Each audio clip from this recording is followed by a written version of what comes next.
the mayor. Yes, I have. Yes, I have.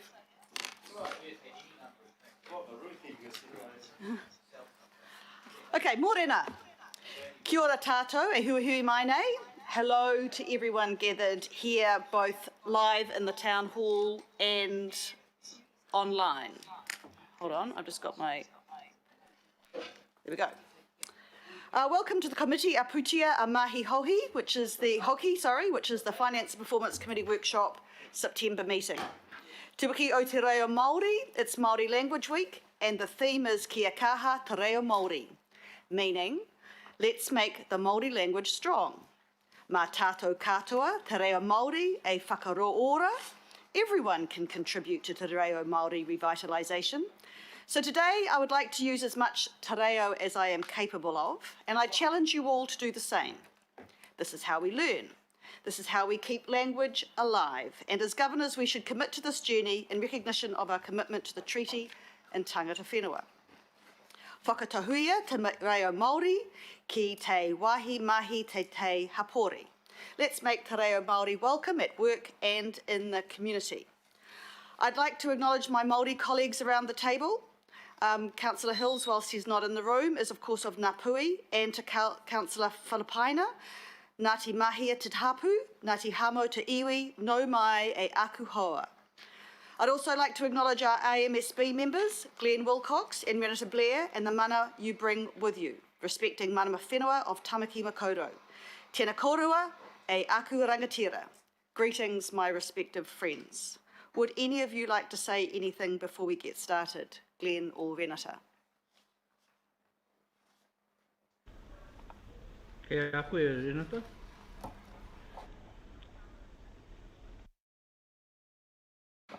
Is that you, Glenn? Tēnei te mihi kia tātou I roto I tēnei kaupapa o te wiki reo. E mihi ana kia koe e te hemana e Desley. Ka tae koe te timata I te kaupapa. Ka tae koe te whakakapi. Nō reira tēnei te mihi kia koe. Whai aki I tēnā kaupapa kia tūtuki ai ngā kaupapa katoa. I roto tēnei te mihi, te tino mihi ki ngā whānau a Ngāti Pāua koe haramai, me e tahi atu aha kōno hea ngā marae katoa. Nō reira tēnei te mihi kia tātou. Tēnā koutou, kia ora mai tātou. Ka tae koe te? Tēnā koutou katoa, mai te hau kāinga nei o Rākei, kei te mihi atu ki a koutou, piki mai ki tēnei komiti I raro I te mana o Ngāti Whātua, I raro I te mana o te hau kāinga o te tupuna whare o tumutumu whenua. E mihi kauana ki a koutou, tēnei te mihi atu ki a koe rā e Desley, mo tō piki ake tō reo, whakakake ake tō reo, kia rere ki ngā tini kokonga o tēnei whare, taino atu ki wēnei o nā kai kaunihera e whakaronga mai nā, anō reira tēnā koutou katoa. Thank you, Desley. Kia ora tātou. Kia ora, and thank you both. I will now move into the apologies. I have an apology from Chair Taipuri, and he is represented by Glenn Wilcox. Any other apologies? Madam Chair, an apology for early departure. Right, thank you, and Councillor Hills for lateness. I'll move those apologies. Do I have a seconder? Thank you, Your Worship. What I should have done, of course, is figure out who's here. So I'll now ask our Kai Tohu Mana Whakahaere Mātua to go through the attendance. Thank you. Thank you, Chair. Mayor Goff. Aye. Deputy Mayor Cashmore. Kia ora. Councillor Bartley. Morning. IMSB Member Blair. Kia ora anō. Councillor Casey. Morena. Councillor Collins. Kia ora, Chair and Committee. Councillor Combe. Tēnā koutou I tēnei ata, ngā mihi e te kaupapa I te wiki o te reo Māori. Kia ora tātou. Councillor Cooper. Kia ora tātou. Councillor Dalton.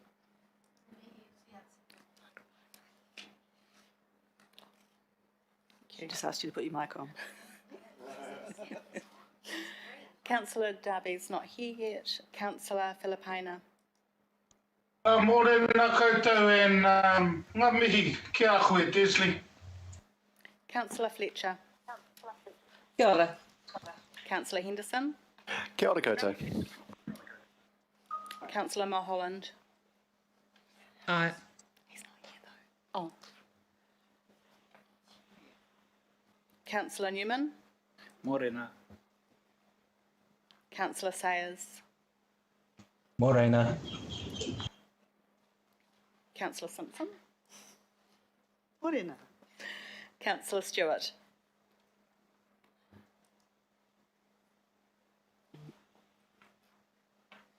Hey Sharon, can you hear us?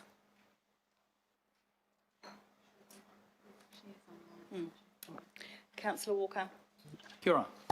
Councillor Watson. Kia ora. IMSB member Wilcox. Kia ora. Councillor Young. Kia ora. Thank you, Matt. I'm back on again. I had to close down. I'm back on again. Thank you.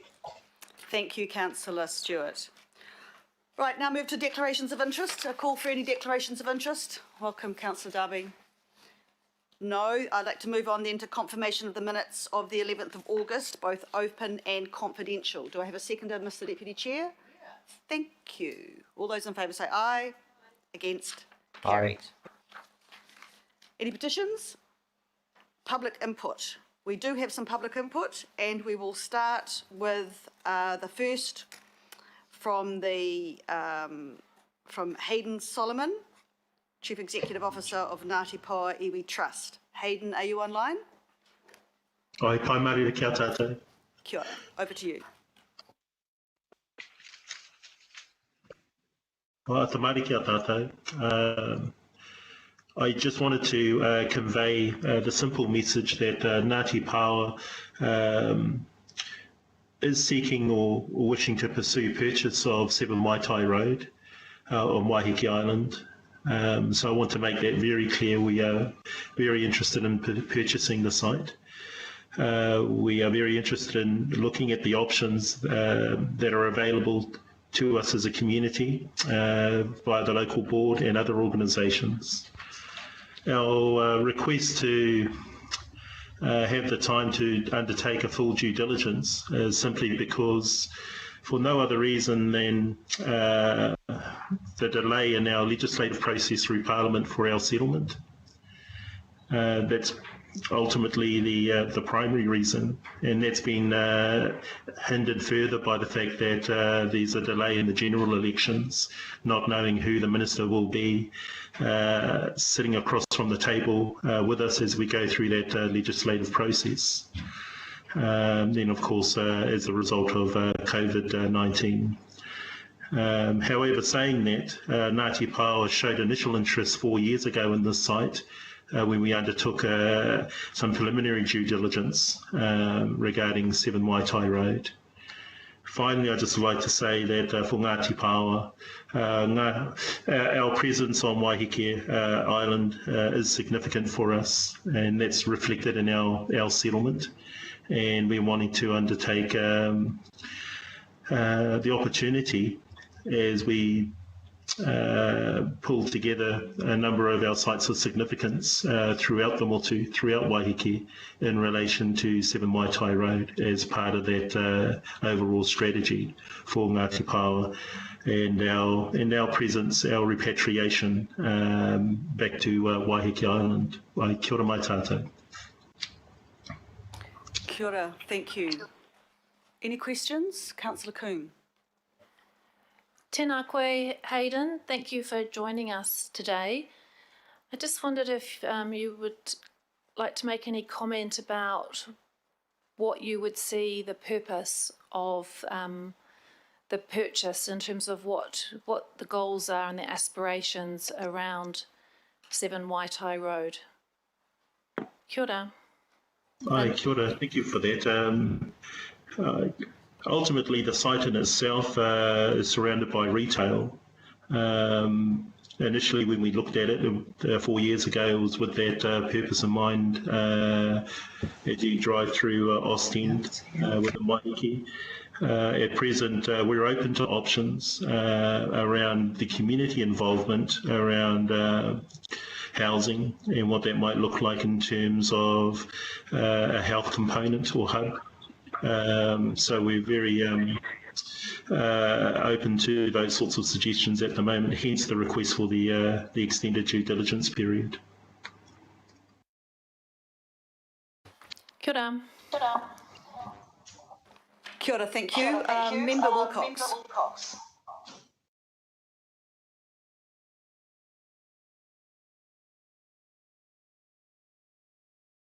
Member Wilcox, you had a partai in the sidebar. You said that you wanted to ask a question.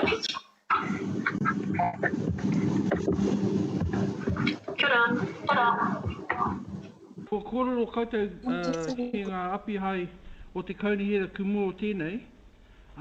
He whenua motuhake kia koutou mā te aroha ki te tangata, mā te oranga o Ngāti Pāwa, I roto I ēnā kōrero.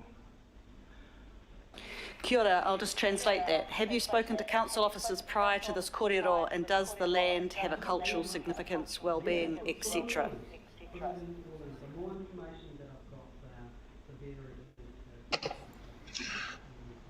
Hi. Kia ora mai tātou. We have spoken to council officers. Yes, there is cultural interests within the whenua. Right across the motu in itself, hence the reason why we're wanting to ensure there's a connect throughout Waiheke in terms of our sites of significance. As we stated in the New Zealand Heritage Commissioner's hearing last week, when we looked at sites of significance such as Mātiatia, Te Rangi Haua, which is not too far from Ostend. But for Te Huriki, Te Waikuroa, those are sites that are relevant to Waitai. Kia ora. Okay with you, Glenn? Ka pai. Ka pai. Partai, Councillor Cooper. Ora, kia ora, thank you for coming along. I just got two questions. One is Ngāti Pāwa willing to pay market price? And the second one is, when you talk about an extended timeline, would that take us beyond the end of our next financial year, which is the end of June?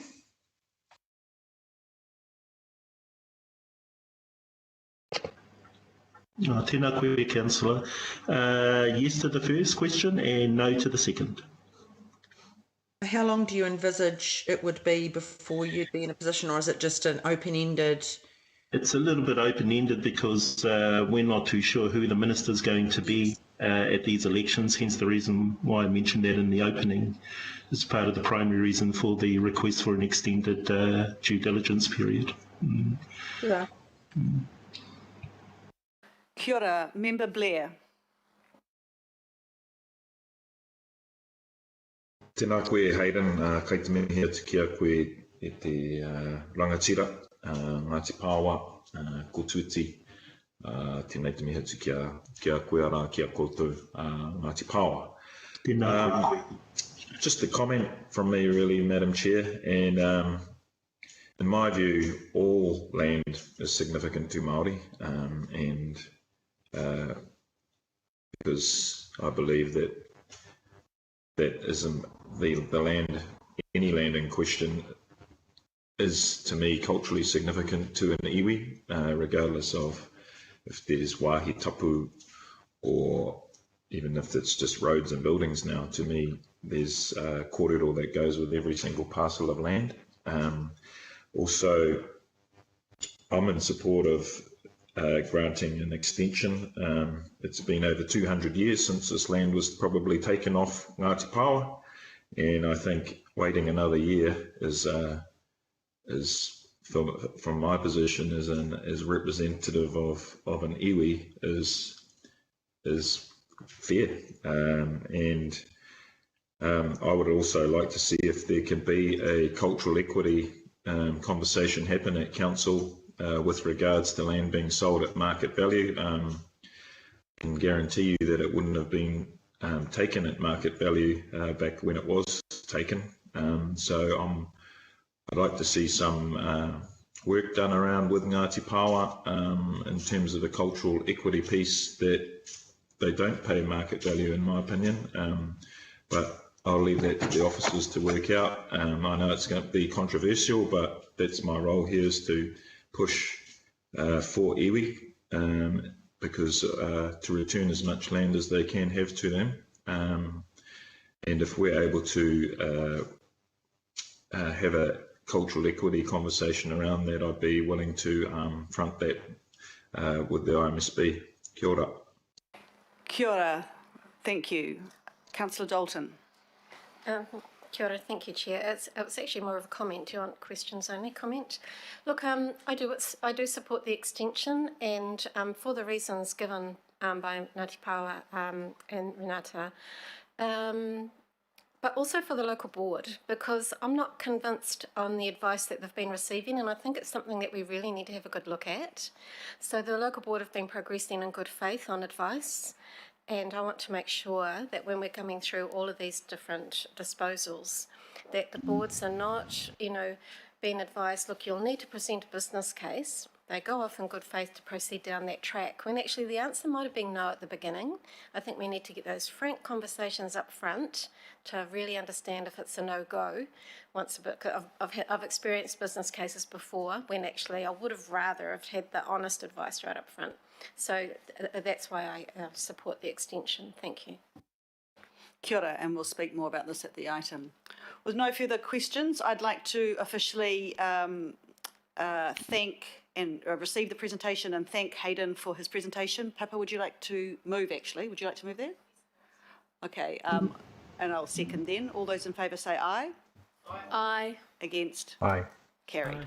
Thank you, Hayden. Kia ora mai tātou. Kia ora.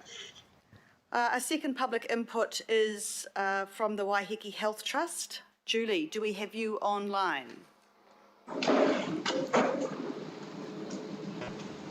Waiheke was my big bright spot when I was running the council. They were just full of activists and lunatics.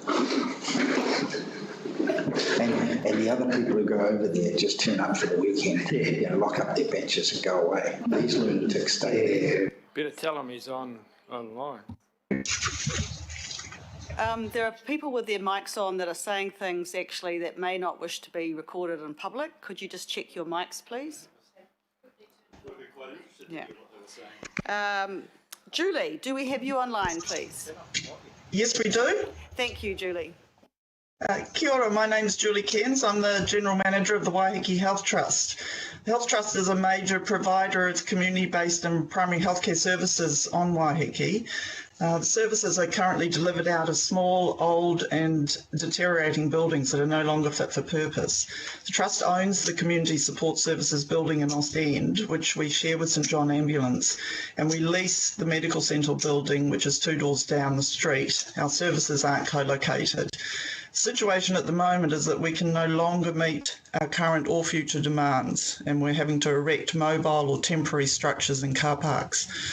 Modern infrastructure and co-location of health services into a central health hub is critical to providing sustainable health services for the community. Island residents shouldn't have to travel to Auckland to receive services that could be accessed on the island if the right infrastructure existed. Adequate housing is fundamental to a person's health and well-being. The Trust has already got established partnerships and housing initiatives with local and mainland projects and funders. We share the same vision for housing as the Waiheke Housing Trust, particularly in relation to the elderly and vulnerable residents. We see these relationships as a natural fit for a shared tenancy proposal and an ongoing health partnership. The development of new premises has been a strategic priority for the Health Trust for some years, and in 2011 a full business case with concept drawings was completed, and unfortunately the proposal didn't eventuate, we believe due to one of the investors withdrawing at a late stage. We now are in an urgent need to find an alternative and suitable premise. The Health Trust has been having encouraging discussions with potential investors, and we've been actively looking for land. One of those parties has indicated that they're very interested in an investment in this location, both commercially and in the development of the land for wider community services. Identifying a suitable piece of land in the right location has been the only thing preventing us from pursuing this further. This piece of land in Ostend is perfect, and we think the only one left on the island. We would also strongly request the council postpones the sale process, that we have time to investigate the option with our interested parties. Thank you. Kia ora and thank you, Julie. Any questions for Julie?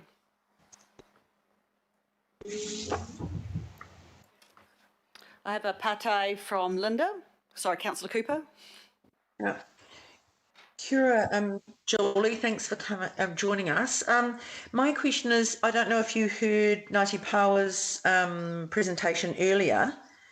How does this fit in with their aspirations for having this land? Unfortunately, I was unable to get sound for that presentation. Okay, so basically Ngāti Paoa want to buy the land. So I'm just wondering if you're aware of that and how that, whether that's conflicts with your aspirations for it and their aspirations, or if you have knowledge of that. Obviously, we would need to discuss that further, but I wouldn't see on the face of it that it would be conflicting. What, sharing the same piece of land? Well, looking at an opportunity to be able to do that jointly. Thank you.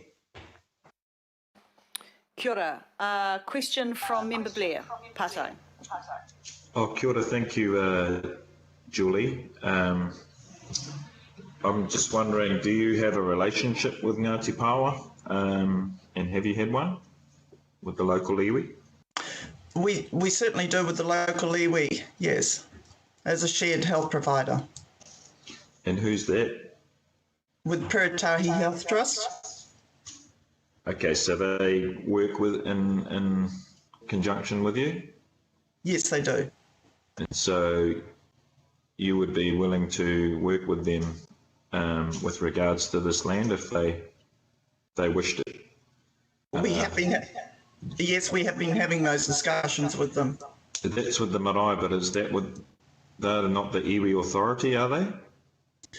Not my understanding. Okay, all right, thank you. Kia ora. Pate Megoff. Yeah, thank you, Julie. I'm just interested in how long you would need in order to work through whether you were in a position to purchase this land.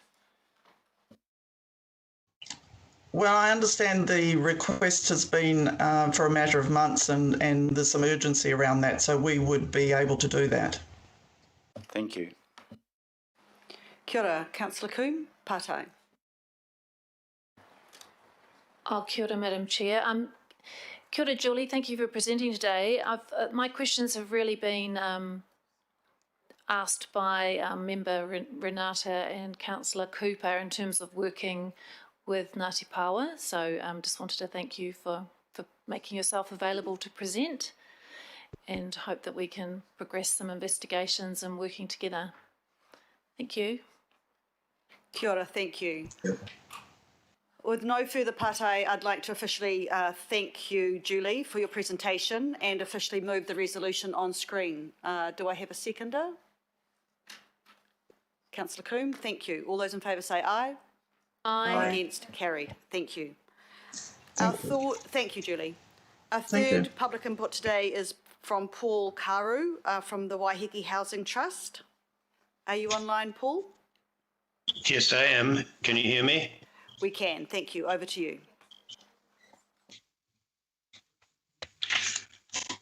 Good morning. I'm Paul Carew. Apologies, I had trouble logging on. I'm an urban planner and development project manager and the chair of the Waiheke Community Housing Trust. This trust was formed in 2017 to protect and enhance the supply of affordable rental housing for the island's permanent community, especially for the elderly and working families. In 2019, the Council's Planning Committee passed Resolution PLA 2019-17, Hulson Derby, which committed Council to several initiatives on housing, one of which was increasing the current stock of housing for older people. I believe this resolution is still current Council policy. Together with the Waiheke Health Trust, our joint interest in 7 Waitai Road is to develop it for seniors housing and a health centre. As you know, publicly owned land on Waiheke is in critically short supply, and this strategic site is perfectly located for community housing rather than its current industrial use. Both trusts have access to funding, but we need a realistic due diligence period to investigate the site contamination, develop preliminary plans, and confirm finance. Our request is that the Council postpones the sale process and grants us a 9-month no-cost exclusive option to purchase the site at a price to be agreed. If it becomes clear within that period that our concept is not viable, we would vacate the option forthwith. Thank you. Kia ora, Paul. Thank you. Questions? Members? Say again. I'm just calling for questions, Paul. I don't seem to have any. I think people have understood you very clearly. Great. Thank you. Sorry, hold on. Yes, I do.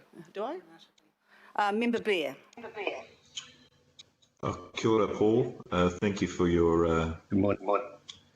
Good morning. Morena. You're saying you want exclusive access to this land? Yes, certainly, with the housing trust, with the health trust. Just trying to get this right. Why would we give exclusive rights to your? Well, just in order that we've got some basis for expending time and probably quite considerable consultancy costs in establishing the ground contamination and developing plans and so on. Are you aware that there are other groups that are interested in this land? And that yes, I am, and that's why we guarantee that we're not wasting our time. Okay, yeah, because we find it difficult to give an exclusivity to one interest group. But I was just checking with you whether that's what you wanted was exclusivity. Thank you. Kia ora. Member Wilcox. Kia ora.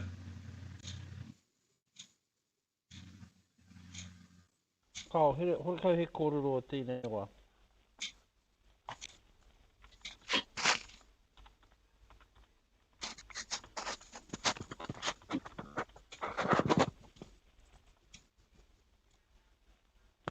Sorry, just waiting for the translation. No questions? Okay. Councillor Coombe. Kia ora, Paul. Thank you for presenting to us today. I just wondered, just following on from Member Blair's partai, I just wondered if you had heard the presentation from Ngāti Pawa representative, Hayden Solomon, in terms of the aspirations of Ngāti Pawa, because I think there might be a bit of misunderstanding in terms of the question. In terms of when you say exclusivity, are you talking about the proposals of working with Ngāti Pawa? Could you just clarify the relationships? No, I'm sorry, I didn't hear that presentation. And I would be very if the trust were also able to work with Ngāti Pawa. So we wouldn't regard that as a non-exclusive. Yeah, so you're absolutely looking at working in partnership with mana whenua. Because I think that was what the question was, just trying to clarify in terms of the working relationships and the acknowledgement of the partnership. We've had several conversations to date, but not about this particular site. Kia ora. Right. We've had general conversations about Waiheke. Thank you. I appreciate it. Sounds like I'm sure when Chair Handley speaks to us, she can bring all those threads together, and I think it will be good under that item. Thank you, Madam Chair. With no further questions, I'd like to then move officially to that we received the presentation from the Waiheke Housing Trust. Do I have a mover, Councillor Cooper? No? Yes, Chair. Yes, Madam Chair. Sorry. Okay, I'll move Councillor Cooper, second Councillor Henderson. All those in favour say aye. Against? Carried. Aye. Thank you. Now we move into local board input, and staying in the west, we have first up our Waitakere Rangers local board. Do we have you on board there, Chair Presland? Morena and Atamario. Kia ora. Thank you, Madam Chair, for the second opportunity to present to Council on this matter, and it relates to the future of the land at 300 West Coast Road, which is for consideration at today's meeting. You may recall I presented earlier at a workshop to discuss the matter, but I wanted to augment what I said there with some visual displays of the area and the significance of the zoning. If we could go to the next slide, please. This is the unitary plan map showing the area. The dark orange is zoned terraced housing and apartment buildings. The pink is the town centre zone, and the purple is light industry. You can see that the area is large, and intensification is appropriate for the area because the Glen Eden railway station is pretty well smack bang in the middle of it. And when the CRL is complete, it will take about half an hour to travel from Glen Eden to the middle of town, and that is why intensification of this area is so appropriate. But it does make the provision of open space even more important. There is significant development occurring now.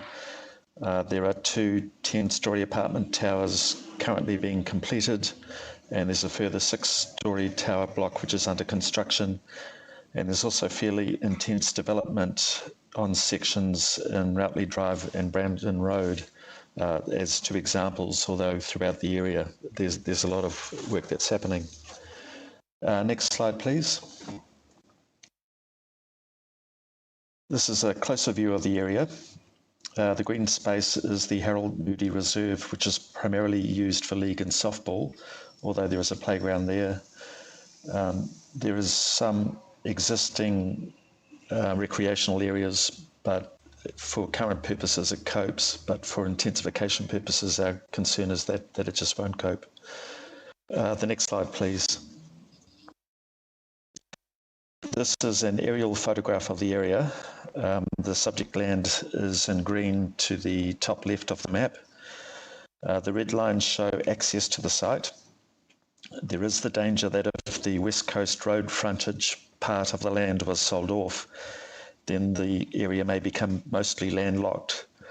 There is currently access to the right, but this depends on goodwill of neighbours, and we could conceivably strike a situation in the future where if part was sold and neighbours stopped access, then the only way into the area would be from the route on the left.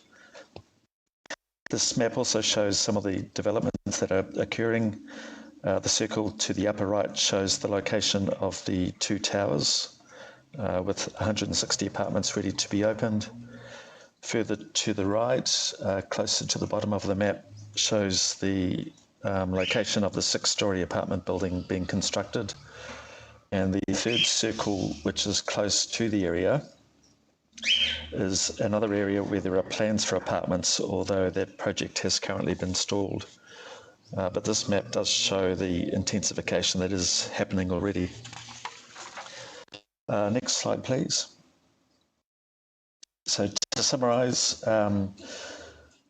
the town centre is subject to considerable intensification. It's a significant growth area surrounded by terraced housing and apartment building zone. There are 240 apartments either being completed or under development or being planned.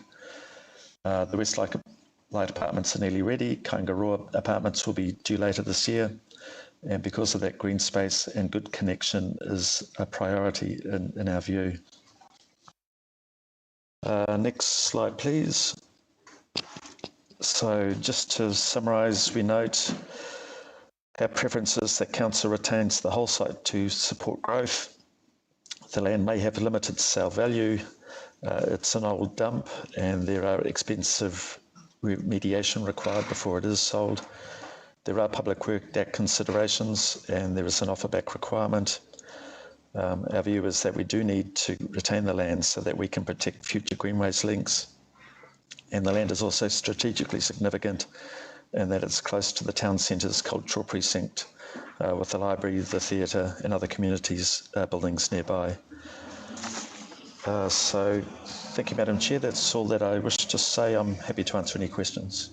Thank you, Chair. I have a question first from Councillor Watson, Patai. Okay, thank you, Madam Chair. Thank you, Greg, and that presentation was very useful, especially as it goes to clearly identifying the extent of the intensification that's occurring there.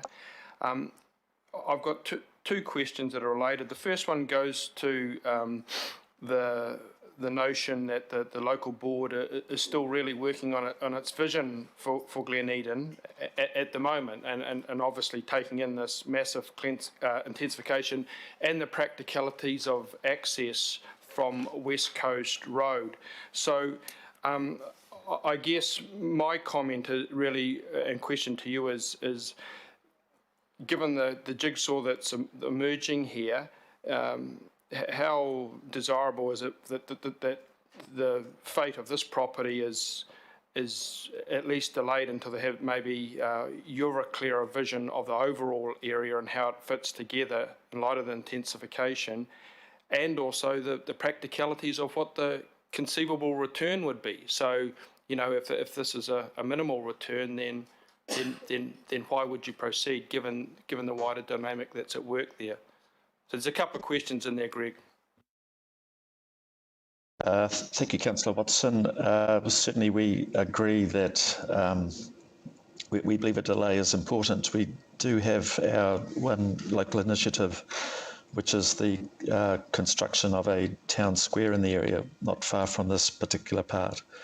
And that's another part of the jigsaw. That, there's so much happening in Glen Eden right now, and the pressures from intensification already are showing, and that's why we think that council does need to just put a hold on things and hold the land, just so that it can see how the development is going, and then work out what the optimal use for the land is. And just on your second point, I agree. I don't see that the land has much financial value at this stage, but it could have significant strategic value in future years. And that's why I would suggest that there is a very good reason to hold on to it for now. Kia ora. Next, Patai, Deputy Chair. Thank you, Chair. So I'll probably ask this question of staff as well, but while you're here, Chair, I thought I'd ask you as well. So I've since had discussions with the Glen Eden Bowling Club, who back onto that land, and they've explained to me that the land forms a fairly popular path between intensified housing behind the club itself, and then West Coast Road. So in your view, is it possible to retain part of the site but protect a greenways path so that people still have access to the road? Certainly the current proposal is to keep at least part of the land where that informal walkway is, and part of the local board's greenways plan is to develop that properly.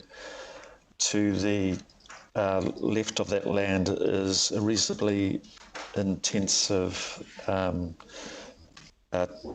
development with a number of houses there, and we really do want to get people walking into the village rather than driving, which is the current mode they normally use. So yes, retention of that part of the land, which is next to the bowling club, is vital. But the trouble is, if we sell the road frontage, it could become landlocked. It could be a road to nowhere, because if the properties to the right stop pedestrian access, then you won't be able to get to the village by using the land, because the roadside would have gone. Thanks, Chair. Yeah, I appreciate the point, because when we're talking about the potential and not of landlocking a site, just looking at the map here, I guess my question is driving at walking, cycling links through that potentially landlocked section of this site. So thank you for that. That's very informative. Kia ora, thank you. Patai, Councillor Dalton. Kia ora, Greg, just in terms, I have some empathy in terms of intensification and losing green space. Could you tell me how many apartments First of all, the Kāinga Ora apartments, how many are there and what are they? Are they single? Are they 2 bedrooms? I can't tell you the exact numbers. With the current 2 apartment buildings being developed, there's 160 there. From memory, I think there's about 60 in the Kāinga Ora development, 6-storey, primarily for older adults. So from memory, most of them are single bedroom developments. And there are other. Sorry. Actually, Michelle Clayton from the board's very helpfully just messaged 47 Kāinga Ora 1-bedroom apartments. So 47, not 60. Right. And just remind me, I remember we did have a workshop on it, but the proximity of the other green spaces and to this one? Relatively close. If you look back at slide 2, yeah, thank you. That will show the green space very close to the middle. But that's primarily a sports field, although it does have some playground there. Okay. Yep. Okay. Thank you, Greg. Thank you, Councillor. Member Wilcox, Patai. Ai, e ana koutou i te whenua nei, hei wāhi ki te hikoi atu, ki te haere atu ki tēnā, hei mea oki, hei mea mō ngā paparehia kē, tēnā taku pātai ki awe.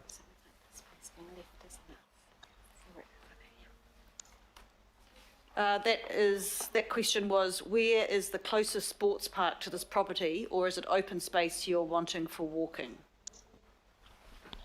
Tēnā koe, Glenn. Primarily, we do want it to be retained for greenways purposes, which means keeping the West Coast Road access open. We can see it also being used as a park in the future.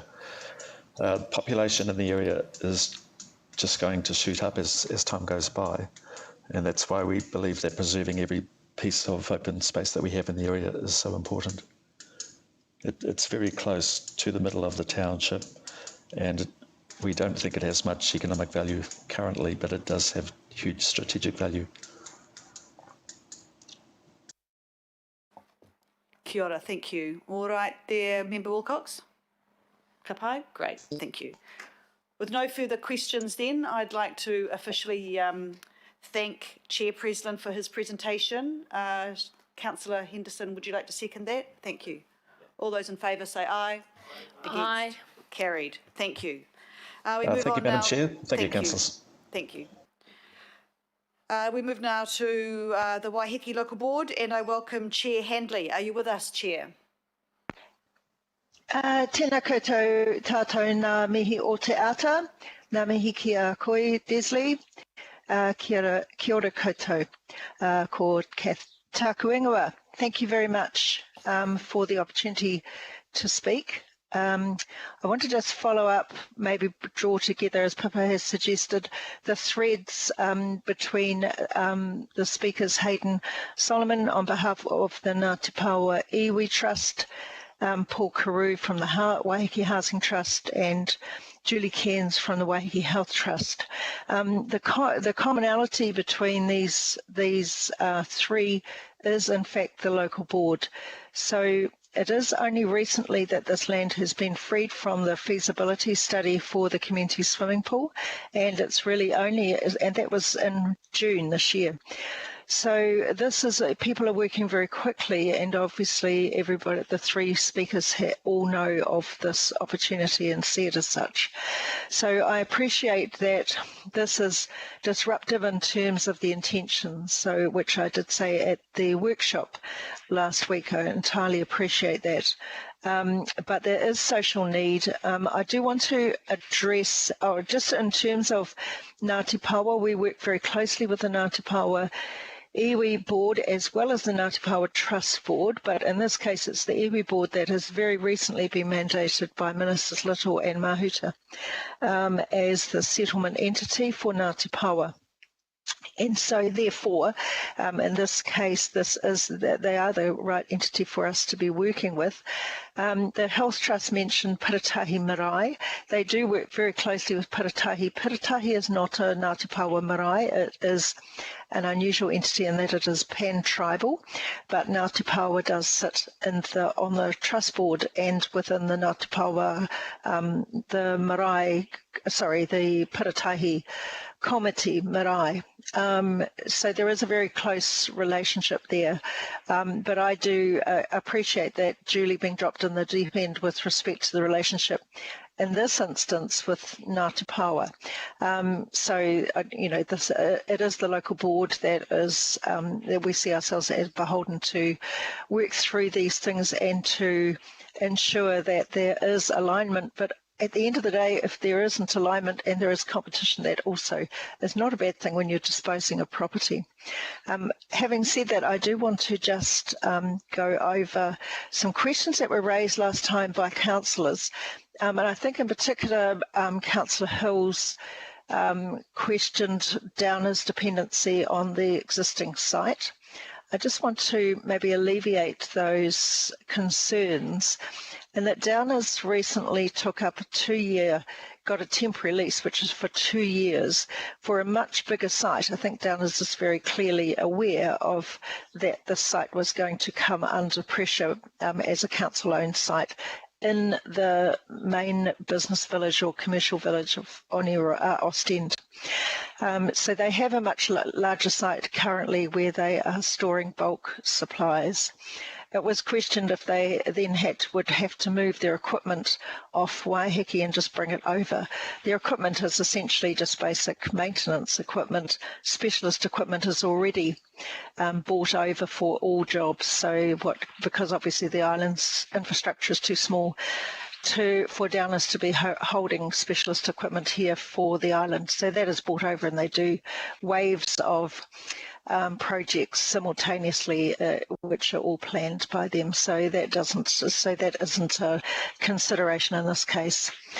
I think the other thing is that Downers is a very large commercial enterprise, a national one that holds the Waiheke contract for with Auckland Transport at the moment. So it is a contractor to council through AT. And I'm quite sure that they shouldn't qualify for special consideration, and that they have already advised Panuku they want to buy it over Waiheke social needs and commercial indeed.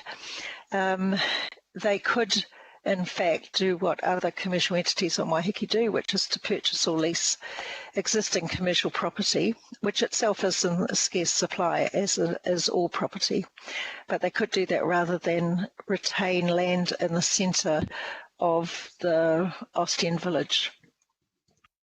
I know that I gather in the papers that it says that this property isn't listed in our current local board plan. I think that's somewhat misleading, because the community swimming pool project is listed, and the property was subject at the time of that drawing up that plan to the feasibility study for the community swimming pool during the last term. And that only culminated, as I said, in June this year in a board decision in favour of one of the other 2 sites, which was subject to that feasibility. What is in the new draft local board plan is the Ostend precinct planning. And this land forms part of that plan. So I do commend to you the opportunity here to hold on the purchase, but within this financial year. Obviously, all parties are determined to see if they can have their aspirations met. That will require time. My sense is that Paul Carew was right with his 9 months. My preference, because there is Christmas, New Year, it will take some time to determine whether or not these entities climb into full feasibility studies and bulk and location and detailed design and sale and purchase agreements. They will all take time, so we shouldn't, and you can't rush those. So thank you. I appreciate the time. Thank you. Kia ora, Chair. Oh, Thank you. By the way, I should just say the previous comment made by somebody on the sidelines that Waiheke is full of lunatics might indicate that we should be building mental health facility on that land. Thank you. Moving right along. Right, kia ora, thank you. Questions for Chair Handley? Councillor Coe. Tēnā koe hia mana, Kath. Thank you for coming along and presenting today. I just wondered, you did touch on in terms of the aspirations of the local board for the site in the context of the Austin town centre. Could you just kind of place the site in terms of the town centre and why a housing health centre type development would be far more appropriate for the location rather than a depot as it's currently being used for? Kia ora. Yes, thank you, kia ora.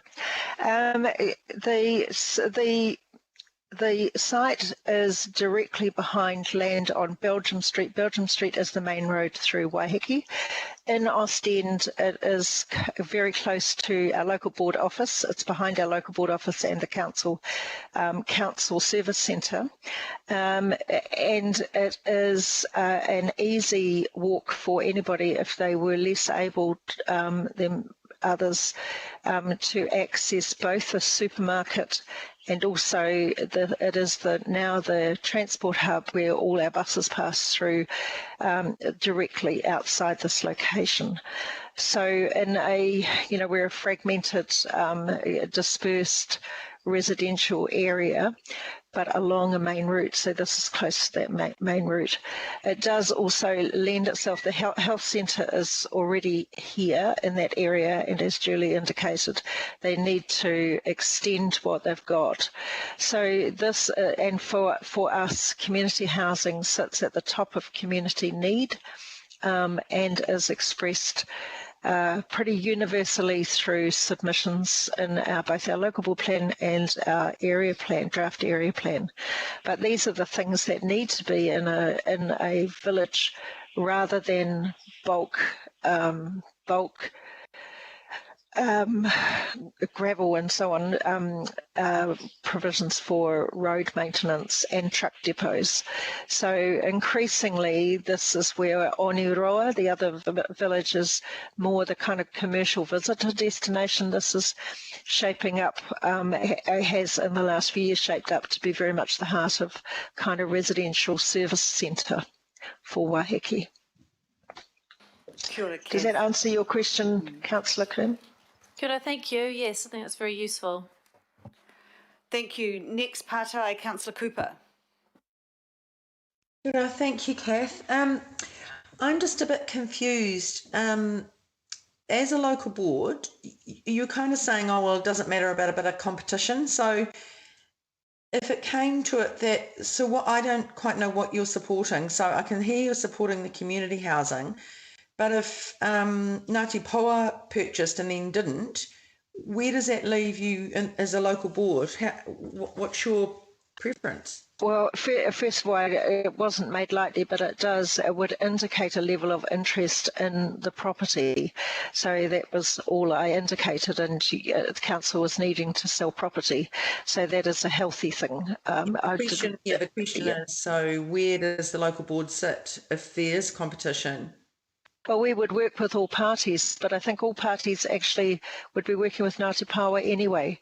So I think that Ngāti Paoa owning it, I think Hayden was very clear that this isn't, that they are working closely with the local board and are working with social need. So, and they also have social housing and health kind of sitting at the top of their priority list. So I don't see it as out of the ballpark for all three of those parties to be working together within a joint venture, or one or two or three of them. So I think that's a good thing and a healthy thing, and the local board sits intent on meeting social need through this property.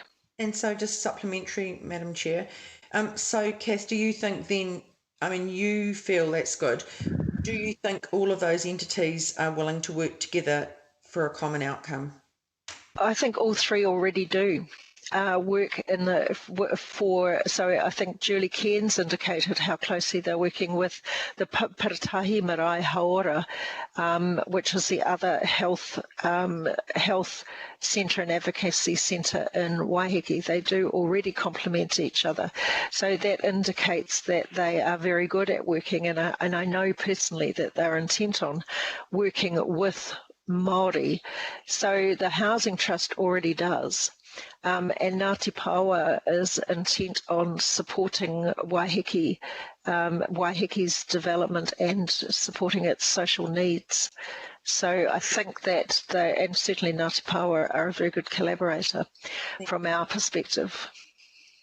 Does that answer that, Councillor Cooper? Yes, thank you. Thank you. Kia ora, thank you. Next question, Member Wilcox, Patai.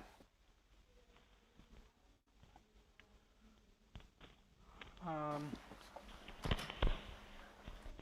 you hear me? E kore au e tautoka i tō kōrero ko te poari te hononga o ngā tangata e hakataitai ana mo te whenua kē te kaupapa. Engari kua hokia te rangatiratanga kia pāwa e te krauna. E ha te kaupapa pāwa ki a koutou, and pēhea tō mahi kia whakakiko i tēnā. Kia ora. What he said was, I disagree with the local board assertion, that it's the commonality. It is really the wanting of the land. The Crown have returned rangatiratanga to Paoa. What have Paoa said to the local board, and how has the board worked to make it happen? So with respect to the second part of that, which is the question, Paoa are keen to work with the local board. We have recently, the local board supported just last week Plan Change 22 in the Hauraki Gulf Islands District Plan to note sites of cultural significance to Paoa in the Rangihaua catchment. And just this week, we are also working with them to recognise their aspirations for Matiatia, which is a site of cultural significance. So the board and Paoa have a very good working relationship. It has been more difficult, which you'll appreciate, I'm sure, Mr. Wilcox, that it's been difficult when there are the two entities of Ngāti Paoa. So the board has, through officers and directly, worked with both Paoa boards, and we have supported both boards, and we are working with the Ngāti Paoa Iwi Trust on a number of significant issues to Waiheke. Kia ora, thank you. Final question, Deputy Mayor. Thank you, Madam Chair. And kia ora, Chair Kath. Thank you for your time earlier this week on this matter. So there is, I think you are correct, that there is a degree of purpose around the entities that are involved in this bit of land to have a crack at it. In our discussions, you indicated that there would be you could come up with a go, no-go proposal probably within 3 months, say by the F&P meeting in December. And if it was a no-go, then the land would be offered to other parties. And if it was a go that you do think you could progress it, that you would then go into more detailed feasibility and economic viability study. Is that pretty much the case where we're at? Yes, I would expect the parties to move pretty quickly into the feasibility. There is a major issue in that the land is contaminated. It can be decontaminated. That liability sits with council, which is going to affect whether it's sold to downers or not.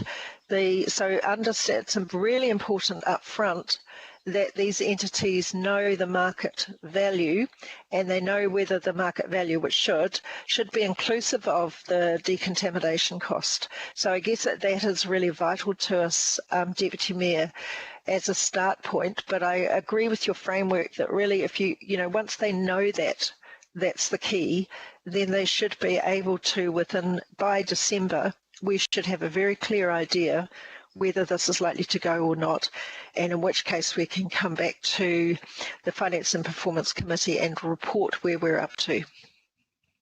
Thanks, Kath. I think the issue of the contaminated land is a matter of how deep is the contamination and the cost. Private sector know all too well what it costs to decontaminate land once they understand the depth of the contamination, and that can be ascertained quite quickly. So thank you for that, and look forward to actually solve the item later on in the meeting. Cheers. Kia ora. Thank you, Councillor. Kia ora. Well then, with no further questions, I would like to move thanks from Chair Handley. Do I have a seconder, Councillor Coombe? Thank you. All those in favour say aye. Aye. Against? Carried. Thank you. Now we move on to our final local board input, this time from the Albert Eden Local Board. Chair Watson, are you with us? Kia ora. Kia ora. So's my kuri. Atamaria, tēnā koutou, tēnā koutou, tēnā koutou katoa. E mahi ana te poare arohi o Oaraka Mangawhau i te kaunihera o Tāmaki Makaurau, ko Margie Watson tōku ingoa. Thank you. I'm the chair of the Albert Eden Local Board and here to talk to you about the planned divestment of Wiremu Street. So I wanted to thank the committee for the earlier opportunity to talk about the site and the issues for that site and the lost opportunities that will be incurred by the divestment of this property in Balmoral, and really urge you to either seek a time extension to that decision or to simply decline the recommendation to get some better outcomes and use. So I really wanted to ensure that the advice that the governing body received is really full, robust advice. There are gaps in the advice, and I at the previous meeting, I raised some of those issues.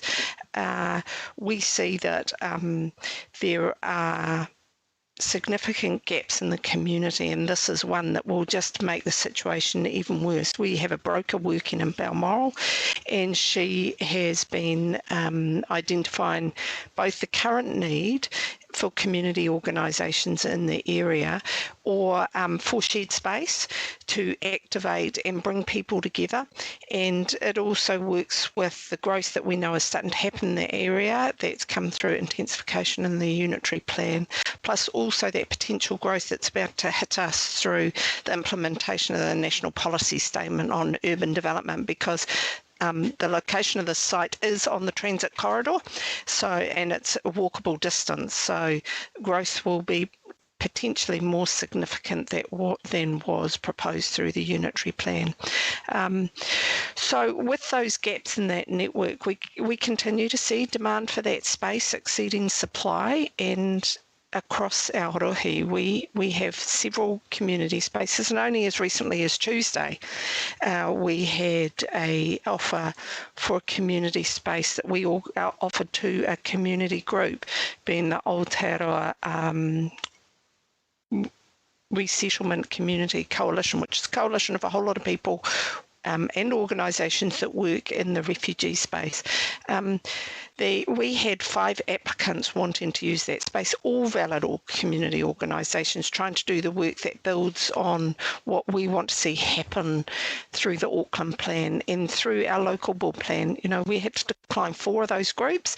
We could only give it to one group. And then just as recently, the staff plan that's been brought to us regarding the restructuring of the location of local board offices.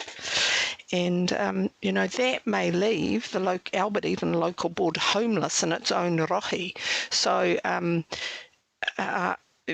it just feels like there are gaps in the advice, and there's gaps regarding capturing the views of the local board who actually know the local really well.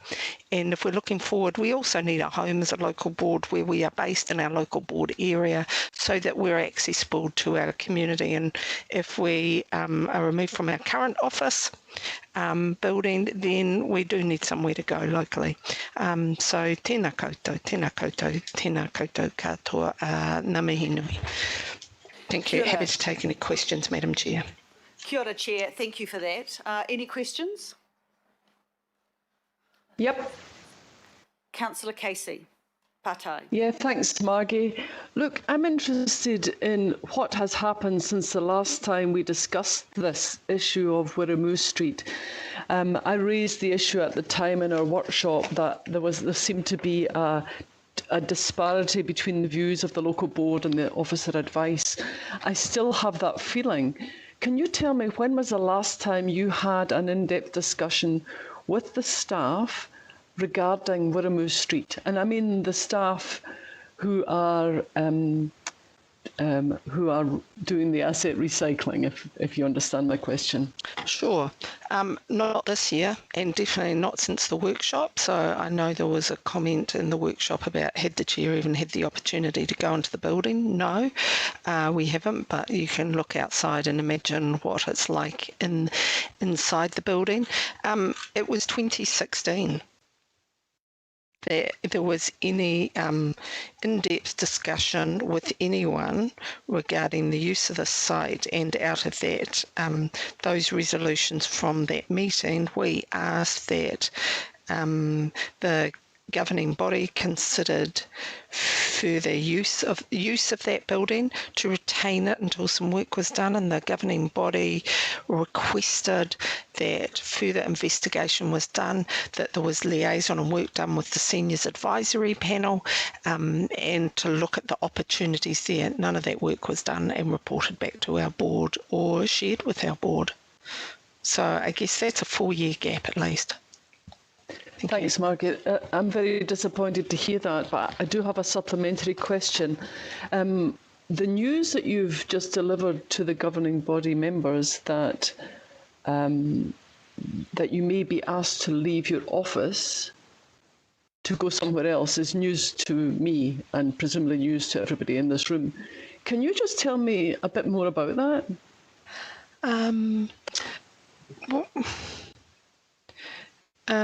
So there is work being done by in the background regarding the alignment of local board officers and where they should be across the region. It has significant impact for at least half the local boards. And I would strongly urge the governing body members to keep that in mind if they're looking to divest this property, because I think it is the right of every community to be able to access their local board and have a hub for their local board in their local board rohi. And if the plans that are being discussed and were mentioned to me on Monday by staff at a briefing come to fruition, then the Albert Eden local board's no longer in Albert Eden. So, forgive me, where would you be? That's a question for staff, probably, in their proposal, but Thanks not very in much. Albert Eden. So I just want to be very clear that there are two bits of thought here. One is on divestment of these properties and the second is local board officers. So, yeah. I just, Madam Chair, I just think it's the I opportunity see to what think. you're saying. Yeah. Yes. Yeah. Any other patai? No, then I'd like to thank Madam Chair very much, Margie, for your presentation. Kathy, would you like to second that? Councillor Casey? Delighted, thank you. Great. All those in favour say aye. Aye. Carried. Thank you. Got it, Madam Chair. Thank you, Madam Chair. I have no extraordinary items, so now we move to item 8, which is a presentation from Eden Park Trust Board. If you remember, they are now partially funded by the Auckland Council, and we had a resolution that they come back and update the Finance and Performance Committee on their progress and performance and financial projections. So with us online, I believe we have the Chairman, Doug Mackay, the Chief Executive Officer, Nick Saunter, the Chief Financial Officer, Brett Winstanley, and the Communications Manager, Greta Lawson. Is that correct, gentlemen and Greta? That is correct, Madam Chair. Thank you and welcome. We look forward to hearing from you. Thank you, and morena, kia ora koutou, tēnā koutou katoa. Could I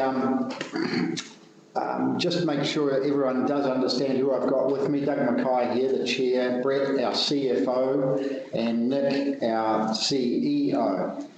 It was interesting just to listen to the local board input, and it's a reminder of my previous time in the council, and it's caused me to reflect that I think we must be approaching the 10-year anniversary of the establishment of the Auckland Council. That's correct, Doug, next month. October 2010, and I just want to acknowledge all of the councillors, the mayor, the members and the staff for the incredible amount of work you've done to stand up the council and to deliver all of what you have done for Auckland in the last decade. So thank you. I was interested to hear Margie's problem with a location for the local board in Albert Eden, and I'd just like to put the offer out there that Eden Park has plenty of space, and I will not want to see the local board homeless. We're hearing you, Doug. Thank you. We're smack in the middle of the rohe, so if we can help, we would love to try. Thank you. This has been the most challenging of times, and as I know it has been equally for the council, and we are so appreciative. I can't tell you how much we appreciate now, even more than we did at the time, the support you gave us last year. We have just coped with COVID, but it's like riding a roller coaster right now. We've had cancelled games and no rugby championship in recent times, which has been very disappointing. But on the upside, Aotea Rugby was fantastic and was a great fillip for the community, actually, in the depths of the COVID-19 challenges. We've also participated since we last saw you in the CCO review, and we expect next year that we will participate again in the deliberations around stadiums. The format today is very brief. We're here to report, as we are required to do, on the financial status of the park. And Brett will update on a few slides of financials, and then Nick will update on one page of COVID-19 impacts on the trust.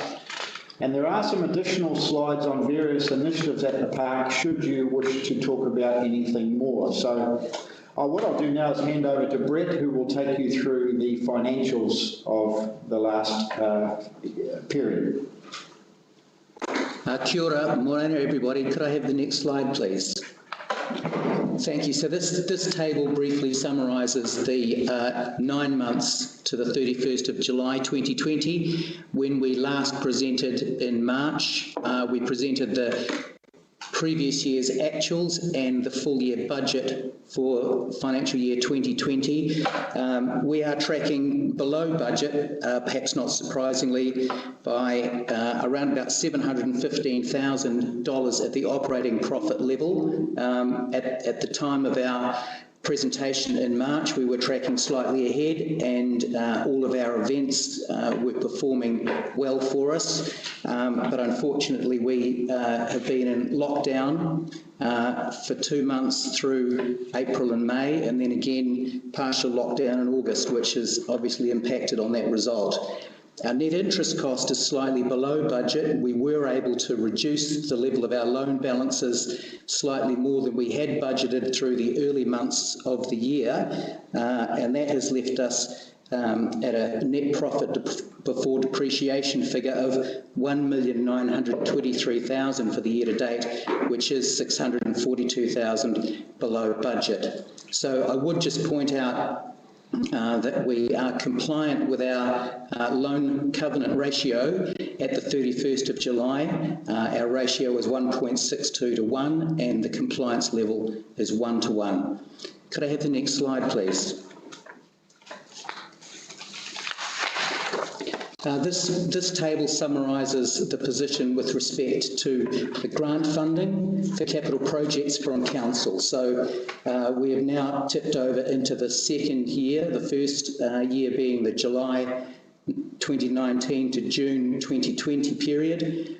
In that period of time, we accessed funding of $1,993,000, and in the period to July, again, we've accessed a further $441,000. So we've accessed a grand total of $2,434,000. Those funds were principally funding projects including an upgrade of our Venue Operations Control Centre. That's the place from which all of the match management is managed on game day. It's where the emergency services, the police, fire, ambulance, as well as the venue hirers and our own staff congregate and manage the match. So it's an important piece of work that we upgraded the facilities within that centre.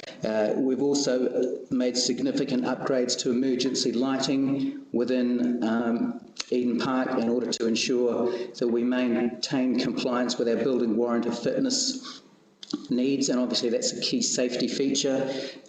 We've had contributions towards the important project to replace the number 1 turf, which will be concluded in early 2021, and contributions towards replacement of our failing video replay screens. Could I have the next slide, please? This table summarises the key milestones with respect to the council loan. The council loan began on the 30th of September 2019, and the balance at that point in time, $46,545,000.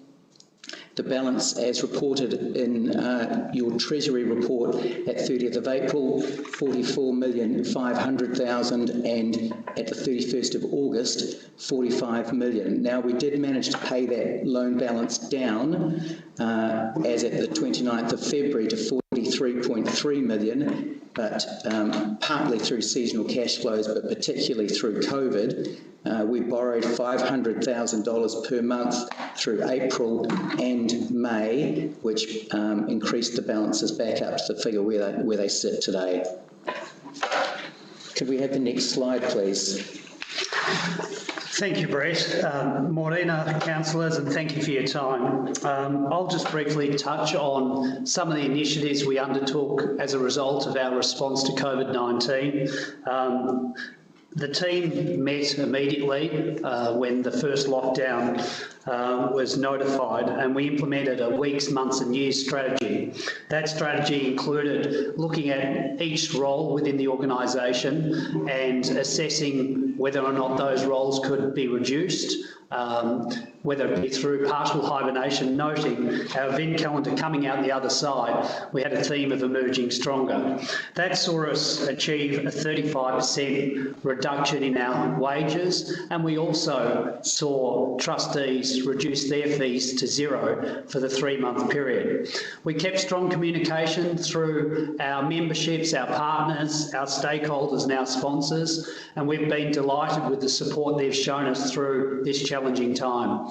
That's also included significant engagement with the local community, as we know that the local community truly values the contribution that Eden Park makes to their businesses, and in particular the Super Rugby Aotearoa with family-friendly times gave a real kick to those businesses, particularly in the hospitality sector that was significantly impacted by COVID. It has been challenging with the cancellation of international rugby, whether it be the South African fixture and the Wales fixture, or indeed the 2 sellout fixtures of the Blues versus Crusaders and the North v South. We still remain positive that coming out the other side with the 3 Women's World Cups, to Matatini and our Keller events, that we will emerge stronger. We're very grateful for the support that we've received from all our stakeholders, including councillors and Auckland Council. Our function business and non-event day business that has really been a growth and in our utilisation has been seriously impacted. However, a number of those functions have been postponed rather than cancelled. We are looking forward to a sellout fixture on the 18th and hopefully with alert levels going back to level 1, that will see people welcome back to our community and to our venue, and the mental health benefits of sport and entertainment have been very clear, and we do feel that we can play an important part in the rebuilding of not only the economy but also the confidence in the nation. So thank you. Madam Chair, if we stop there, we'd probably stop for questions, and if people would like more on the following slides, we can talk to those too. So I'm in your hand. Kia ora, thank you very much. I then would like to open for questions. Do I have questions from any of the councillors? Councillor Darby. Kia ora, Doug and Nick. Thanks for beaming in.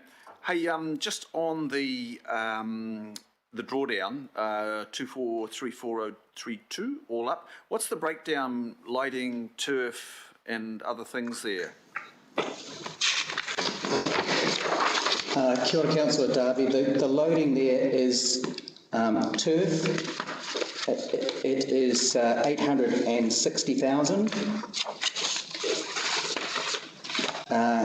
The screen, beg your pardon, I'm just flipping to the right page.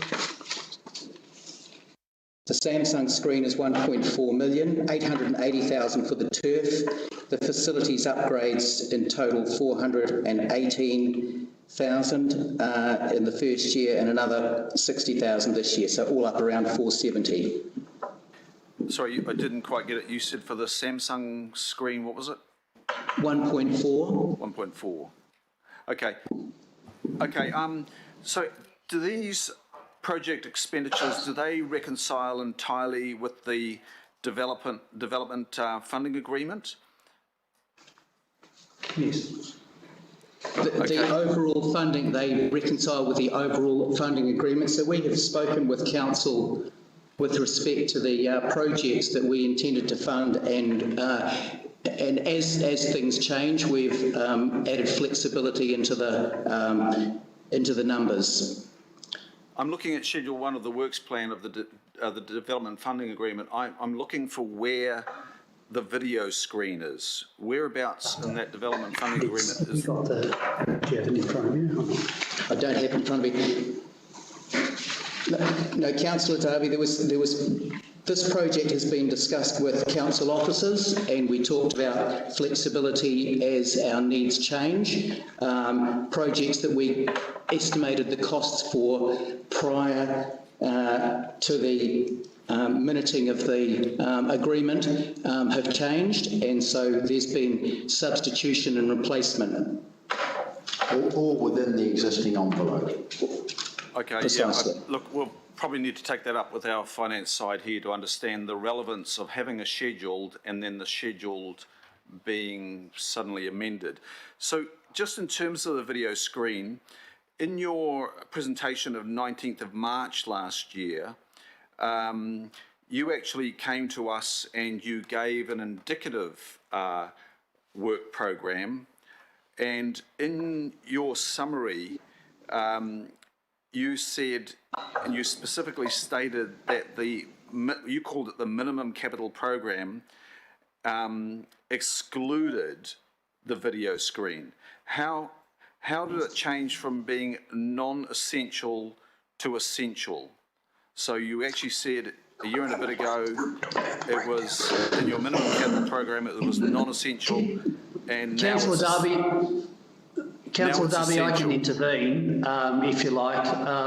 In relation to the asset management plan over the 10-year period, Eden Park Trust submitted to the council a 10-year asset management plan with a variety of projects. Now, as you can imagine, those projects, depending upon requirements, are fluid. And this was a project that was communicated to the council officers and included in the work schedule.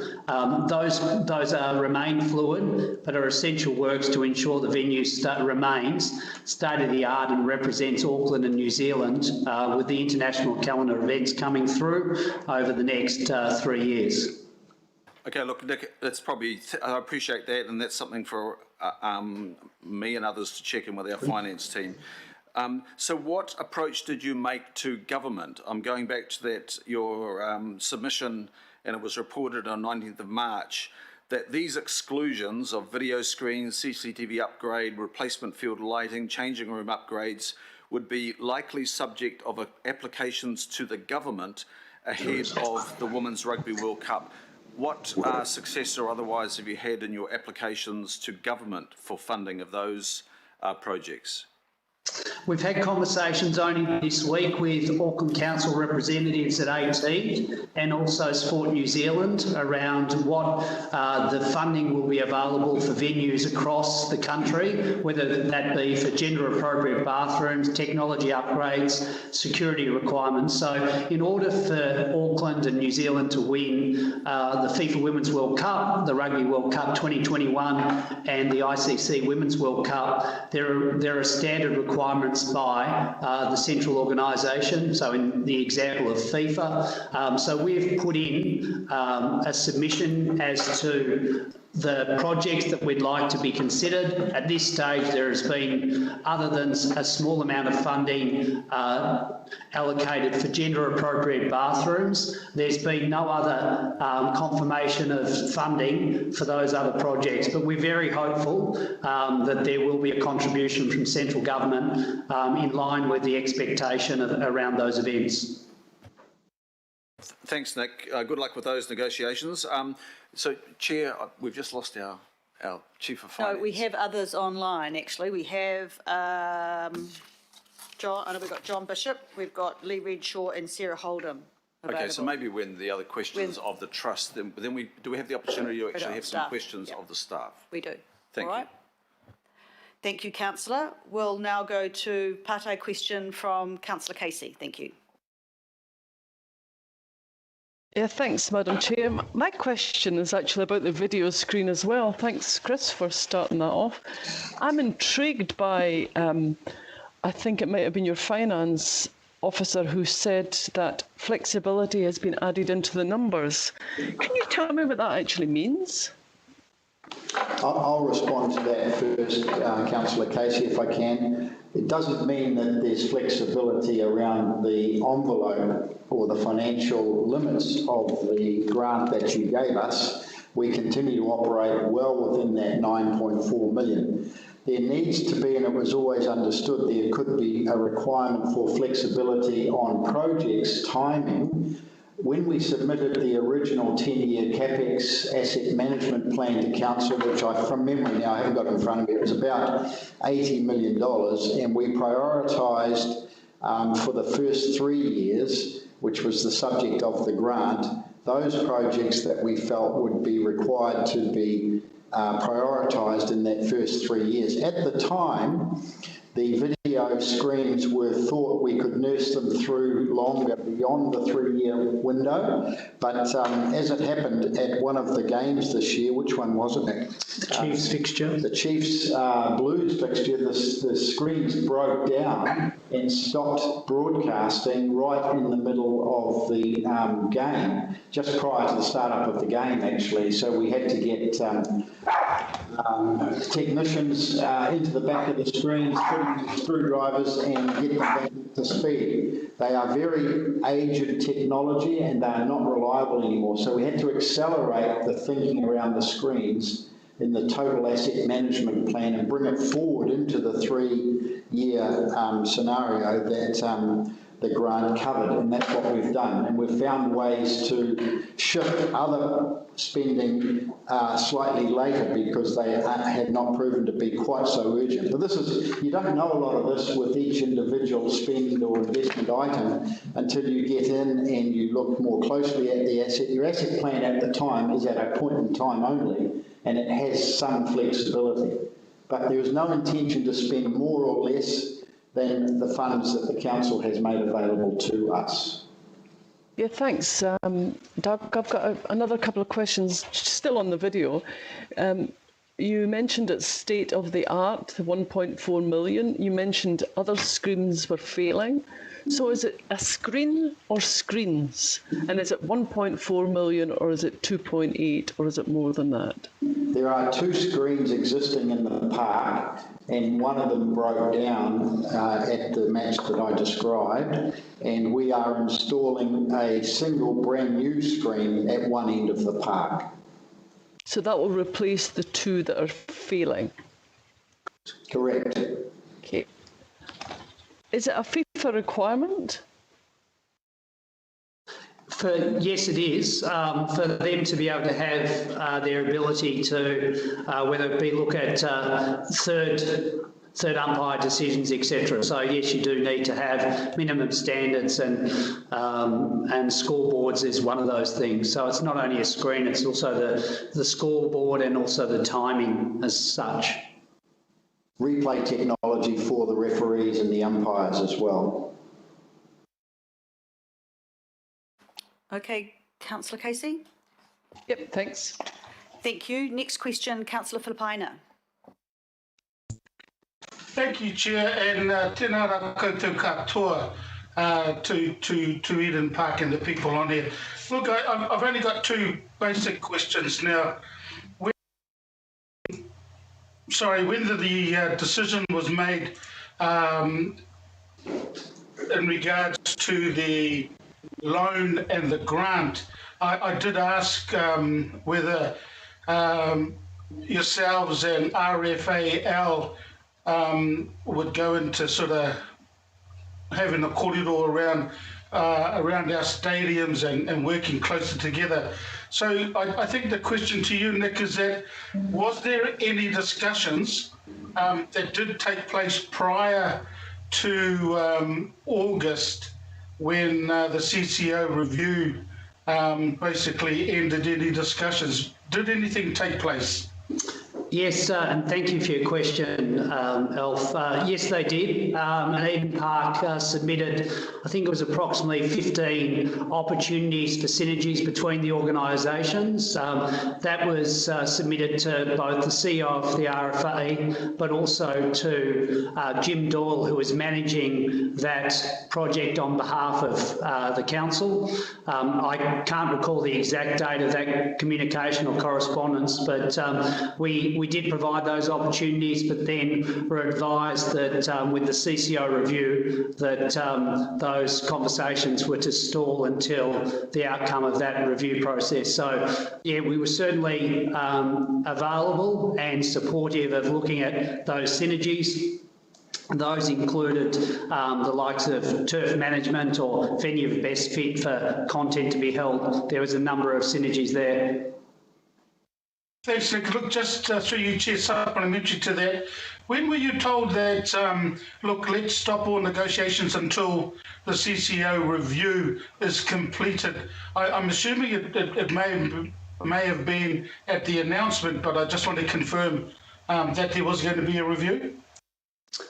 I'm not able to give you an exact date today. It wasn't a question that I'm prepared for today, but I can provide an answer through the chair if that's something. And I do think it was actually noted at the previous 6-month review. Yeah, it's in the notes on page 9, or sorry, page 10. Okay, so it was earlier this year then that you were asked not to sort of continue any negotiations? As I say, I'd have to get the exact date, Councillor. Yes, please, Nick. And Desley, just one more question. Doug, I just the question I have is in regards to the agenda item, and that is number. Under the executive summary, and it would be around the grant. Now, I know that as to authorise the chief executive to agree a grant to fund capital expenditure of up to 9.8, and that was the minutes from the March 2019. Doug, I heard you say 9.4, so can I just confirm that 9.4 is what you ended up using of the grant, or asking of the possible 9.8? My mistake, Councillor, I'm sorry, it's 9.8. Oh, okay. Thank you. Kia ora, thank you. Your Worship. Kia ora, Doug and Nick and team. Thank you for your presentation. I've got two questions. The first really is a supplementary to the question asked by Councillor Darby. And I'm just interested to know what particular pools of government funding you've been seeking to draw on. There was some sporting funding several months ago for compensation to sporting bodies because of COVID-19. Have you explored those? And then secondly, I presume your recent discussions have been in regard to the 19 million events fund that the government has given to Auckland and Northland. I think 17 million of that comes to Auckland. Is that what you're looking for, and is it specifically in relation to the FIFA 2023 event? So thank you, Mayor Goff. Just to clarify, so we have been in constant communication with the CEO of Sport New Zealand. The government made approximately $7 million available for gender-appropriate bathrooms, and the government has indicated that through Sport New Zealand that there would be approximately $675,000 made available for gender-appropriate bathrooms at Eden Park. So we're delighted that we'll be able to facilitate the upgrades in the change rooms for both men and women, particularly around those 3 Women's World Cups. As far as the event fund, I have had discussions with ATEED around what that fund will be available for, and it does look as like it's more about stimulating events, but we have entered discussions with them on that. The government is also looking to allocate some funds through New Zealand Football around facility upgrades. So there are a number of areas that we'll be looking to work with the codes and the government to be able to deliver those projects. That being said, it has been a little disappointing that the stadiums and venues haven't had funds made available, and I know that through the Industry Association there have been approaches to government to see how, whether it be theatres, Spark Arena or other facilities around the country, are supported through this challenging time. Mayor Goff, I'd also add, Nick hasn't mentioned it, but we made a very serious application through the government's tourism fund, major tourism strategic tourism assets protection fund. Yeah, asset protection fund. People don't normally think of Eden Park as a major tourism activity in Auckland. We are one of the largest tourism attractors in Auckland, as it turns out, and we put a very comprehensive submission together for that, but we were declined. This is the fund that had got a bit of publicity with the money that went to the bungee jump. AJ Hackett, yeah. AJ Hackett, you recognise that fund. We put a very professional, we worked with PwC in Wellington who were collating all that information for the government on that fund, but we missed out. I get the feeling that Auckland wasn't really a high priority for some of that government funding. They were more inclined to be spending it in the regions and the regional tourism activities. So disappointing for us. I think they believe that an asset like Eden Park will be there in the future and it won't disappear, whereas some of the other assets they're supporting maybe might not be there in the future when tourism comes back. So I'm not sure, but we've tried lots of angles with the government and we've got some, what I would call modest success. Thank you. Look, my more substantive question is in relation to the CCO review panel and its recommendations in relation to Stadia and Eden Park Trust Board. And you and I have discussed this very briefly and formally on a number of occasions, but I guess what COVID-19 has highlighted is that you know, it's put huge pressure on you and every other venue, and it highlights the fact that we as a council need to spend our money in providing facilities for Aucklanders without duplication and achieving economies of scale.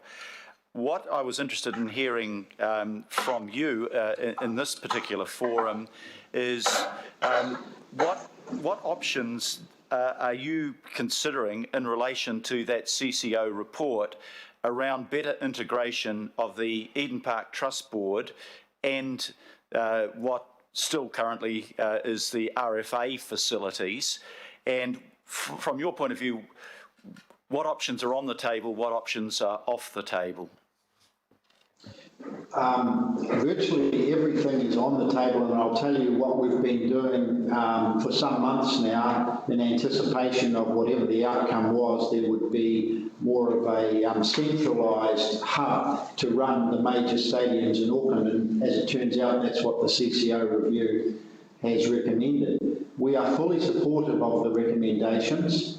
Rugby, Auckland Rugby and Auckland Cricket have been working together in a task force to understand how they might relinquish or give up or change some of their arrangements at the park, some of their benefits at the park, and what they would like to work with council on to replace some of the activities that might not occur at the park anymore.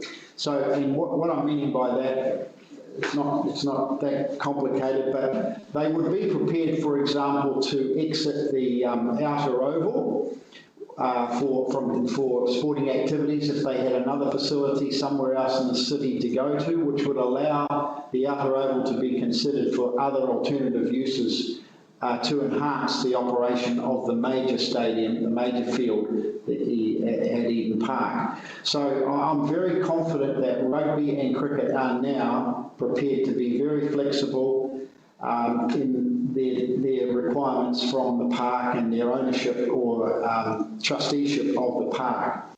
The other is I have talked to Minister Robertson, who appoints 5 trustees to the park, as you know, and briefed him on the recommendations out of the CCO review. And we as a trust would like to be much closer to the council in a governance sense. He would like that too, and he is prepared to work with us both on any legislative changes that might be required to the Eden Park Trust Act to give the council more of an active governance role in Eden Park as we look to combine potentially the big 4 stadiums in Auckland into one operating management entity at some point, which would probably, in my view, be delivered through a joint venture between Eden Park and the council. Those stadiums being Mount Smart Stadium, Eden Park, North Harbour and Western Springs. So there's been a lot of thinking go on, and we also have a vision for Eden Park that we have developed under our own resources as to what Eden Park could look like as a city asset in the future.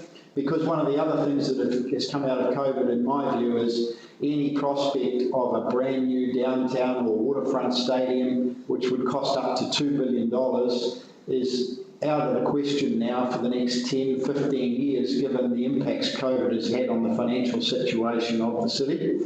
And somebody mentioned it actually earlier today, Greg Preston from Glen Eden. You know, when the city rail link opens up, Glen Eden, he said, will be half an hour from the city centre, which means it'll only be 18 minutes from Eden Park. So Eden Park actually with the city rail link becomes closer to the people in West Auckland and the people in South Auckland than the city centre does. So I think there's a whole lot of moving parts that can be crystallised well in the new dedicated stadium structure that comes out of at the back end of the CCO review. We're not engaging with anyone officially at the moment. They're preoccupied at RFA and AT with putting that merger together. But as they come through that, I would expect that we will engage actively come, say, February next year.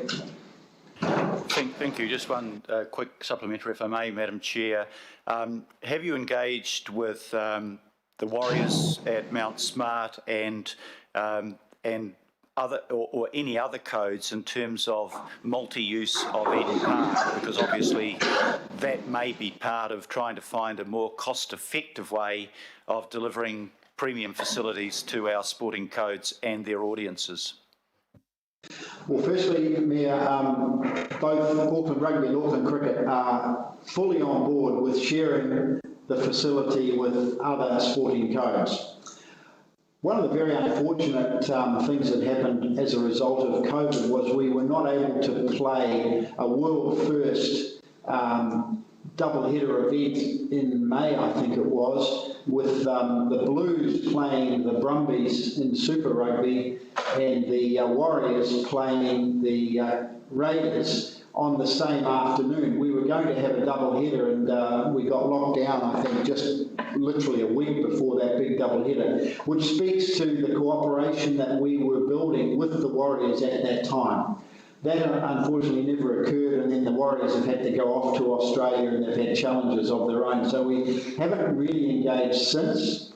The other keen, the other code keen to work with us is football. The Phoenix just love playing at Eden Park. They get the biggest crowds in New Zealand when they play at Eden Park, and they've had good results here. So they are another opportunity for multi-use of the facility here alongside rugby and cricket.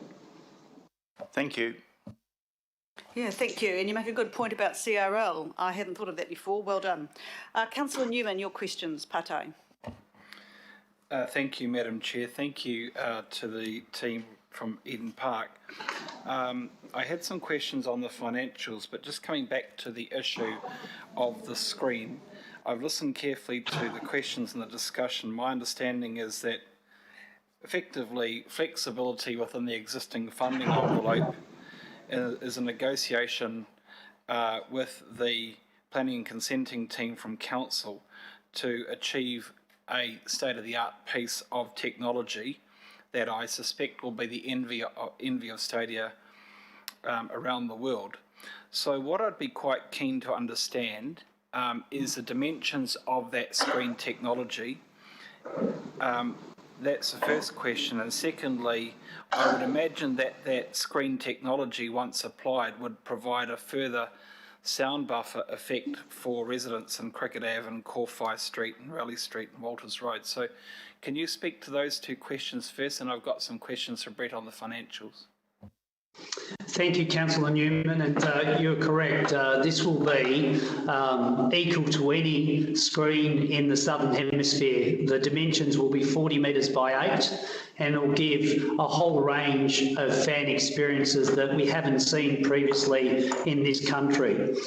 In relation to the structure will certainly provide additional sound buffering from the residents in Cricket Avenue and down the eastern end of the venue. It's fair to say a number of those residents are advocates of the park, they're members of the Hood, and they're looking forward to coming in and experiencing it. We're hoping for that screen to be in place by early December and utilised for our summer of cricket. Thank you. Going back to my note, probably for Brett, my notes on the financials. So looking at the COVID-19 summary page, with the staffing and wage savings you've achieved and the work that you've done, if you have had the 2 sellout fixtures, and if we hadn't faced the postponement around the AB fixtures, then I would imagine that you would be tracking very close to budget. You might even be slightly up, but you'd at least be tracking very close to budget. Do you have any sense as to where your EBITDA position might be in relation to other stadia in Auckland? I'm sorry, Councillor Newman, you'd be correct that we would be tracking at least at budget, but I don't have any comparative information. Okay. I think Chair, I think I'll leave it there if anyone else has more questions. Thank you, Councillor. Councillor Watson, Patai, from you. Thanks. This is a question to Nick, and one to the more immediate future, Nick, in terms of the forthcoming cricket season, which hopefully won't see the level of disruption that we've had with rugby. What are the plans for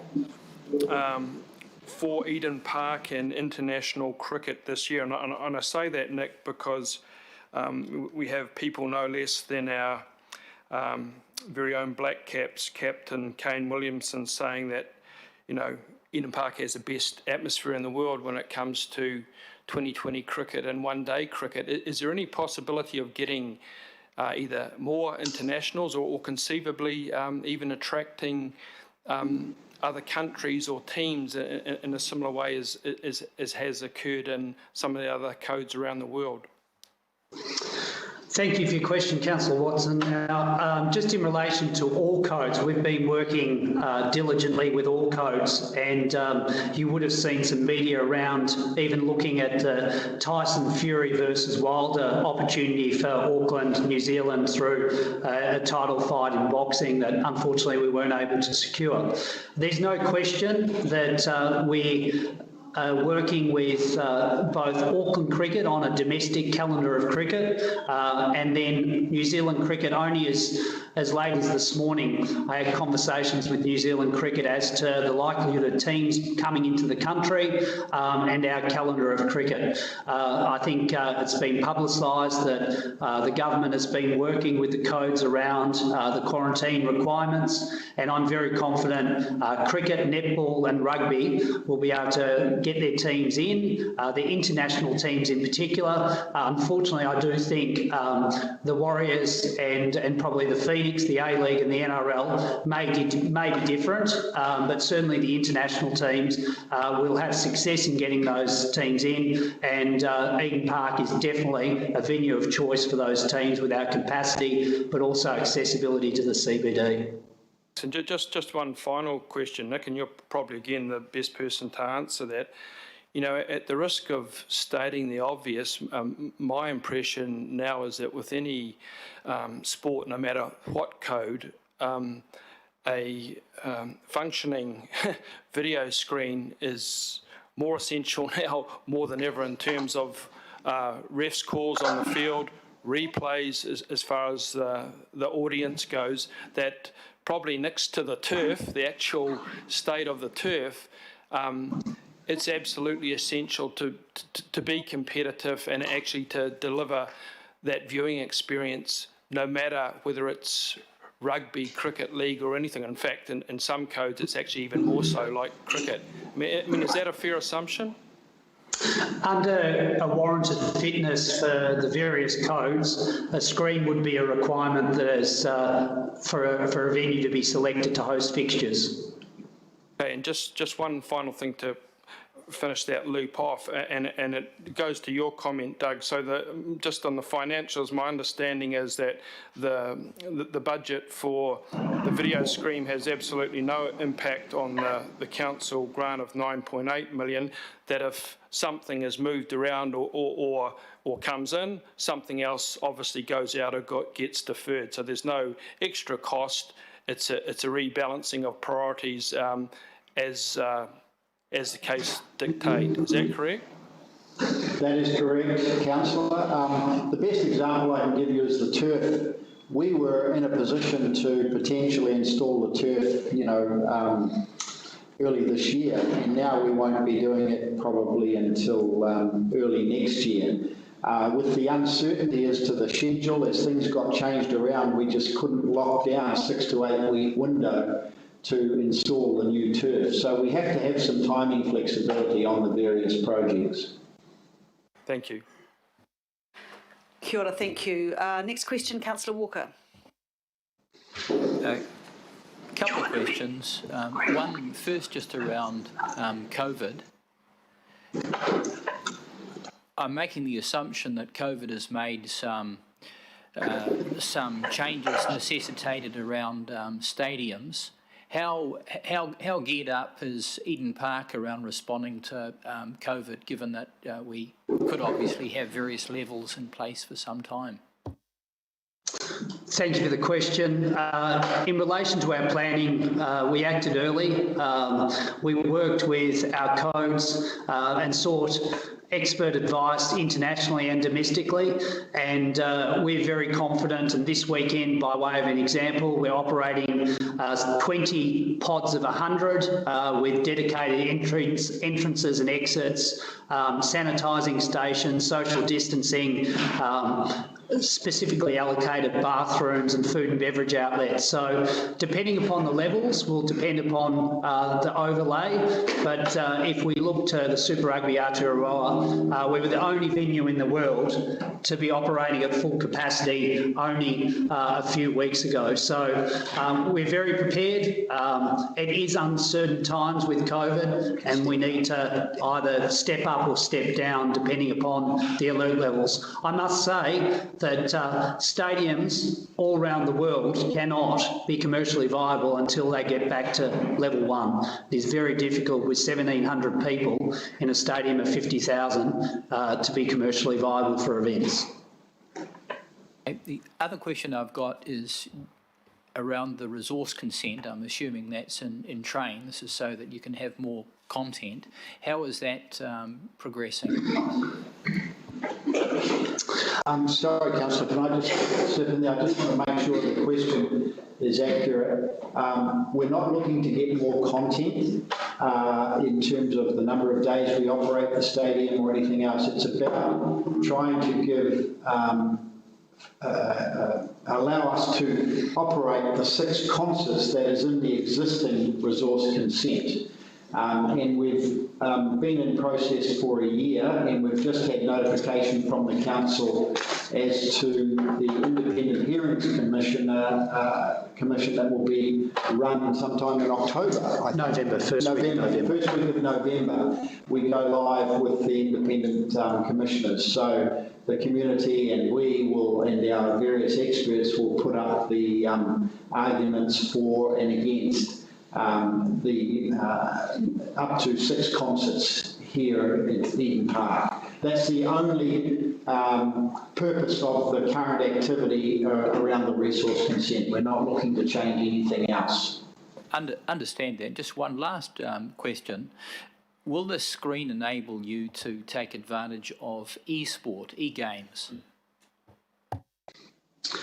We, as you may have read, we have signed a deal to be the home of esports in Auckland with a facility within our function rooms, but certainly esports is something on our radar, and as sport evolves and entertainment evolves, we'll be looking to look at those types of events. Would you be the only venue in the country that could cater for that sort of activity, given the size of the screen? I think that'd probably be a fair assumption. Thank you. Kia ora, thank you. Final question to Eden Park people before we go to Auckland Council staff is from Councillor Bartley. Patai, from you, please.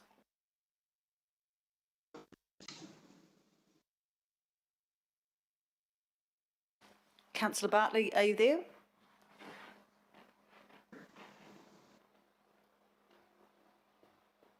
No? Well, then I might go to, I've got another question from Member Wilcox. Patai, from you.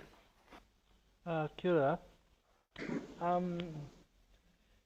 Anei nā he ao hou nā nei ki te take o te COVID-19, ka haere atua ki te take o taku kōrero. Ka ki te koutou I tani wā, hakapiri I ngā paparehia katoa kia whakawhiti I te pūtea, I te mahi, me ngā rauemi ki roto I a koutou.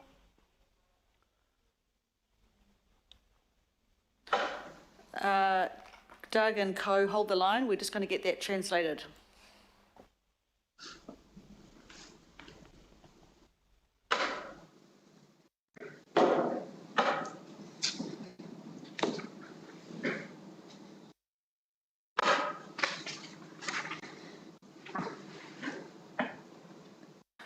Okay, Eden Park people, the Patai from Member Wilcox says, it's a new world now with COVID-19, so I'll come straight to the point. Could you see a need for yourselves to take control of all the RFA stadiums to cross-subsidise, rationalise and share resources? I wouldn't use the phrase take control. We have indicated our willingness and in fact desire to engage with the new CCO once it's formed to work to a more efficient and strategic operation of the major stadium network across Auckland. The 4 stadiums I mentioned earlier, we would definitely want to be involved in the governance and the leadership and the capturing of the various synergies, productivities, better utilisation of all of the facilities and decisions about the future investment or not in those facilities. So we hope we will play a part in that overall conversation early in the new year. Aroha ki te whakatoi au I te rawa. Kia ora, he says he was being cheeky. Councillor Bartley, I think we have you now. Councillor?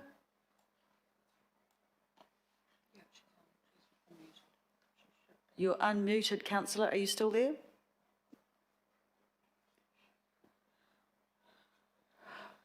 Okay, look, we'll hold that question, Councillor. And councillors, do you have a question for Auckland Council staff? We have them online. Councillor Darby, did you have a question for staff? So we've concluded with the Eden Park Trust Board. Yeah, I'm sure you will thank them at the end there. Just So I want them to hear what you're saying, though. Yeah, that's good. For the Chief Financial Officer, the Development Funding Agreement, I've read that agreement, and the agreement was arrived at after being informed by... Hold on, Councillor Darby. Eden Park people, can you make sure you are muted, please? Waiheke loves you. Thank you. Thank you. That's good. Thank you. Sorry, Councillor. Just in terms of the Development Funding Agreement, it was informed by everything that came before us on the 19th of March, I think it was, last year. And there was an outline of the capital expenditure program, and then that informs the Development Funding Agreement, and that was finalised, and there are signatures to that. It's quite a comprehensive document, but Schedule 1 identifies the capital program. Now, can you reconcile the fact that there is no video screen identified in that development funding agreement of one, and we're being told today it's 1.4 million. That's a big, chunky, obvious item. Yet in the information of 19th of March, it's very clear that a video screen is an exclusion. If you look at the narrative under paragraph 43. Now, I know you don't have that in front of you now. So that's my first question. We've heard today that this development funding agreement schedule 1 is fluid, it is flexible. That is, projects that aren't identified on it can suddenly appear. And I'm a little bit troubled by that, and who might be allowing this fluidity and flexibility on our side to ensure that the integrity of the agreement is upheld. If I can start the response there through the chair, and Lee Redshaw may want to jump in here as well. Look, no, it's been discussed here already, and that was the notion of that fluidity. The Eden Park Trust has an overall capital works program. There was various items on there, including the screen, that didn't flow through into the agreement, but here at council, including myself, gave authority for some variation to move there, to actually introduce some flexibility to actually meet the needs at the time, allowing for the fact that COVID restricted some of the capital works to proceed. So council, and it was officer level, did actually support the notion of introducing that flexibility to enable them to actually proceed, utilise the grants up to the amount approved, and that included a part of the screen becoming part of that costs due to the arrangements they had to bring it in from overseas. Are you satisfied that that move on our part is entirely consistent with the development funding agreement as it is written? Oh, yeah, as of today, here and now, I'd have to actually go back to the agreement, look at it. At the time, which was from memory at the very beginning of April, I looked at that, had some conversations with the relevant staffs, and it made sense. Here and now, today, I'd have to actually refresh my memory whether there's any concern now through that agreement. But it didn't. I was comfortable at the time, yes. Okay. Just going to the other question I have, and it's beyond that, and I do think we need a bit of daylight on what happened there, because it is a significant number of 1.4 and it was not listed, and it was specifically identified as excluded under paragraph 43 of the report that we received 19th of March, I think it was.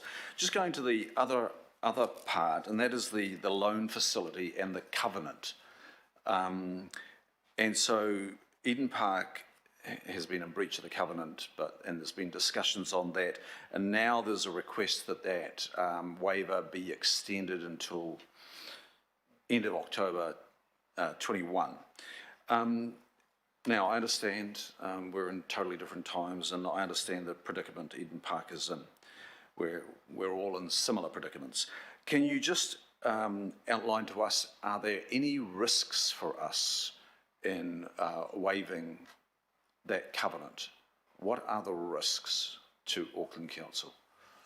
Yeah, look, what I may do is get John Bishop to elaborate on the detail underneath that. Are you there, John? Yes, I'm there, Kevin.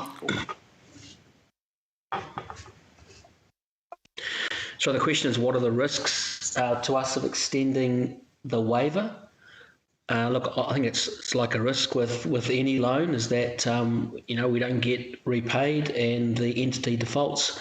But I would point out that the granting of waivers, in the current COVID situation is commonplace. With what's going on in business at the moment, use the obvious example of Auckland Airport getting waivers from their bankers. So, look, it is commonplace in the current environment to give waivers under these very strange situations. Okay, so if the entity defaulted, what would put the entity in a position where it defaults, whether it just can't trade anymore? Just give us an idea. I mean, there's a lot at stake here. There's a big chunk of public money. You still there, John? Through you, Chair. Look, the simple answer is, what causes an entity to default is, not having sufficient revenues to cover their costs. Yep. Look, I understand that. It's pretty basic, and I appreciate you being clear in your outline there. And so, taking all that into account, we can see the forecast, the projections for Eden Park, and you're not at this stage concerned about the entity defaulting, John? I'll look through you, Chair. I mean, all entities are in a similar situation to Eden Park, who operate in this sort of situation right now. Yes, there is increased risk of default, given their revenue is compromised, as are a whole range of entities in New Zealand and around the world at the moment. But Eden Park are still paying their interest, and they're still well within their loan facility. Okay, look, I'll leave it there, and I do note that they've paid down a few $100,000, I think, in the last year on that loan facility. Thank you, John. Thank you, Councillor, and thank you, John. Next question, Councillor Dalton. Thank you. Gosh, I'm just a little bit confused where we're going here. I think I understand the questions that Councillor Darby, I can hear the questions Councillor Darby is asking, but it sounds like there's a concern around the screen because it might have been a nice to have, or it wasn't included in a schedule, but I hear it is included in the schedule. So I guess what I'm asking is around that flexibility, around how they are using the money, which I would suggest is going to change as many funding agreements are changing under COVID and prioritisations, and in this instance a screen breaking and needed to be fixed and replaced. That must be the decisions that Eden Park can make within the funding envelope that they have. I'm just a little concerned that Councillor Darby might not have the confidence that they are solid decision makers in this space in terms of their priorities. So the flexibility is the question. Yes, so I mean, they do talk to each other, remember? Eden Park does talk to council staff, so internally. And you have delegations as well that you can approve some changes within the funding envelope.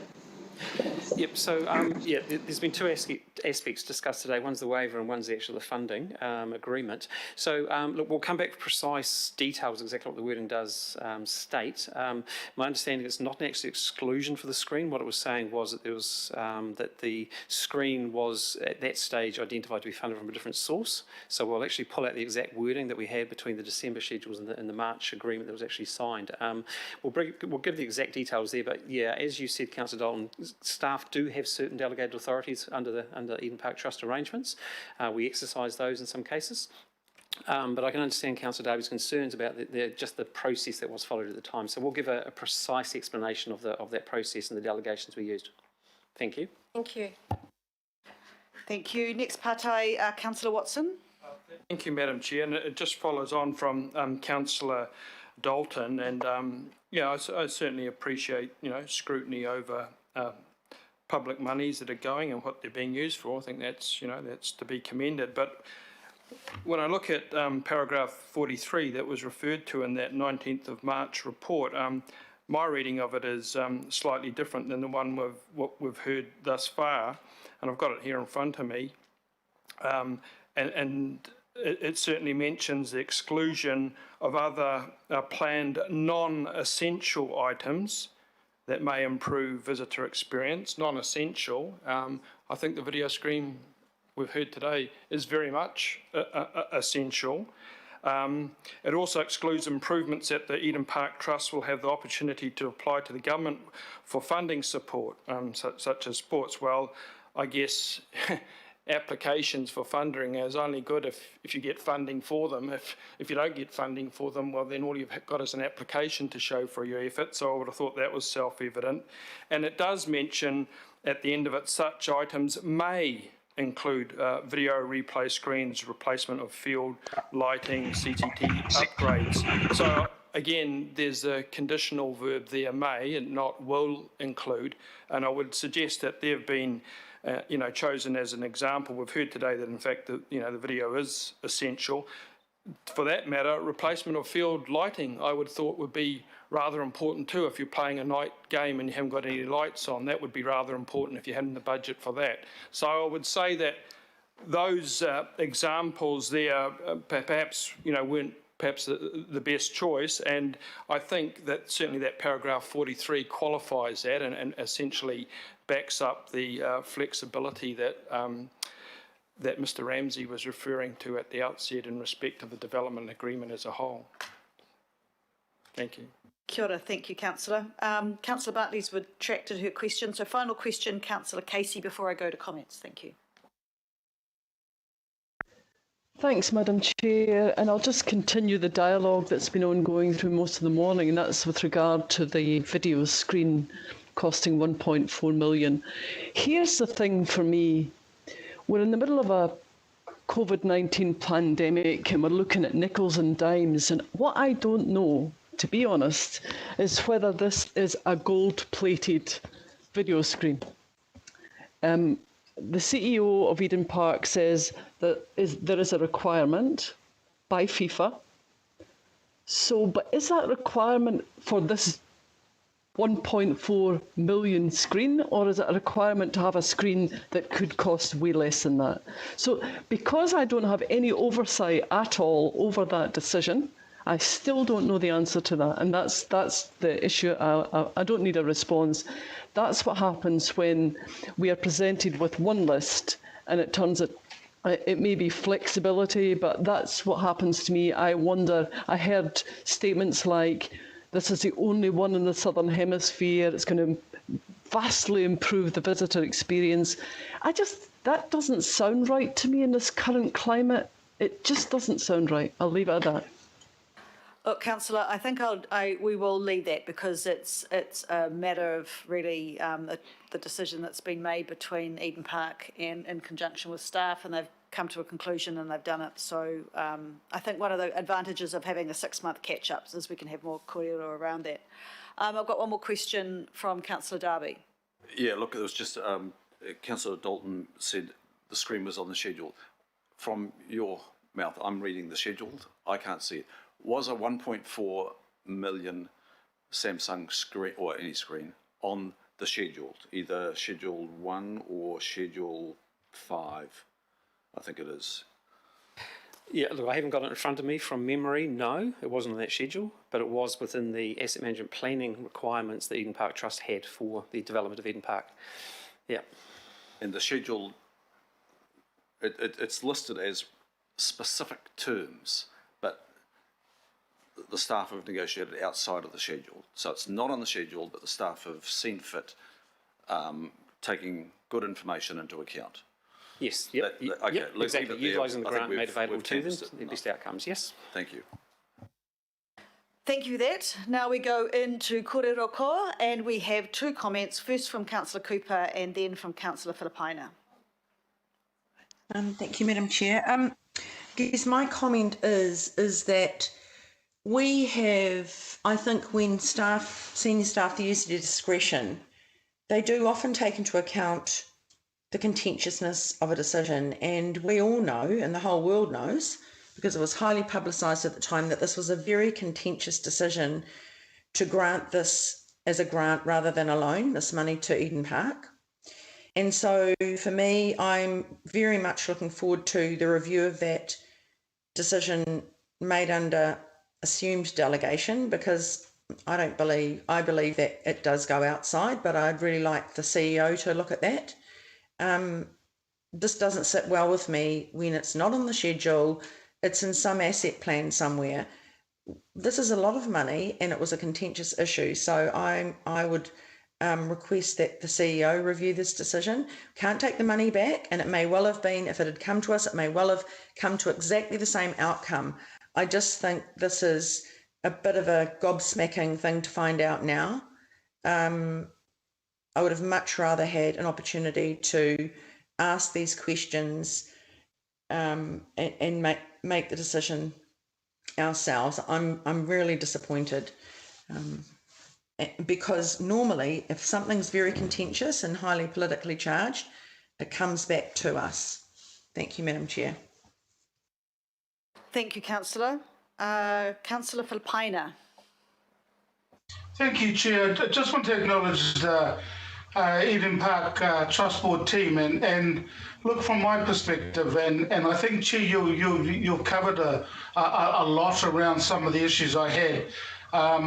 But look, I am quite comfortable in regards to the accountability and the process that was followed and the questions that have been put to the CFO at Council and also the Eden Park Trust Board. Chair, for me, was quite heartened to hear Doug say that the conversations that they did start somehow finished and now are going to continue after the entity RFAL is formed in December. I look forward to the conversations that they will be having. My other comment is I know a price very similar to that that relates to the video screen is of a similar price to that was put into Mount Smart.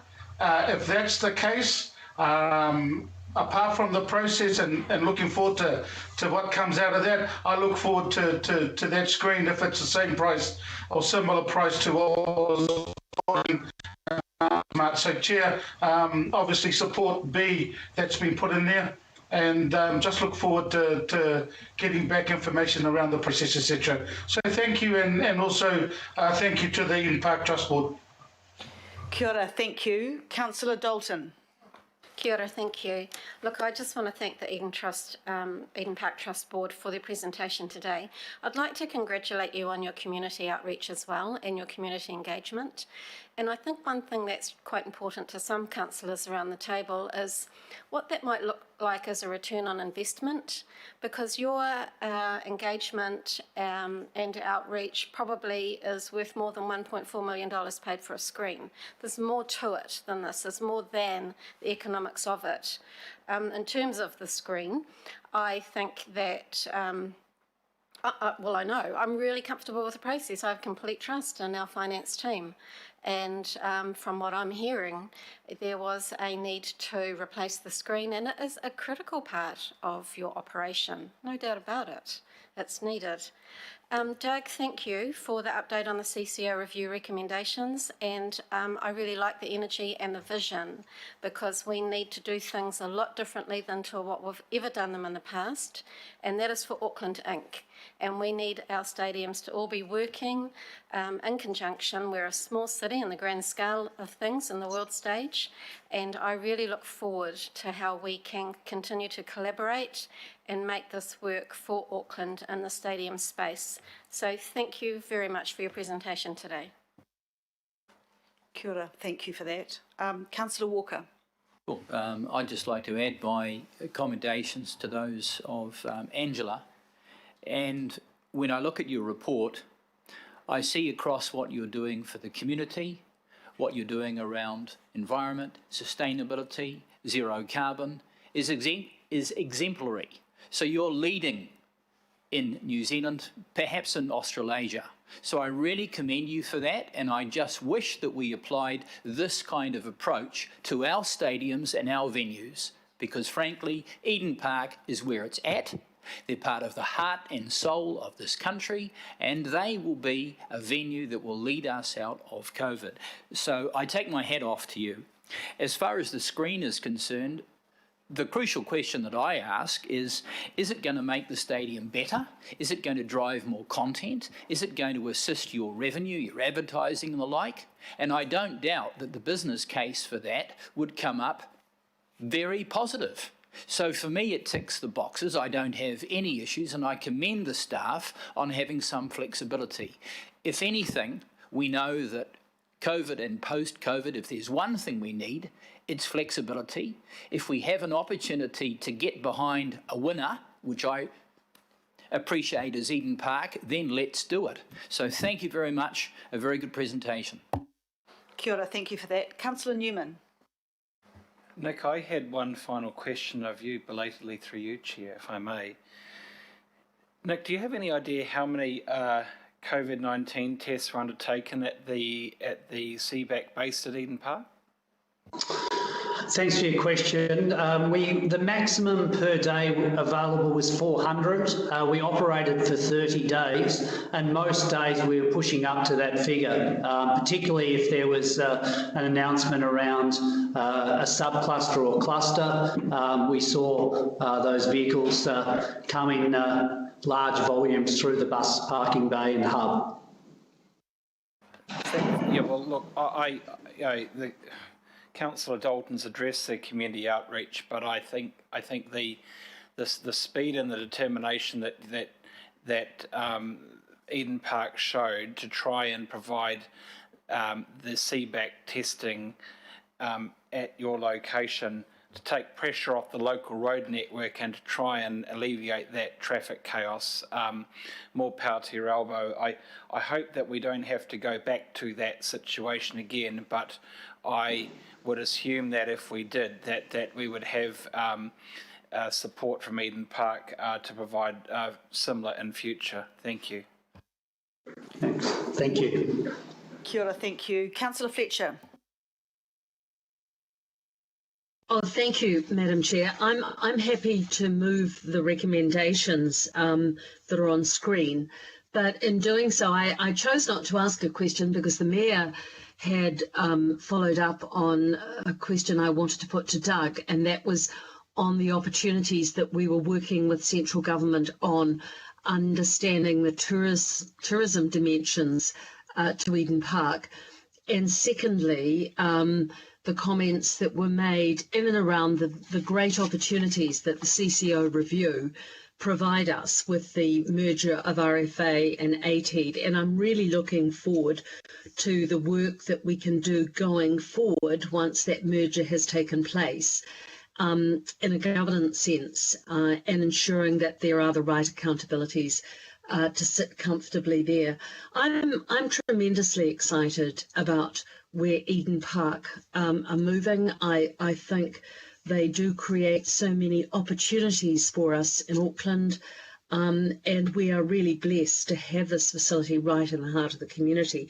And I have long believed that once the CRL station opens, it is absolutely going to change the whole dynamic, not just for Eden Park, but the area generally. And Eden Park is very well placed to be able to play its part in the growth of Auckland going forward. So I think these 6-month catch-ups are invaluable, and I'm pleased that you're ensuring that we actually have the next one scheduled at least before the end of April. But I'd like to pass on my congratulations to the board. I was going to comment, and it's been picked up by my colleague, but just how pivotal you are when something like COVID occurs, the fact that people know where Eden Park is, that they can go and have their COVID tests, that you have a wonderful way, whether it's the tangi or of some well-known Aucklander, or whether it's, whatever the event might be that is critical, Eden Park will open the doors and encourage the community. And so these are exciting times moving forward, and I'd just like to congratulate the board, thank them for all the work that they're doing, and our officers in Auckland Council, the financial officers, who have been working closely with them. So thank you very much. Thank you, Councillor. And are you happy with the second recommendation I put up on the screen as Chair's recommendation? If you're moving? Yes, I was happy. That's why I spoke to, the fact that it's great having these catch-ups, and I hope that we can ensure that we do it before April 2021. Kia ora, thank you. Councillor Mulholland. Kia ora tātou. Thank you, Chair, for the opportunity to talk, and I'd like to thank the representatives of the Eden Park Trust Board.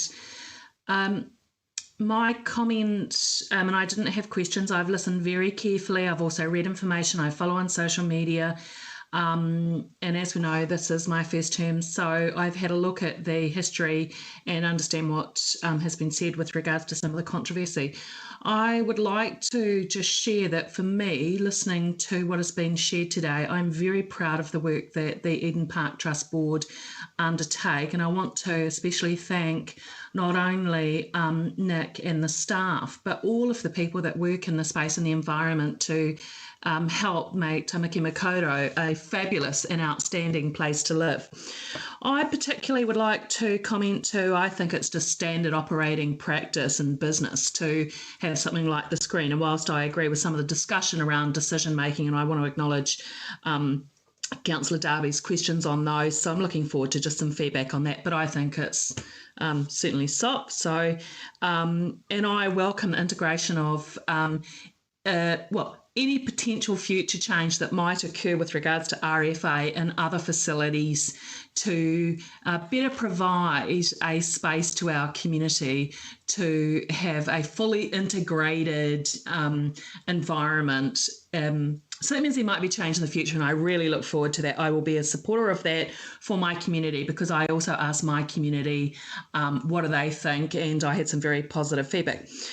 With regards to some of your social media and what you do say in public, I just want to acknowledge some fantastic things that I and others observe that you do.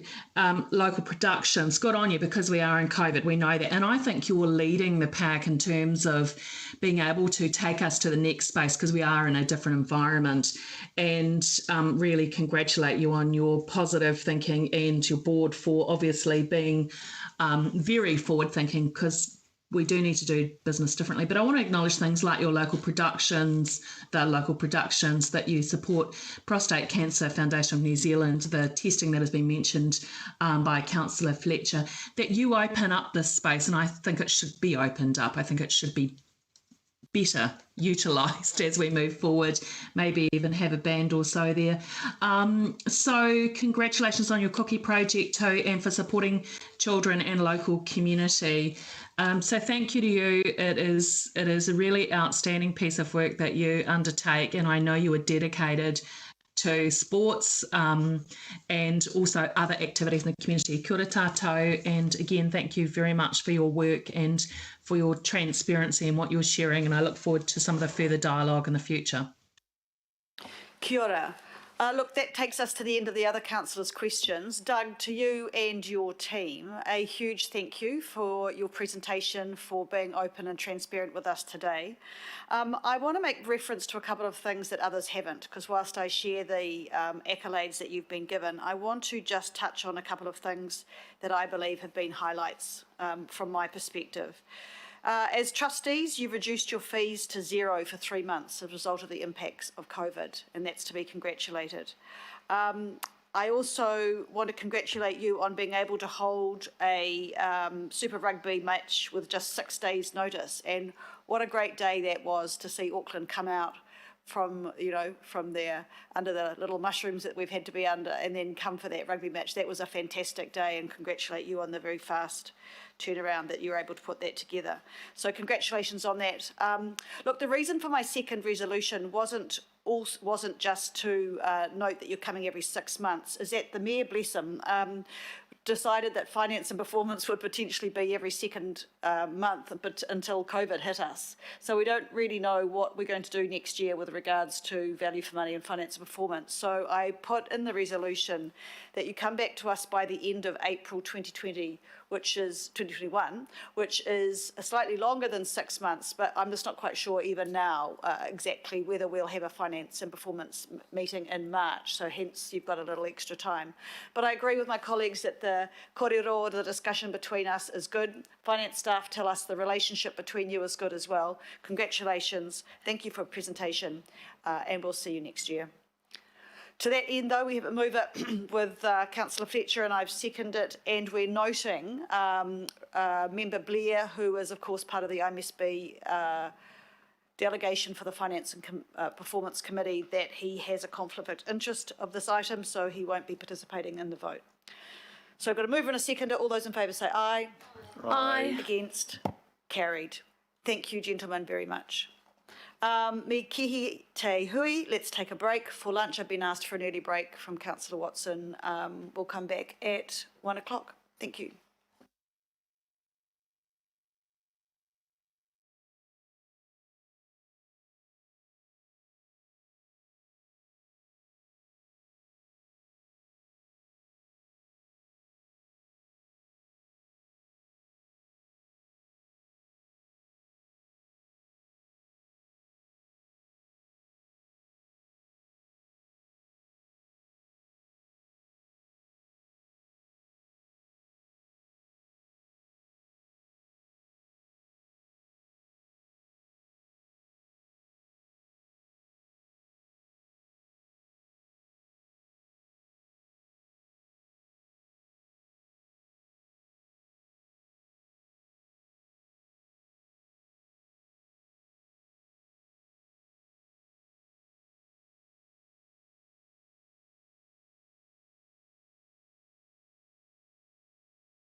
Welcome back.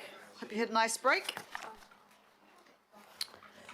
We move now to item Iwa, item 9. And before we start, I will just ask our, got to find her name because it's so long and it's very important.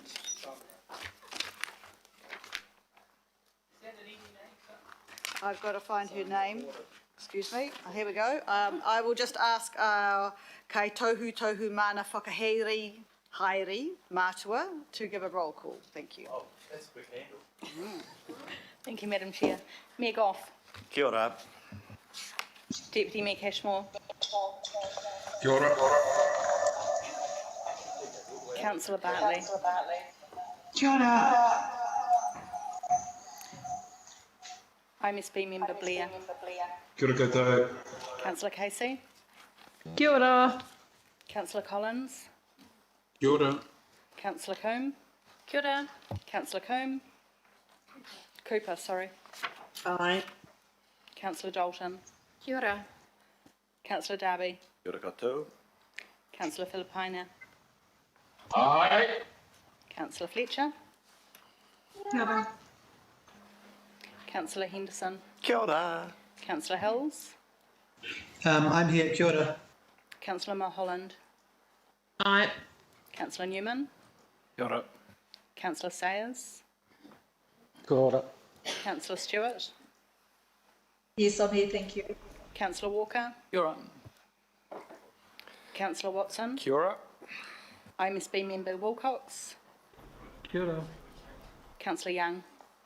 Kia ora. Thank you for that.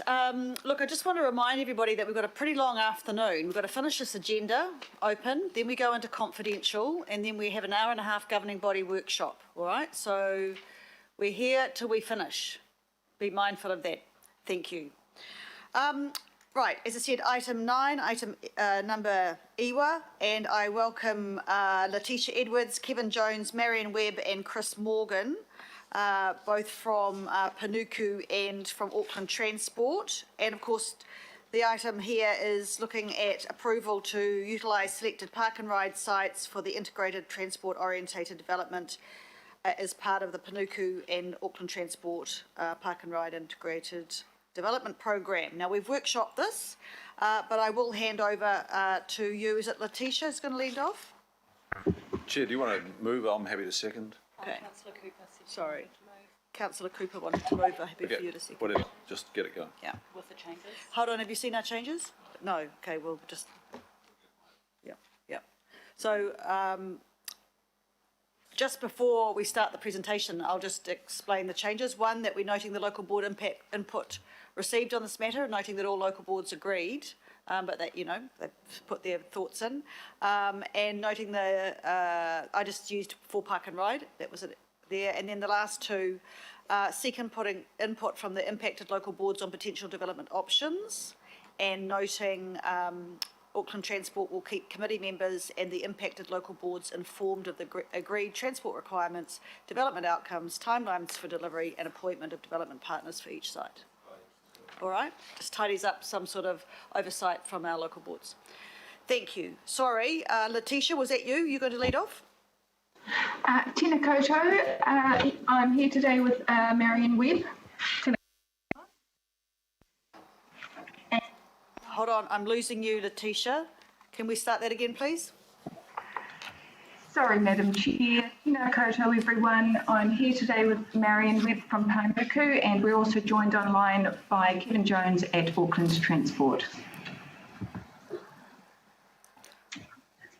Happy to answer any questions, Madam Chair, or else we can do an outline of this proposal to review the information covered in the recent workshop. Look, you can do a brief outline if you like, but I think we have covered this in workshop, so we should be over it. I think I'll just open to questions. And the first question I have, first part I have, is Councillor Walker. Thank you. Okay, so the question I've got is around the delegation, Madam Chair. And my concern is that effectively, if we move these resolutions, we're effectively approving the sale. Now, my concern is, let's take worst case scenario. Let's say we don't make much money at all from some of these propositions. The last thing we want is to have the airspace sold when we might well be better holding on to it.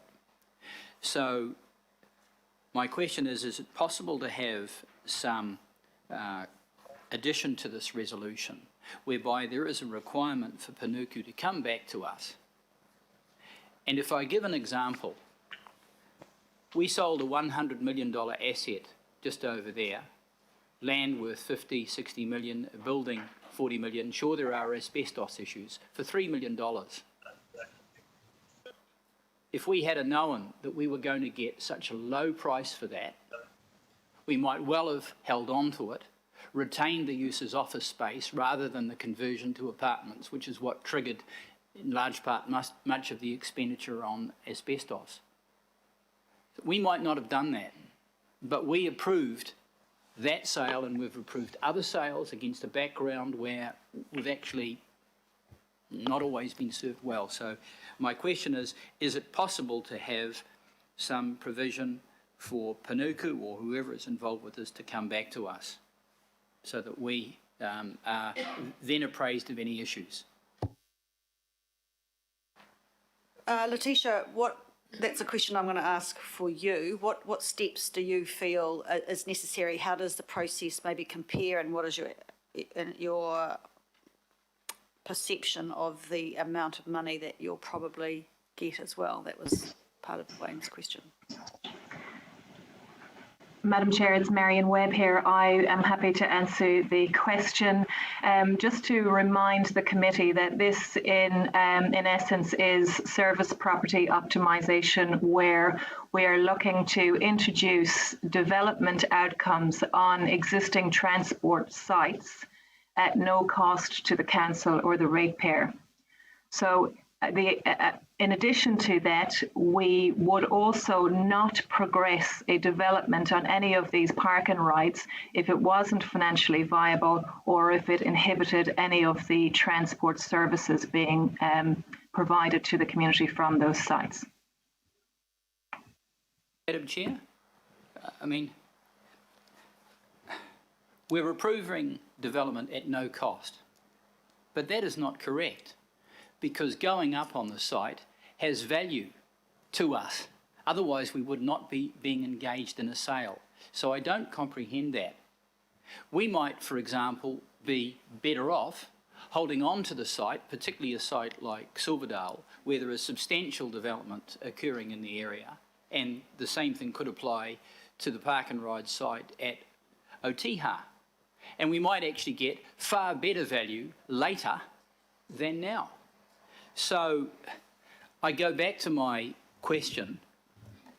If there are risks attached to an early sale, if there are other things that could happen to the site that we might want to have control over, if there could be propositions put on the table that we might want to know about, is it possible for us to have some form of report back ahead of committing ourselves to a sale?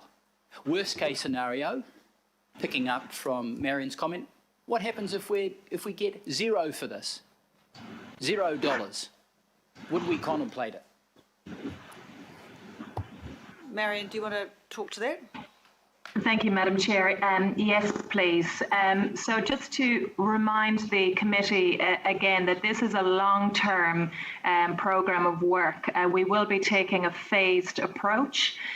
We would only really, again, look to developing these sites if it made sense financially and with respect to any essential outcomes that the council group might look to obtain on these sites. We have indicated recently at the workshop that we would be more than happy to workshop these individual sites as we progress them at the committees, so that the councillors are well versed in what we are doing. We also would look to including these sites in the monthly and quarterly reporting that we will be doing to the committee as part of the emergency budget alongside the council's finance team. Madam Chair, I mean, a workshop's fine, but I don't think the CCO review would suggest a workshop was an adequate check or balance. So I'm interested in a report back to an appropriate committee of council. And what would be wrong with that? What would be wrong with the governors, who are us, having some oversight over what could be a really important transaction? What about if we did a progress report at the planning committee? Because, Marion, would you be happy with that? Absolutely, Madam Chair. Just an additional point I'd like to make as well is that the approach we are taking with this programme of work is similar to the Panuku priority development location approach, in that we're seeking the approvals up front so that we can put all of the necessary resource into the programme, but more importantly, so that we have the ability to engage meaningfully with developers. I guess that's the real issue that we have in terms of progressing these on a site-by-site basis. Undertaking all of the necessary due diligence, feasibility, service requirements, etc., with no real clear mandate or view from the council that these will be approved after all of the work, etc., has been done. So I guess we were looking at an existing agreed model to progress these sites, but we would be more than happy to increase our information sharing, etc., with the committee in whatever form is requested. Right, okay. Can we just work on that, Councillor Walker, for a minute? Councillor Darby, did you want to add something on that issue? Yeah, look, my understanding is that following this decision, they go into the Panuku work program, and then the job is handed to the planning committee. And if there is a future financial decision to be made, that comes back to this committee, because this committee has jurisdiction over that. But it goes into the planning committee's work program, just like everything else did, the unlocks, transforms, the supports, etc. And we continue to have oversight, and we get to question that and enter the inquiry site by site. So that's where, if anything is flushed out as financial, it will be referred back to your finance committee. So there's definitely, and Marion, I think, is there not a report on this integrated development program? Is it coming to the November planning committee? Was that the intention? Certainly on the schedule for a workshop. Yes, that's right. It's on the schedule for a workshop. So, yes. Yeah. Yeah. Madam Chair, if I could just, I beg your pardon, just if I could clarify, we have Auckland Transport and Panuku have not done enough work on from a site-specific perspective to determine the essential outcomes. That's the urban development outcomes, the urban design outcomes, or the transport outcomes on each of these sites yet to bring it in a report to the planning committee. But again, on a site-by-site basis, we'd be more than happy to do that. So my understanding is that's why you need it. You need the resolutions today, because then in full confidence you can have an open discussion with developers without, maybe if council do it or maybe if they don't. You've got a mandate this time, and then the next stage is after that will come to the planning committee and the local boards, and that's kind of how we got those extra resolutions in there. So thank you for working with us on them. I have a question, a patai from Councillor Cooper.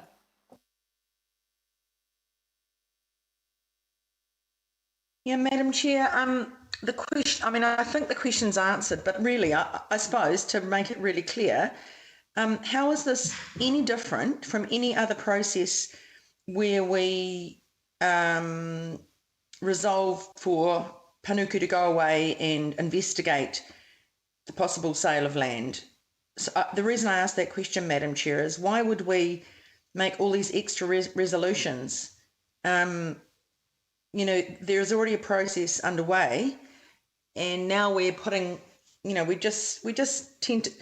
already decided to do asset disposal, and now we put obstacles in the way. So that's why I'm asking the question. And the second thing I just want to say is that I said that I would be happy to move that in the sidebar, but I'm not, because even though I can't see the resolution. You changed the resolution there. I guess it's from the chair about making sure that car parking stayed in council ownership, and I can't support that because that's not in line with some of the conversations we've been having around possible leasing out, etc., etc. So I won't move it. That's fine, Councillor Cooper. I should just note that Resolution D has been written by Panuku. There hasn't been a chair's resolution. Okay, well, what I'm saying is I'm not happy with that because I think that it closes off options, and I'm not prepared to close off options when we're in a really dire financial situation going ahead in the long-term plan. You understand this is about airspace, not about the land, right?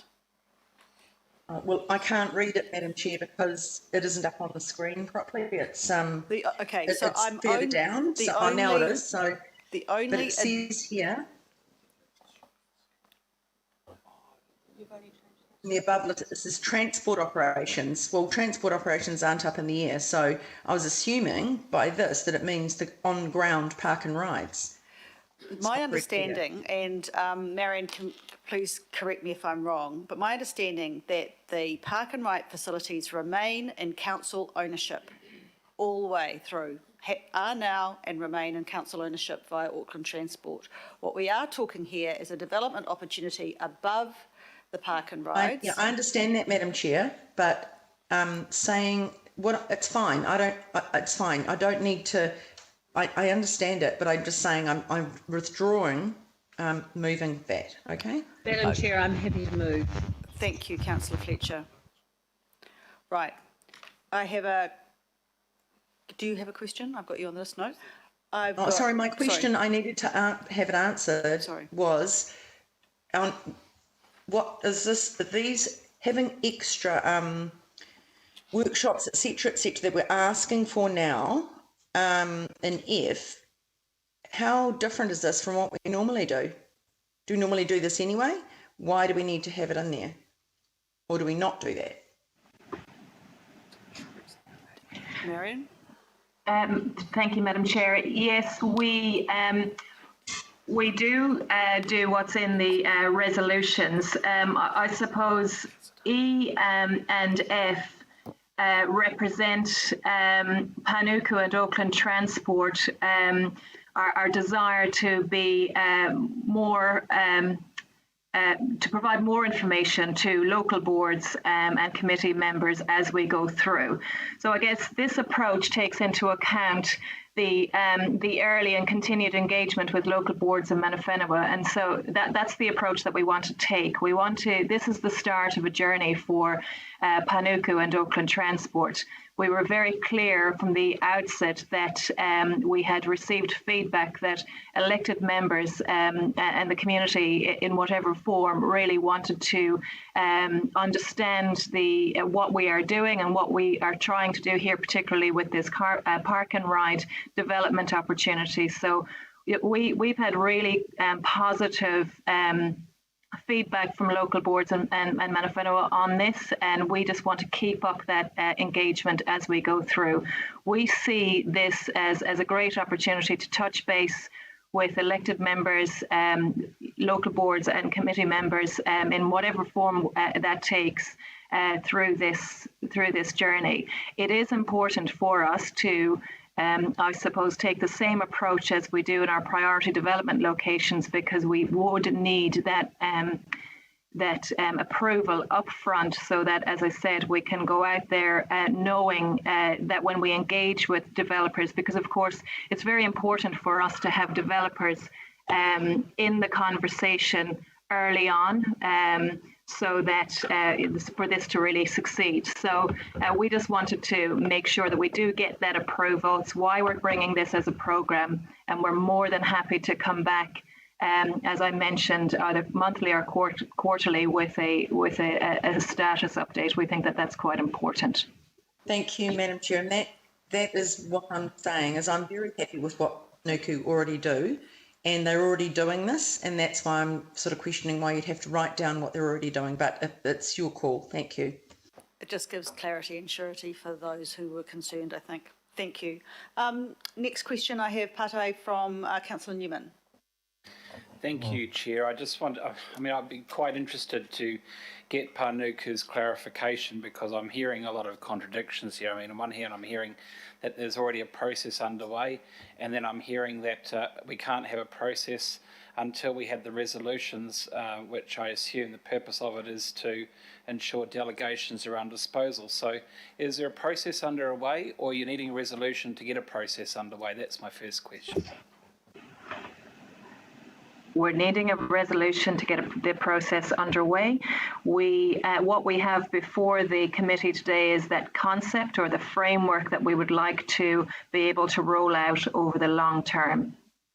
But we wanted to use the existing process that Panuku manages in its town centres to move this forward, if that makes sense. So I've asked you twice now in relation to some of the locations in my ward.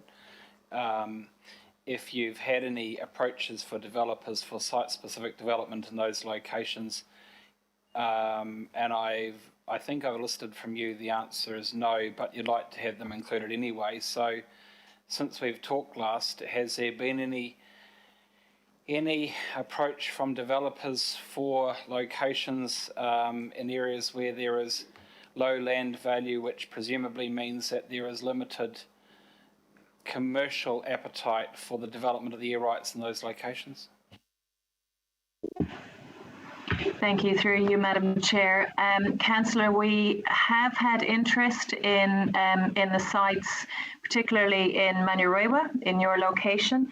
The developers have indicated at a high level to us, of course, that these sites are a prime opportunity to deliver what they would consider to be affordable housing and urban regeneration outcomes in an undercapitalised location. We've had indication from developers over time that a development on particularly the Selwyn Road site could catalyse development in the surrounding area. Of course, we haven't done any real investigation into the constraints to development, etc., but we have most certainly had a number of what we would consider to be credible developers inquiring with ourselves at Panuku and also at Auckland Transport about the prospect of partnering. And again, we're in the position where we would like to progress some of these opportunities, but can't do that until we get the necessary approval, because each of these sites, to enable development, there is a disposal component, which is the airspace. Yeah, but I guess for me then it would just come down to the timing of it, because you can enter into a development, you could enter into an investigation to inform a development proposal to bring back for a resolution for disposal, rather than having a resolution to mandate a disposal to inform an investigation around the development for the site.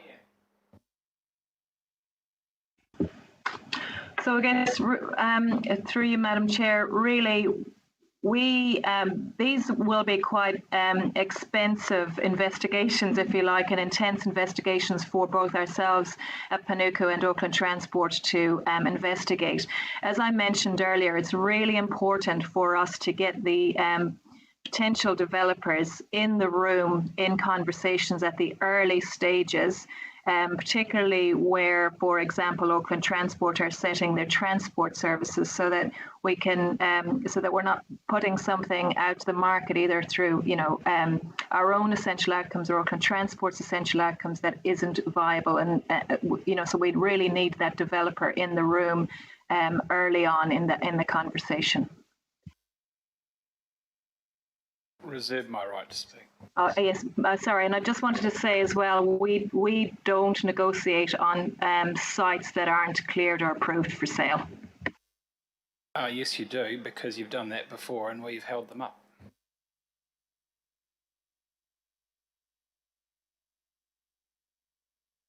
Do you want to refute that?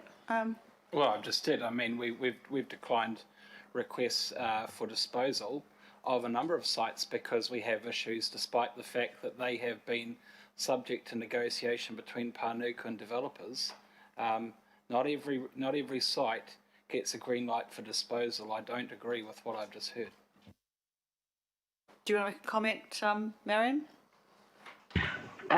Sorry, Madam Chair, I'm not aware of any sites that Panuku has entered into negotiation on that have, to the point where we have a development agreement before we've gotten approval from the committee. I apologise, I'm not aware of any examples.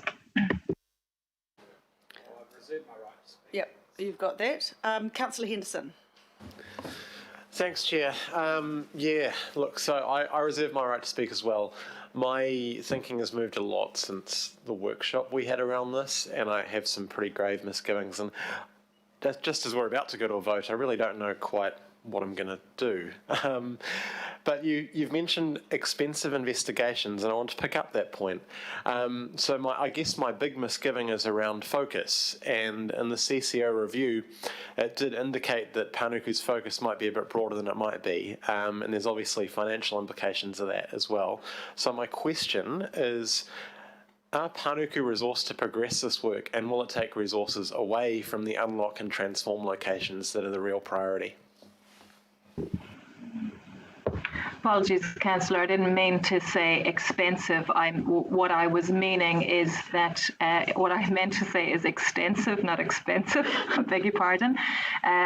Yes, both Panuku and Auckland Transport are resourced to do this. It won't take any resource away from our priority development locations.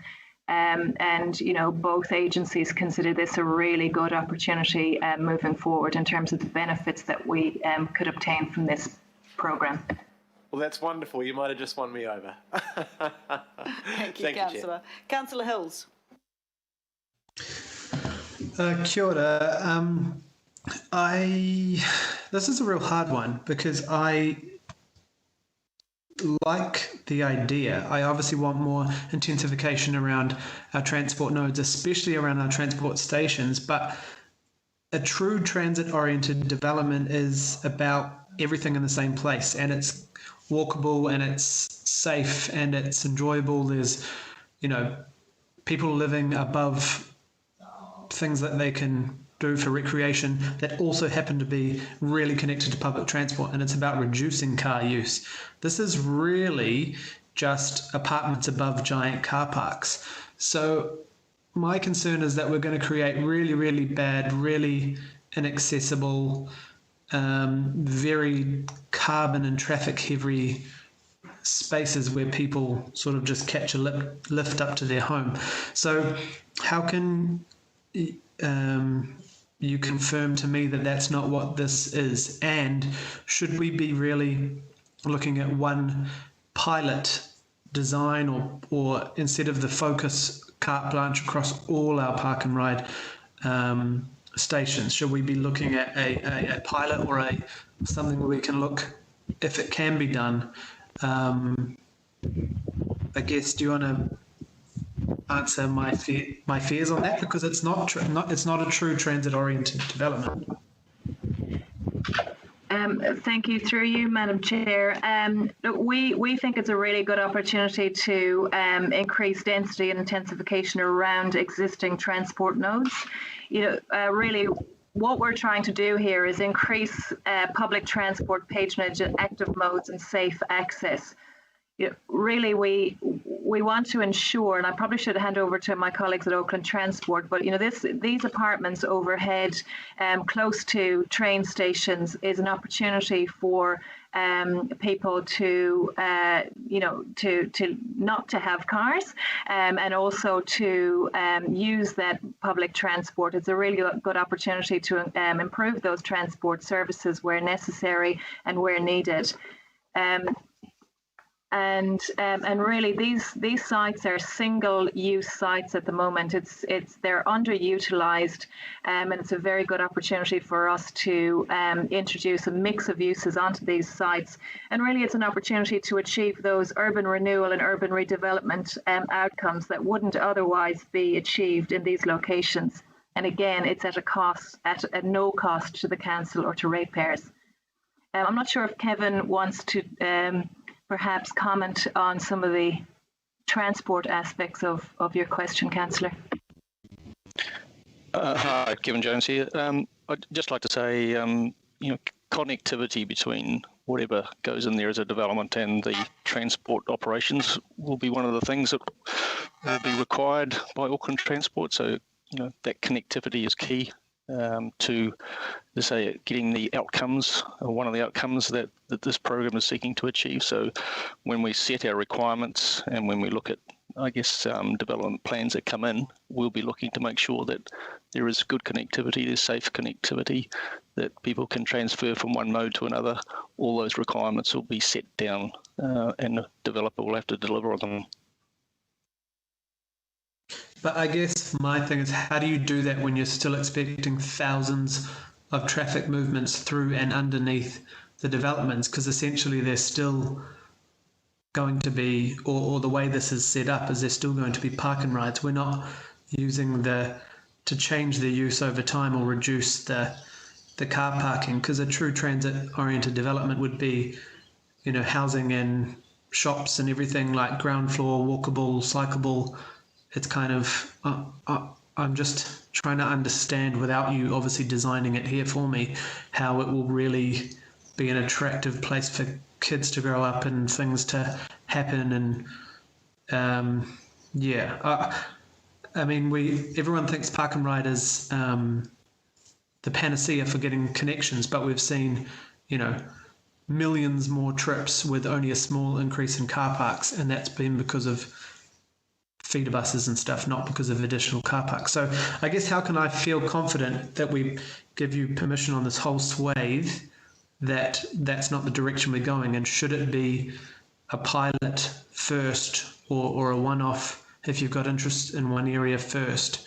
Because I'm just a bit worried that it's kind of carte blanche across the whole city and we get some really bad, unsafe developments, even though I really support intensifying around our public transport stations. I just worry about, New Lynn is an amazing development, but that's because it's right above train stations. Yes, there's car parking involved, but it's not a park and ride focused.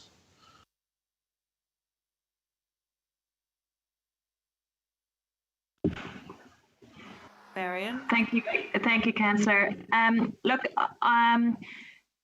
Really, I suppose the reason we want to bring this programme to the committee rather than a pilot is because we are acknowledging that in the past, significant great opportunities have been missed.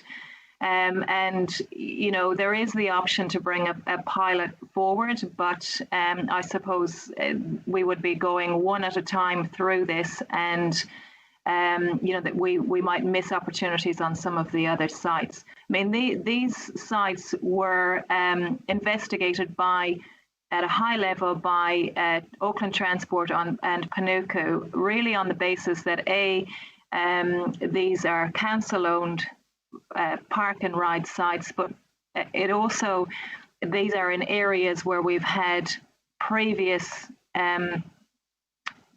we've had developers knock on our doors to request that we progress a partnership. So there's a number of reasons why these properties are on the list there. Again, we don't see any issue with progressing a pilot, but we would be loath to see an opportunity missed if we were to take that road, which is why we're here today with a list of 9.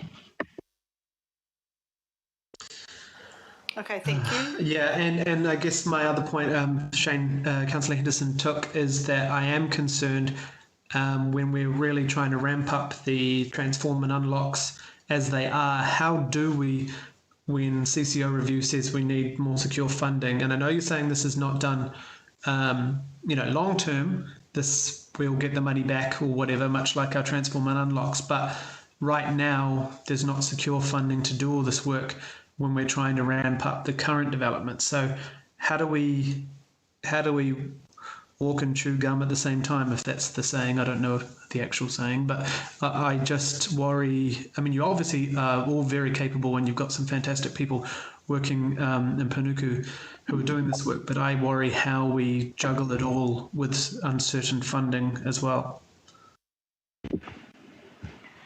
So, Councillor, again, this, as I mentioned at the outset, is an extension of the service property optimisation approach. It should and must pay for itself. And I guess really, you know, through our statement of intent, Panuku has the objective, if you like, to explore opportunities. And we see this as one of those opportunities. So, and also in terms of the resources that would sit behind this, these are, you know, we would not be competing with our Transform and Unlock locations. Okay. And again, it is an opportunity to achieve some of those outcomes that we would look to achieve within our town centres on these sites as well. Okay, yeah, I'll have a last comment at the end if that's okay, Madam Chair. Okay, thank you, Councillor. I'm just going to step in here for a minute. So, Marion, am I correct in saying this is a 20-year work program, correct? Correct. And you're going to, if you get the green light today, you're going to go away and do some work and regularly report to both local boards and councillors about what you're doing, where you're doing, and when you're doing it. And so that if anything went wrong, anything happened that potentially no one liked, that there would be the ability then to do something about it. But that's the whole concept. You want the green line now to look at it. You will prioritise based on what your business case will do and report regularly back to all parties. That's correct, Madam Chair, yes. Great, thank you. I just wanted to make sure I was good. Councillor Coombe. Thank you, Madam Chair. Kia ora koutou to everybody who's on the line for this item. Thank you. I have a partai in the context of very much support the optimisation of our park and rides, and I think this process is going to be good because I think it will put some daylight just on how much we subsidise big surface car parks and how underutilised they are and a very poor investment for council. So if we can optimise and provide the park and ride, I'm all for that. But in terms of the report, I'm a very visual person. So we've been talking about that this is about air rights, but is it hypothetically possible that we will work through a process with a developer and they will actually say, it would make more sense to consolidate, this is hypothetically, all of the parking into one building and free up the rest of the land for a proper integrated development. It's not literally, is this actually like literally tying us down to that it has to be airspace, even if that doesn't lead to good design outcomes?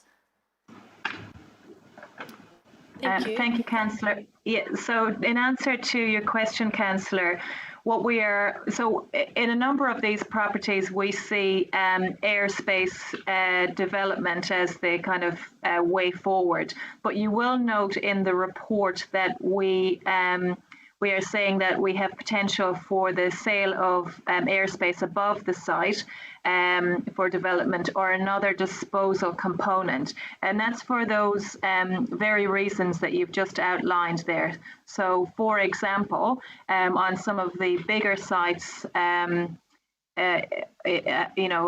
Constellation or Albany, it might perhaps be more appropriate to consolidate the car parking and dispose of a portion of the land.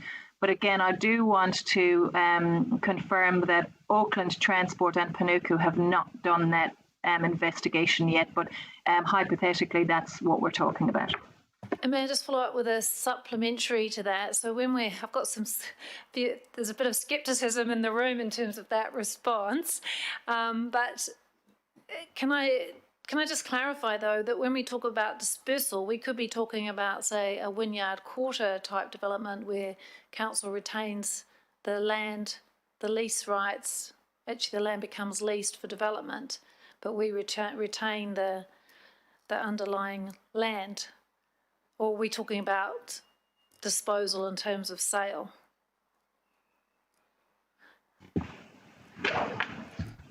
So we are talking about disposal in terms of sale.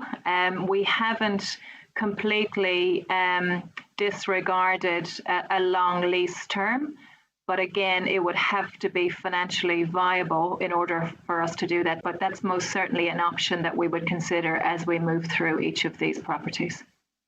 And if I just may, that kind of leads to further clarification. I mean, I absolutely want everything to be able to be investigated so that we do optimise this land appropriately, and that my colleagues who are concerned that this might be undermining park and ride, a backdoor kind of way of diminishing park and ride, that we can still, I guess my question is, does this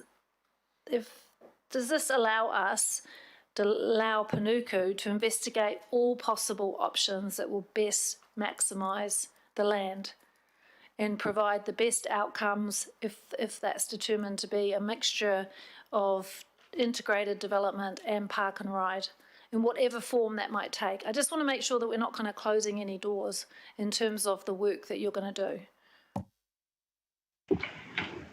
Thank you, Councillor. That's correct. That is what we're looking to do. I'm going to give a follow-up to that, if I may. So at the moment, we have a recommendation that says the sites, that current park and ride stays within council ownership. So if you were to do that, you'd have to come back to Finance and Performance for approval, wouldn't you? Because that's a key point. At the moment, well, hold on. Well, I'm just asking Marion. At the moment, this is a proposal to develop the air rights, right? So with the current park and ride footprint in the hands of Auckland Transport, if you were to do anything to reduce that or change that, would you not come back for approval for disposal of the land, for want of a better word, the ground floor? Because currently you're saying that it remains in council ownership. So, Madam Chair, just to clarify, in recommendation B, we are asking for approval subject to the satisfactory conclusion of any required statutory process, disposal of a component or components of the following sites. So there, really what we are saying is that it's either the airspace above the development or a component of the site that makes sense to develop while retaining the transport service as a priority in council's ownership. Confirmed transport service.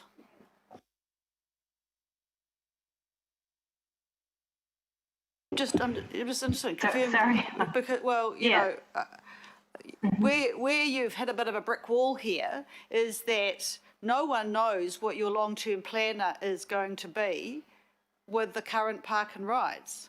My understanding, every local board who supported this has said you're keeping the current park and rides, on the understanding that what you were doing, which was quite sensible, which was to put something above it, keep the current park and rides operational, and what an opportunity, fantastic, and we were going to get ongoing against that. I'm just seeking clarification that you're now, and forgive me if I've got this wrong, because I've talked to you a bit about this, that you're now saying that should an option come to reduce the footprint of current park and ride and do something better, like instead of having one huge outdoor space with 50 car parks, you actually make 3 stories of whatever and put the same 50 car parks in there. That is a disposal then of the land that would have to come back here. And you're saying no because you've got it in B, because it's component or components. Yeah, so Madam Chair, just to, yeah, I'm just sorry, just to, sorry, go on, go. I beg your pardon, Madam Chair. So just to clarify, the transport, so the intention, and I'd like to ask Kevin to comment, the intention here is to retain the park and ride service on these sites. That's absolute. But also to future-proof any other transport service. For example, in Ōrākei, around the train station there, my understanding is that Auckland Transport would like to future-proof, land for the 3rd and 4th Main. They'd like to make sure that access is safe access on and off that site. There's cycleway options, etc. So I guess that's what I mean by transport service. Again, the majority of these sites we would envisage airspace development, but there is an opportunity to be explored whereby we would sell a component of that site, but we would not be reducing the transport requirements in doing that. Again, just to remind the committee, the retention and protection of the transport requirements is primary here before any development. If development works out, then great. So the retention of the current park and ride stays. Madam Chair, if I could, Kevin Jones here. So Auckland Transport has no current plans to reduce or increase park and ride on these particular sites. But as Marion points out, we're looking at these sites from a wider perspective, not just park and ride. It's the full functionality, whether it be bus arrival, people on bikes, walking, trains, etc. So when we look at the transport requirements, we'll be looking right across those in terms of what needs to be factored into any development. But I guess as Marion said, to some extent, if park and ride could be provided in a slightly different form, but was still provided the right linkages, that it was efficient, didn't detract from the use of public transport, then the form of that we could look at. Member Wilcox. Kia ora. Ka huri au ki te wāhanga 32 I roto I te taraki whakaawe Māori. I roto I tahu pātai nā tēnā. He haere koutou ki te huira, he miniti tā koutou, he kororo tuhi tā koutou mo tērā hui. I tuku atu ēnā ki te hea mana whenua, ki te katoa, ki rātou e tai mai. Mo te hui anake tēnei, o tēnā kaupapa, o mō ngā hui katoa, mō ngā kaupapa katoa tēnā. Hold the line, please, Panuku. We've got a question around point 32. I'll just get translation on that.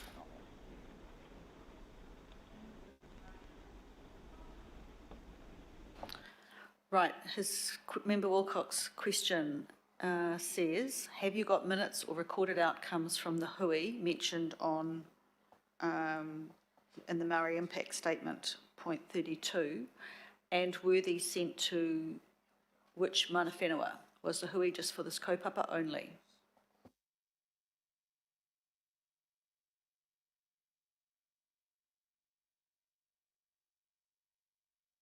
Do you want the question again, or are you good?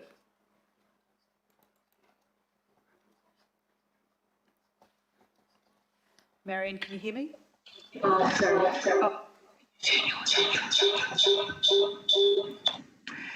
Sorry, Madam Chair, technology issues here. It's Letitia here.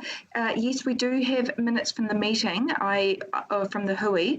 I don't have them to hand right now just because we're in a meeting room with our laptops. I'd need to get them from our mana whenua engagement team. Could the second part of that question please be repeated? So I'll repeat the question. So, the first bit that you've answered, have you got minutes or recorded outcomes from that hui, and were these sent to which, and these were sent to which mana whenua? In other words, where did you send them? And the second part of the question, was the hui just for this kaupapa only? Was this hui just for this topic only?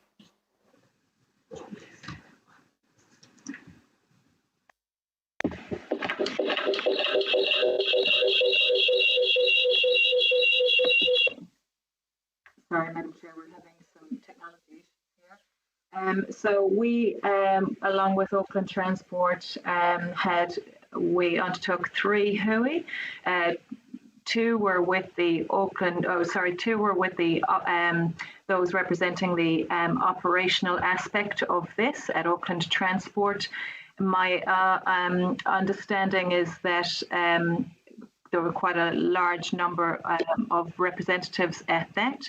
We also talked about this programme of work at the Panuku Mana Whenua Forum, which is a governance forum. So we felt that we had, we wanted to cover as much as we could with respect to having this conversation. And yes, at the hui, it was just, we spoke just about this topic. All right, Member Wilcox. Kapai? I'll take that as a yes. Ai, tai hoa. Nei, I tuku atu e nei meneti ki awai. Ki te katoa o Tāmaki, ki e tahi atu, ki e tahi hai atu ki te hui. Okay, Letitia, he's saying, but did you send them to all mana whenua?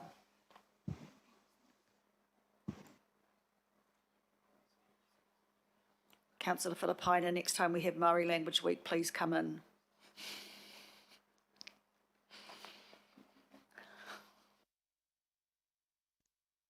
I wouldn't be able to help.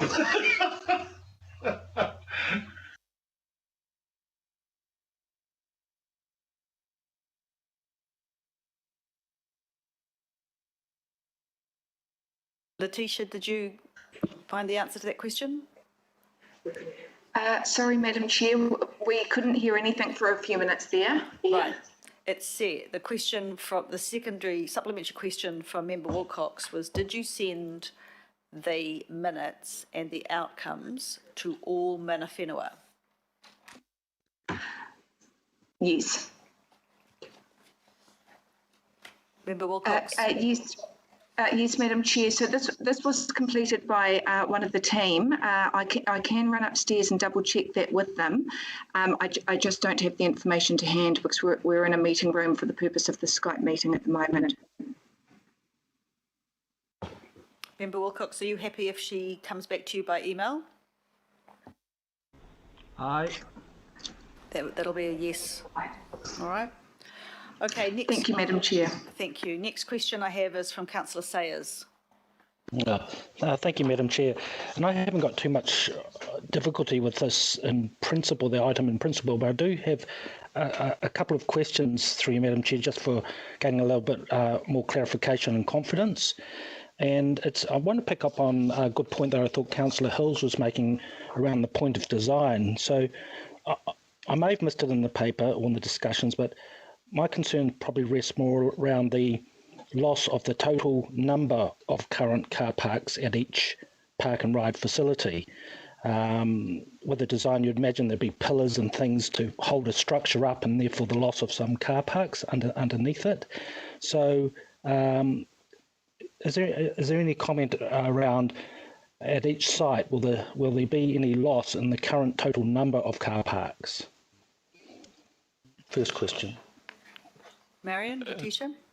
Oh, sorry, no, this is Kevin, isn't it? Sorry. Yes, through you, Madam Chair.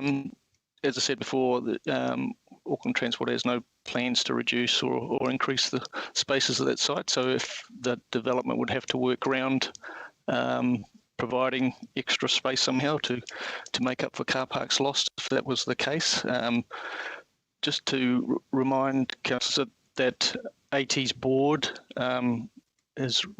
will sign off on the, if this goes ahead, on the individual requirements for each site for transport requirements going forward. So as part of all that review, Park and Ride will be part of that, but certainly don't have any plans to reduce anything at this point. And as I say, a developer would have to ensure that there was space to make up for any structures that reduce the current footprint. And so, Madam Chair, if I may, the second question was, so could that potentially include a second layer of car parks? That's correct, it potentially could. Thank you. because I did pick up on the expression, and I may have interpreted incorrectly, that the car parks, to better utilise the current car parks, was to kind of make it mixed use. Therefore, and I interpreted that as so tenants could park there in the evenings, or if they had some tenancies there or owned an apartment or whatever it might be, that they actually can use some of the car parks there. So that was another. So I think you've answered that question in terms of if that happened, the total number of currently publicly available car parks would remain the same. So I think you've answered that for me. But just expanding on that, a number of the park and ride car parking numbers are expanding. Actually, trying to increase the number of them there. So even though they might not be a lot of car parks, I was surely hoping that thinking would future-proof the possibility of car park expansion. Are you able to comment on that? It could be electric cars. It could be, current, petrol cars, but just the number of car parks. So Auckland Transport's program for park and ride expansion in the longer term is focused at the periphery of the city. So when we introduce new R10 stations, there'd be an expectation that we would introduce park and ride at these particular sites, which are largely, some of them are Silverdale's further out, but these sites are largely in built-up areas where there already is traffic congestion getting to them, and so introducing more parking there isn't part of our strategy. Part of our strategy is to provide feeder buses, other ways of people getting to the sites, and in fact these particular programs, people living closer to those nodes. So Kevin, if it's 20 years, so we're looking 20 years out, could there still be a possibility of a new site being identified, not one of the current ones on our list at the moment, but new ones being developed, from scratch with involvement from a developer? Yes, there could be. Sorry. Oh, and through the chair, I was just going to add to that, that if that were to occur, we would come back, of course, to get an updated resolution in respect of any new sites. Thank you, Letitia. My final question is just around the return on investment that a developer would be expecting. Am I correct in assuming that that will be all directly from sales or leasing of the development? I guess what could happen is, commercial car parking provider could buy it, or a developer could buy it and no longer provide free parking. So that's the essence of my question. So the return on investment, does the model include the potential for free parking to become paid parking, so a developer can get a return?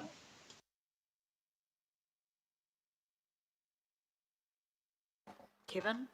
Certainly there's no intention that the developer has any control over any of the transport functions, so they have no rights to manage the park and ride public aspect. Right. Okay, Kevin. Well, thank you very much, and I might just reserve my right to comment, Madam Chair, but thank you for the opportunity. Thanks, Councillor Sayers. You just remember that the park and ride stays within Auckland Transport, all right? They control it, not whatever happens above it. Okay, Councillor Watson. Madam Chair, start off with a question that picks up on some of the sentiments from the local boards that are in my and Councillor Walker's ward, and it goes to Kevin. They clearly made it clear in their conditional approval the expectation that there'd be some provision for future growth, quite understandably, given the fact that at Albany, for instance, as much as there's the park and ride, there's as much parking taking place in Wilson and other private parking around it. So the demand actually way outweighs what's provided by the council, by Auckland Transport. So my question to you, Kevin, is, and I must admit it is a little hard to get clarity on some of these issues here today. Are you saying that there's an absolute rock solid guarantee that there will be no loss of current parking space at, well, I'll go to my ward since I'm familiar with them, at Constellation, Silverdale and Albany, is that correct?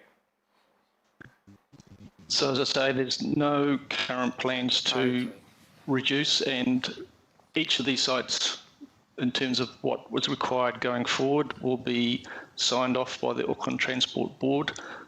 So any change for that would be a matter for the board. Okay, so current, and there could be change. To get back to the local board's concern in terms of providing for the future, which, you know, they're taking the status quo as a given, they're actually looking at how they're going to meet future demand. If I take Albany, just for instance, biggest park and ride in New Zealand, do you have any current plans for future expansion? And I think particularly on sites like the very expensively developed recent site on the corner of McClymonds and Elliott Rose Avenue, which is, you know, dead flat, ideally suited, you know, for modular construction of a steel frame type parking building, for instance. Do you have any current plans for expansion that would be part of this process? No, we don't have any current plans for expansion at Albany. Okay, and I assume the same would go for Constellation and Silverdale too. Yeah, Constellation, there's still, I think, 90 additional spaces to be delivered at Silverdale. Yeah, I see this. Okay, so I think the local boards then would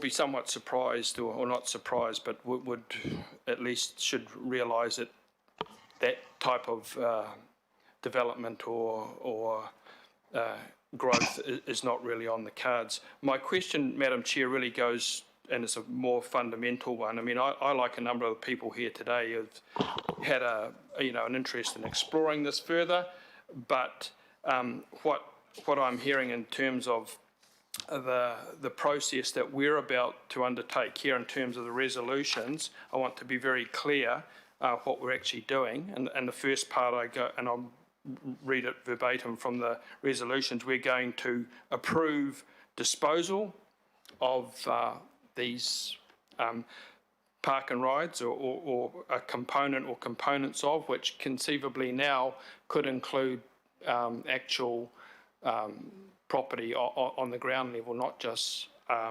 airspace. So we're approving here today to dispose, and there is not going to be any return to this committee for approval in terms of the finance or cost, because when I go to next steps, point 42, final terms and conditions of this disposal or any component of the selected sites, again, component, will be approved under the appropriate delegations that are being delivered via AT and Panuku. So I guess for me, this is quite a different, and I've been to the workshop like everyone else, this is quite a revelation today in terms of what is actually being approved here, and not least of which for me, when I look at the principles to support asset recycling as they go to value for money and transparency, I have absolutely no idea what these things are going to look like, as Councillor Hill said.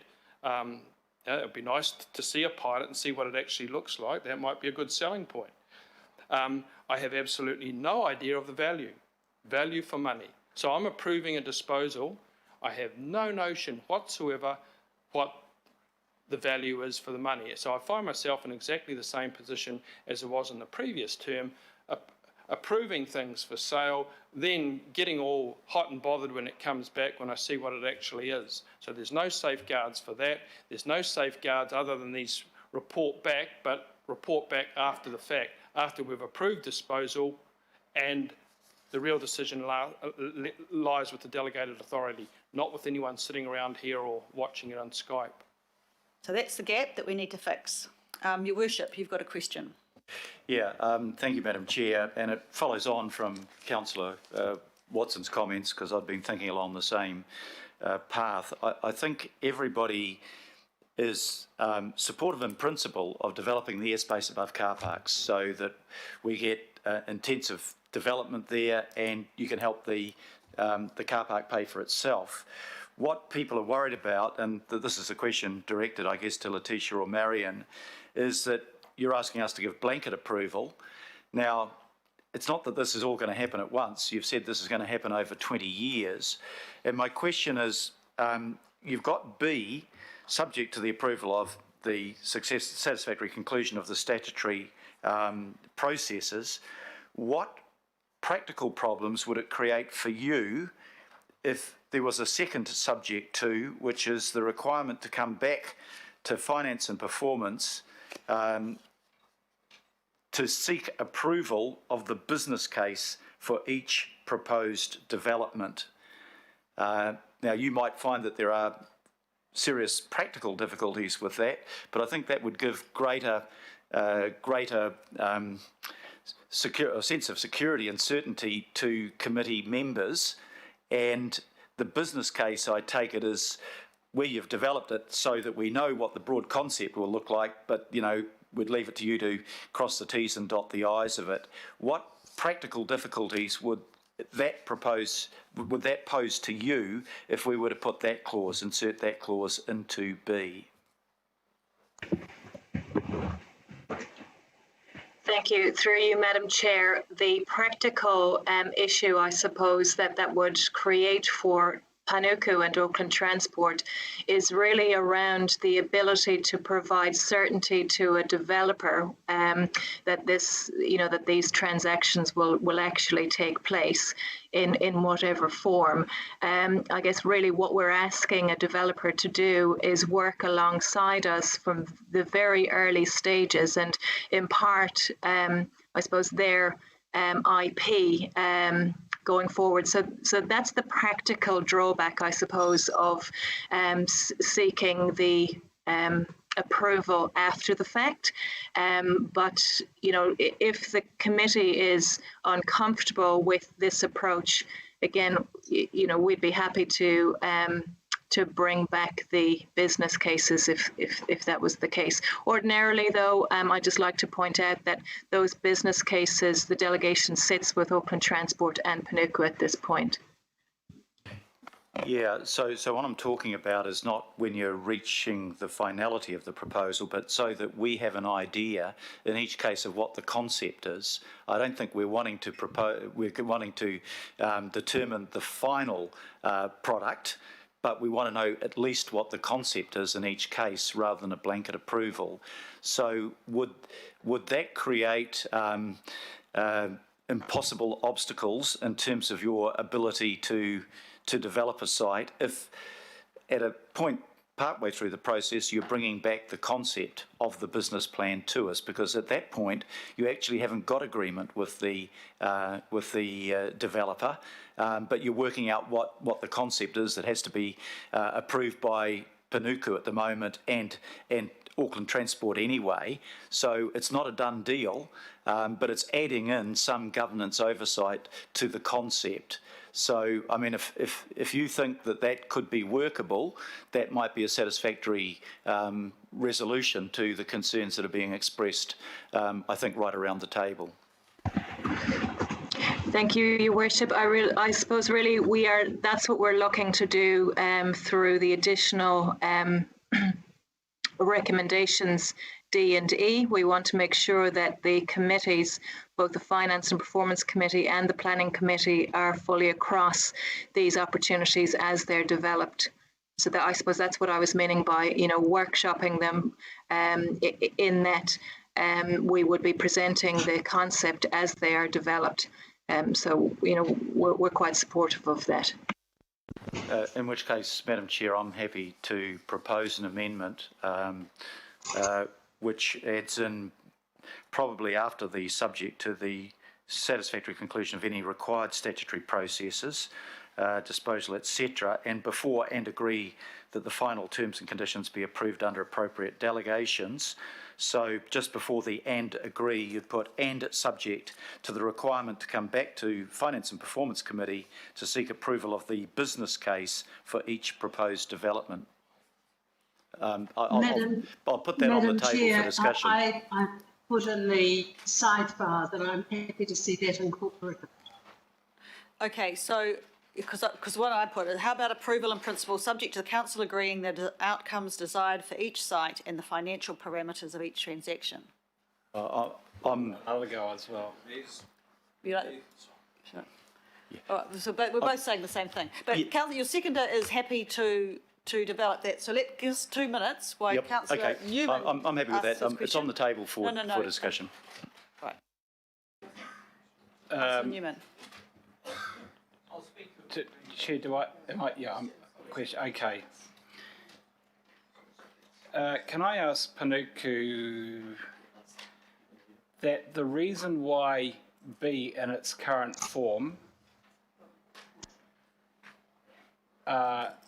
does not say disposal of the air rights, instead it says disposal of a component, brackets, or components, close brackets, is that we are talking about a wide-ranging resolution around disposal without any oversight or referral back to a committee of council. Is that correct? The primary objective here today is for Panuku to gain the ability to dispose, and we have no guarantee around what it's disposing. Is that correct?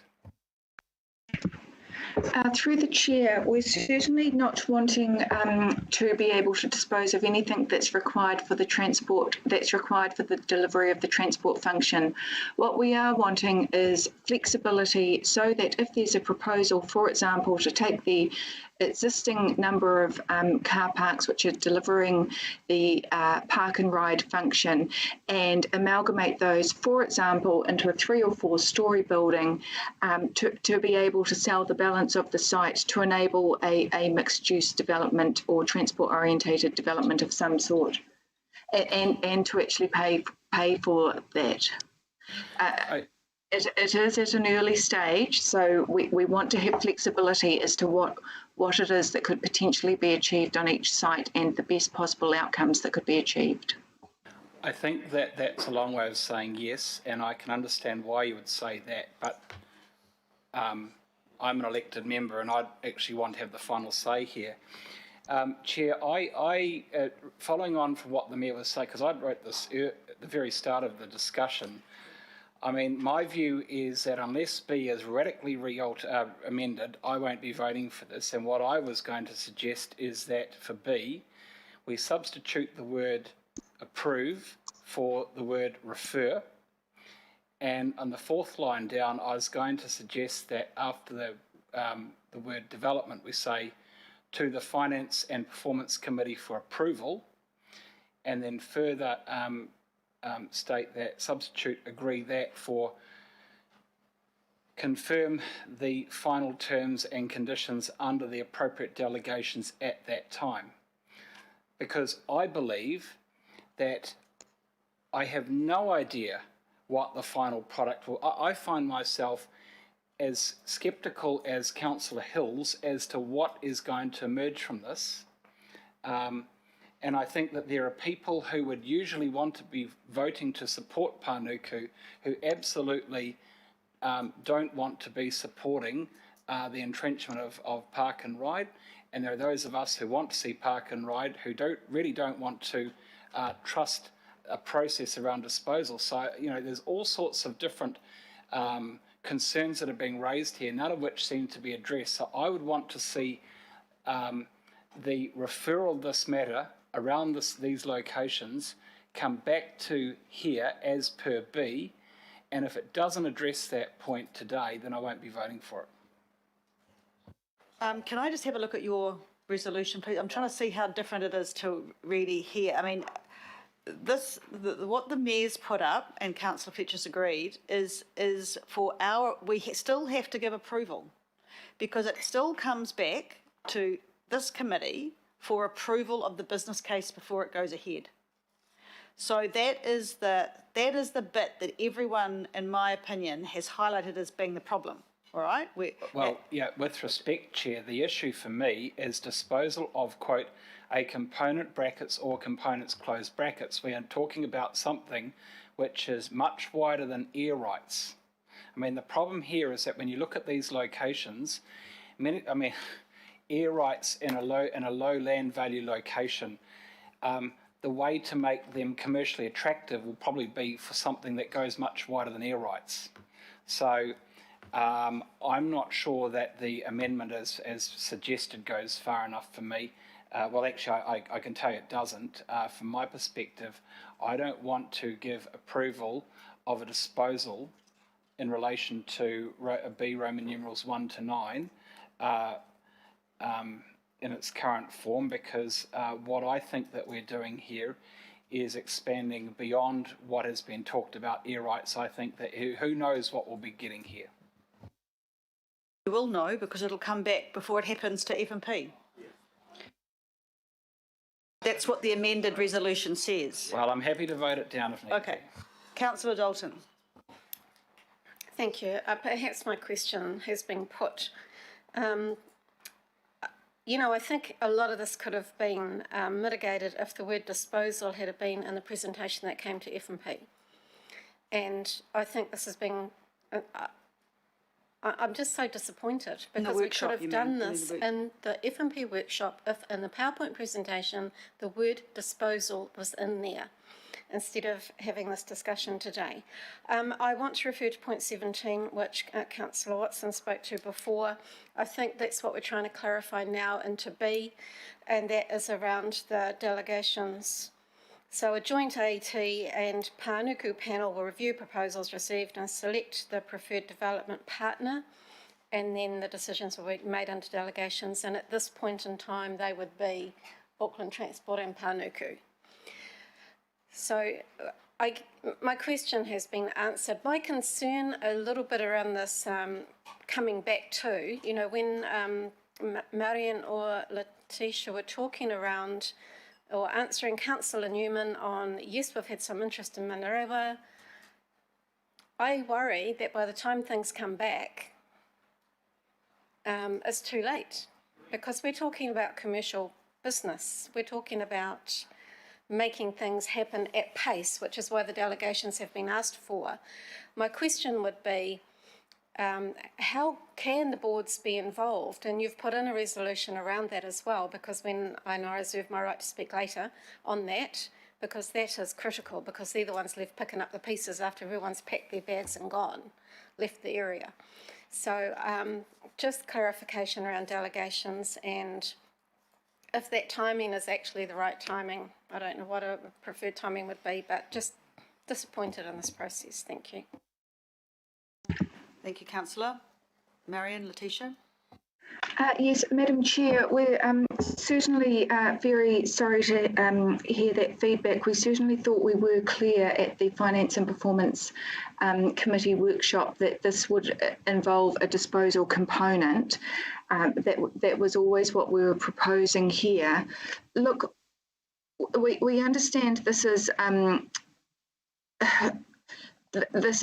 proving to be somewhat problematic for elected members. Look, what we were really wanting to achieve here is we've certainly taken on board feedback in the past where, you know, there have been discussions with the development community or about potential outcomes that may happen on sites before there has been a mandate obtained by the Finance and Performance Committee or another appropriate committee. What we're trying to do here is to get that mandate early, in line with previous feedback that we've been provided by elected members, that there needs to be some form of sign-off or approval before we start having these discussions. However, by trying to get that early approval, we're not able to answer all the potential questions about what may happen in the future. And so we're trying to do this in the best possible way by then getting an early mandate from the committee in line with the previous feedback that we've received, and then come back and socialise those, you know, what it is that we're wanting to achieve on a site-specific basis with both the local board and the appropriate committee of council. Councillor? Dalton? I've got nothing else to add, thank you. Councillor Collins. Thank you, Chair. I hope you can hear me. I've just got a few questions. Firstly, I just wanted to know that, granted the feedback of all the local boards have given in this paper, will, in your discussions with them, as depending on, let's say this proposal goes ahead today and is endorsed, will you use their feedback points that are noted in the report as a starting point for your consultation with them to allay any of the concerns that they have? Thank you, Councillor. Through you, Madam Chair, yes, we will. We'll use this information that we have received from local boards as our starting point. We will also, as we investigate each of these sites and determine what we consider to be potential essential outcomes, we will seek input and feedback from the affected local boards as we move through. So we see this very much as a process that we will develop together, noting that the transport function will be determined, as Kevin mentioned earlier, through the guidance and direction of the Auckland Transport Board. But we most certainly, as I said, as we develop each of these sites, our thinking around each of these sites, will seek the input from the local boards. Cool. Just two more questions, Chair. Hold on, Councillor Collins. I also just want to add to that answer, because there's Sure. a resolution C that's noting the local board input received on the matter, which of course is key. Thank you. Yep. Yeah, cool. Thank you. I just on that, with granted that in point 17 and 43, the local boards are kept informed of where the discussions are at. So I take your point that you'll be speaking very closely with them. What kind of guarantee can you give them that their views will be specifically heard, because they won't have kind of signing off rights at the end of the discussions? How can they be confident that their views will be taken seriously?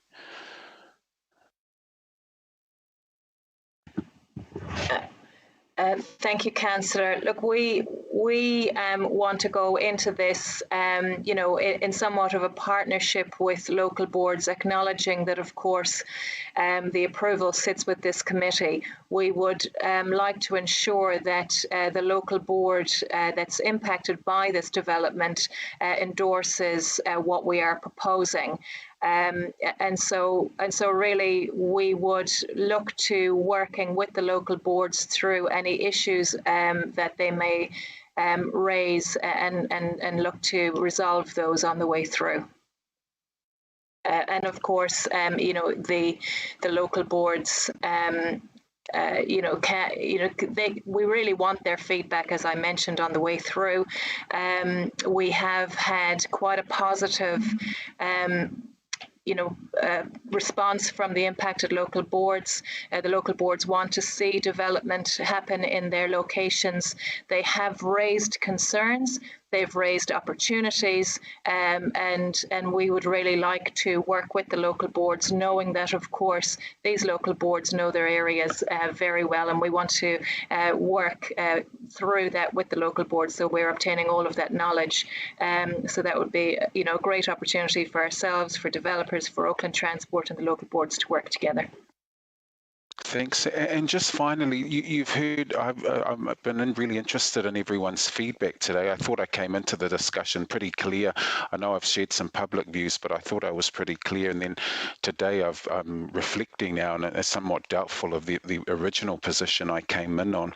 But granted some of the feedback that you've heard, and I know that you are looking at this 20-year overall program because you want to be able to have pretty firm discussions with possible or potential developers. I'm wondering if, and I don't want to presuppose any of those discussions or what might be said, but granted today's feedback, if this proposal was to go through, do you believe you can confidently guide your discussions with developers, granted the level of concern or apprehension you've heard from elected members today?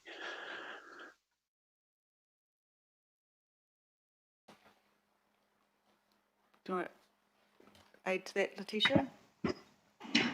Sorry, Madam Chair, I was having trouble unmuting. Look, we would look to responding to all of the feedback that we receive here today. We would ensure that any developer that is looking to partner with us is fully capable to do that, and we would ensure that they're fully cognizant and informed about the views of our elected members, both at committee members and local board members. So that, and of course, through the local board are those local communities that these developments are proposed to take place in. Thank you.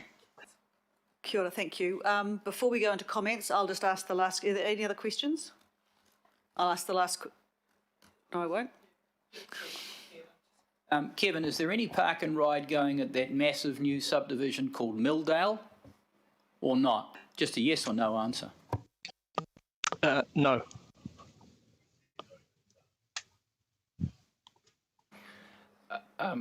Is there any problem? Is there any problem with? Is there any problem with in the second line substituting component brackets or components close brackets with substituting that with air rights?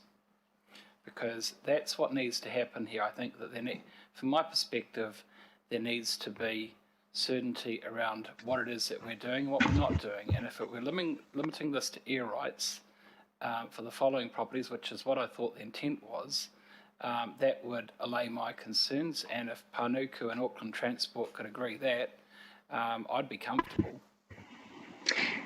Through you, Madam Chair, we would be comfortable with that, and I suppose through our investigations as we move forward, if there is another component of disposal that would be more beneficial to the council group, we'd be happy to bring that back to the committee, at that time. Thank you. I'm going to ask the last question. Sorry. Yes. Madam Chair, just to indicate, that is really what a number of us thought we were giving consent to today. I think that Councillor Newman has put forward a very good proposal there, and I certainly would be happy to see that accommodated if it will give the measure of comfort that others are looking for in this situation, particularly with Letitia's confirmation of that. Thank you, Councillor. My final question then, no, it's not the final question, but I'll ask the question anyway, I'll never get there. My question is am I correct in saying that nothing will be sold until it comes to finance, even though we're saying, we've given you the resolution, which is in essence the resolution to go out and do a deal, nothing will be actually sold and done until the business case comes for approval to finance and performance? Yes or no? Madam Chair, it wasn't our intention initially to seek the approval of a business case at committee level.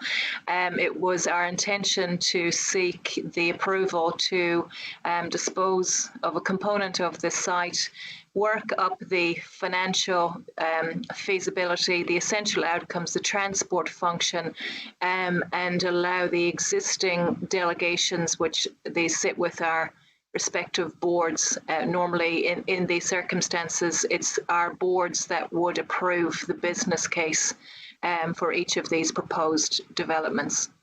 Yeah, I know that wasn't your intention, but have you seen the amendments to the resolution that the Mayor has put forward? Madam Chair, something that we're just talking about amongst ourselves here is we're very aware of the recent feedback on transparency, etc. Any such business case would need to be done under confidentiality, and I think there's potentially some bigger issues that would need to be worked through.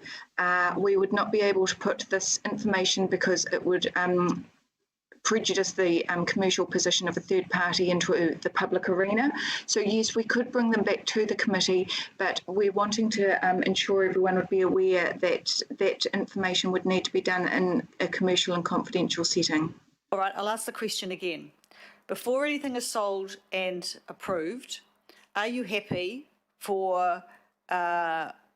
to come back to Finance and Performance Committee under confidential so that we can approve the business case before each development is confirmed, proposal is confirmed? Yes or no? Yes, Madam Chair. Great, thank you. Right, last question.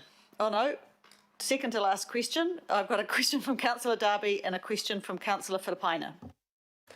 Thanks. Thank you, Chair. My apologies. I put the fact that I needed a question. Does Councillor Darby want to ask now or shall I wait? Go for it, Alf. I'm second, Alf. You go for it. Yeah, okay. So look, Chair, in regards to this particular issue, to the Pānuku Auckland Transport team, can you confirm that early on when we started this conversation that you had stated that you'll be coming back to workshops, plus also the planning committee, and then, as Councillor Darby said, to the finance committee with any business case? Yeah, that's the first question. Did you end up confirming that earlier? Through the chair, yes. Look, our initial proposal was that we would be coming back to workshop this with the planning committee. We can also come back to the Finance and Performance Committee, but I do think that, yes, our I think I can't see further down on the screen, but in Resolution E or F, we do make reference to the fact that we'd be coming back to, where is it? That we would come back to keep relevant committee members and impacted local boards informed of the agreed transport requirements, development outcomes, etc. And that was written generally enough with from the point of view that committee names change as terms change, and so that we would be going back to whatever the relevant committee would be, but the intention was always to come back. Yeah, so and supplementary, can you, as a result of now what's been added into B, can you then sort of tell me that there's no need to go back to any workshops?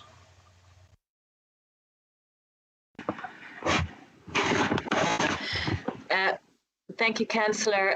Look, we think it would be great to be able to workshop these as we move through with the various committees. Anyway, particularly the Planning Committee, because we consider, quite it's a great opportunity to introduce good quality urban redevelopment. Around these single sites at the moment. So we would be more than happy and keen to workshop these as we move through anyway, and to keep the relevant and to keep committee members informed, as I mentioned earlier, through our monthly and quarterly reporting. Thank you. And last question, Chair, to the team. Local boards, you've said that you'll go back to our local boards for their endorsement and obviously keep them up to date. Can you give me, can you tell me what happens if the local board does not endorse what you are wanting to do prior to coming back for the approval from the appropriate delegation through the appropriate delegations? Yes, through the chair. Look, at the moment there has been local board support for the proposal, albeit there's been both, some concerns about some of the aspects raised, some questions, further things that local boards would want explored. If, for example, in the future, a subsequent local board advised us that they were no longer supportive of this proposal, we could simply just be looking at one of the other sites on the list. So we don't have to progress these sites if circumstances change and there's no longer the political support that there currently is for undertaking this work. Chair, look, this is supplementary as a result of the answer that I've just been given, because although these sites are in the local board area, if they haven't got approval, and that approval sits with either the finance and performance in regards to a business case for each proposed development, and with the appropriate delegations, why would we not progress it if it's going to be beneficial to Auckland? So that's my concern. So maybe, so have you got an answer to that? Because I don't know whether just because the local board have said no, we don't want it for one reason or another, that the whole proposal stops. Thank you, Councillor. Yes, so look, we would look to seeking the endorsement of the local board, but just to clarify, these are regional assets, and the delegation sits with the governing body, and so if there were really good transport function outcomes, really good urban design and housing outcomes, there would be no reason why we couldn't progress these. But I guess from where Letitia was coming from was, we want these are a great opportunity. We would like to move forward with the support of all parties. Yeah, I know that's the wish list. But I'm looking at who has the final approval. Chair, thank you very much, and I reserve my right to speak. Thank you. Thank you. Now, I think this is the final question. Councillor Darby? Yeah, look, I think the motions are shaping in the right direction, but just a little concern I have, either Marion or Letitia. I'm just a little bit concerned if you sort of look at the motions that are possibly going to be passed here now, and you look at the sort of slightly narrower course that we've created, and I'm just concerned that actually might, might take you away from looking at a bigger outcome that the previous motions allowed for. And what I'm thinking there is, look, I sat through the workshop and I heard air rights, but I heard about flexibility, I heard about retention of the existing capacity of car parking. So if you actually used up a bit more ground and retain car parking and develop some vertical car parking, so you still got the same capacity, but the form actually was a better quality outcome.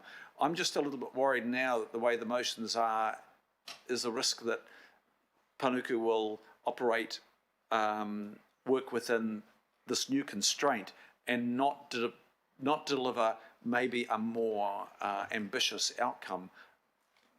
So can you just reply to that?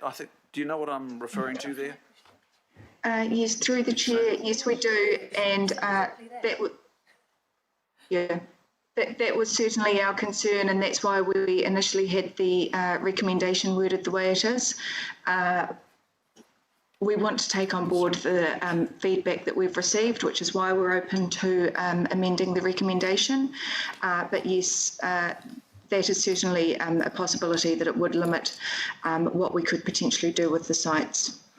And perhaps it might, Councillor, also limit the development community from working with us on the basis that they really don't have certainty in terms of these business cases, etc., being approved, and therefore might not perhaps want to put in the financial and human resources and in part their IP really around some of these developments if the scope is to be limited.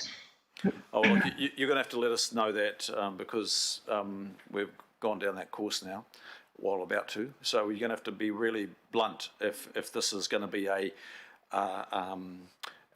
leading to an outcome that is not remotely of the quality that we expect because of our own wordsmithing.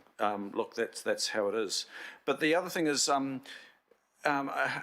understand that the National Policy Statement on Urban Development basically makes a demand of council now to basically ensure that development options are available on RTN stations. And I guess in part you're actually responding to that. But am I correct in assuming that council has to go through and look at all the RTNs and rezone accordingly to meet the National Policy Statement on Urban Development? Maybe it's a planning matter that Panuku's not over the top of.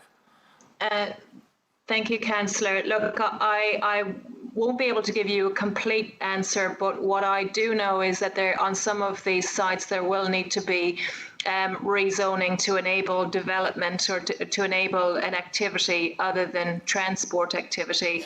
Yes, the development of these sites is encouraged. But perhaps, Councillor, I'll go away and get a more detailed answer to your question, and we're happy to email that through to you. Thank you. My understanding is that it's a requirement. It's like a high-level national policy statement that requires that outcome. It's not like it's an option. Thank you. But look, if you could check that with our planning unit as well. Thank you. Okay, that takes us to the end of questions, and we will go to the final lap for comments, and we'll start with Councillor Dalton. Thank you, Chair. I formed my comments based on supporting this paper under the conditions I thought it was. Look, I'm going to have to say I do agree with what Councillor Darby just said. I think the limitation of air rights does make an incredible difference to any discussions Panuku may already be in. And if I think of my town centre, which is what Councillor Henderson is talking about, we should be optimising our town centres, rationalising, and so perhaps the opportunities are limited. What really affected me was as I said previously, there was no clarity around disposal. I mean, I'm pretty good at reading between the lines now. You get to do that, and I didn't quite get it. And I'd been at the local board. I got the local board to support this. They put in their conditions, but I said, you know what? We've got to deliver on the Auckland plan. We said in the unitary plan we will intensify around the road corridor at some point. We've got to go with it. But let's ask Panuku to keep us along the journey with them. So these boards have come in with good faith. So what I was going to say was that I wanted to acknowledge the partnership of Auckland Transport and Panuku, because it wasn't that long ago that they weren't talking and weren't on the same page, and we weren't getting things across the line. And I remember very clearly one from Beth Holbrook, who was trying to optimise in her area and couldn't maximise it because AT weren't there with Panuku on it. So I get the relationship is going to help us all work together and progress the Auckland plan. So he waka e kinoa. And I wanted to acknowledge that the proposed developments do aim to deliver on the outcomes of the Auckland plan and the unitary plan. The report itself talks about high quality urban living, and I'm not, my focus isn't so much on the park and rides, it's what's going to be built around these, and I'm specifically talking around the areas in my ward. The intensification of housing, because I'm finding that high quality urban development is subjective and it's location dependent. And in Mingarewa, we're experiencing infill housing like most of Auckland is at the moment, but predominantly by Kāinga Ora. They're one of the major developers. And if you look at one of them in particular at the moment, 14 single house dwellings removed and 45 new homes have been put in Clendon. They look great. They're brand new. They look great. They're multi-storied. But they are small, and we have vulnerable families living in a very tight area, and it is presenting a huge amount of pressure on the new and existing community there, and all of the supporting social services. So my plea is to ensure that the joint AT and Panuku panel, who are going to be if this goes through, tasked in some way with the first decision making around prioritising and choosing these projects and developers, that more than an economic check is done on that the need is not measured solely by increasing the housing to deliver on the plan. We must go broader than that. We've got to measure the capacity of the community to respond to new residents. We live in an area that is more likely than some to get vulnerable residents, and we need to respond to those and consider the communities that are already under stress when the intensification is going to take place. So, as I said, the local boards have stepped into this in good faith. They've put up their conditions on proceeding through this with Panuku and Auckland Transport. I ask that their views are respected, and thank you, Chair, for putting that recommendation in there, that does continue to happen, and that they're kept regularly informed and that they are active participants, and the conversations around mitigation of negative effects are tangible. And they are the people that are left behind. So when the example I just gave, when Kāinga Ora comes in and they intensify and they leave, the local board is there to rally around and pull together all the social services that are there to support vulnerable families. We need to really consider all of those impacts when we're intensifying in areas like around our rail corridor. The Park and Ride Integrated Development Program and the Service Property Optimisation Framework allows for the proceeds to deliver on regional transport priorities. So it says in here the money will go back into regional transport priorities. I think it's time that we took a look at that framework. Councillor Collins made a good public statement about that, and that if we're going to be going into communities and we're going to be taking money from airspace and perhaps land, that we look at how we deliver on the balance of the Auckland Plan's outcomes, which is belonging and participation, wellbeing, homes and places. So, Madam Chair, we are all in this together. Let's not be part of the story that perpetuates existing social inequities, but let's be part of that story that allows all Aucklanders to be part of and contribute to a society, access opportunities and have the chance to develop their full potential. So it was I'm in a different mind space than when I thought about these thoughts earlier, because I was supporting this and just saying, just be careful with your decision making, ATM Panuku, in the communities that you're in at that point in time. Kia ora. Kia ora and thank you. Councillor Hills. I think it may have been Councillor Mulholland first. Is that before me? Does it? Sorry, I'm just reading what Sandra gives me, but I'm happy, Councillor Mulholland. Oh, sorry, yes, it was actually listed on the sidebar. Sorry, I can't read two things at once.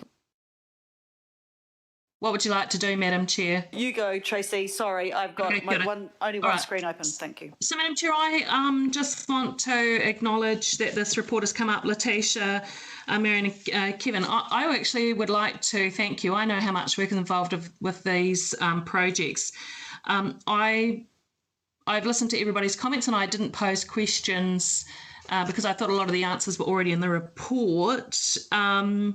But it has been interesting, Madam Chair, listening to the answers. So the purpose of the report, which is fairly clearly stated, it was to utilise selected park and ride sites for integrated TOD development, so transit-oriented development, as part of the Panuku AT program for park and ride.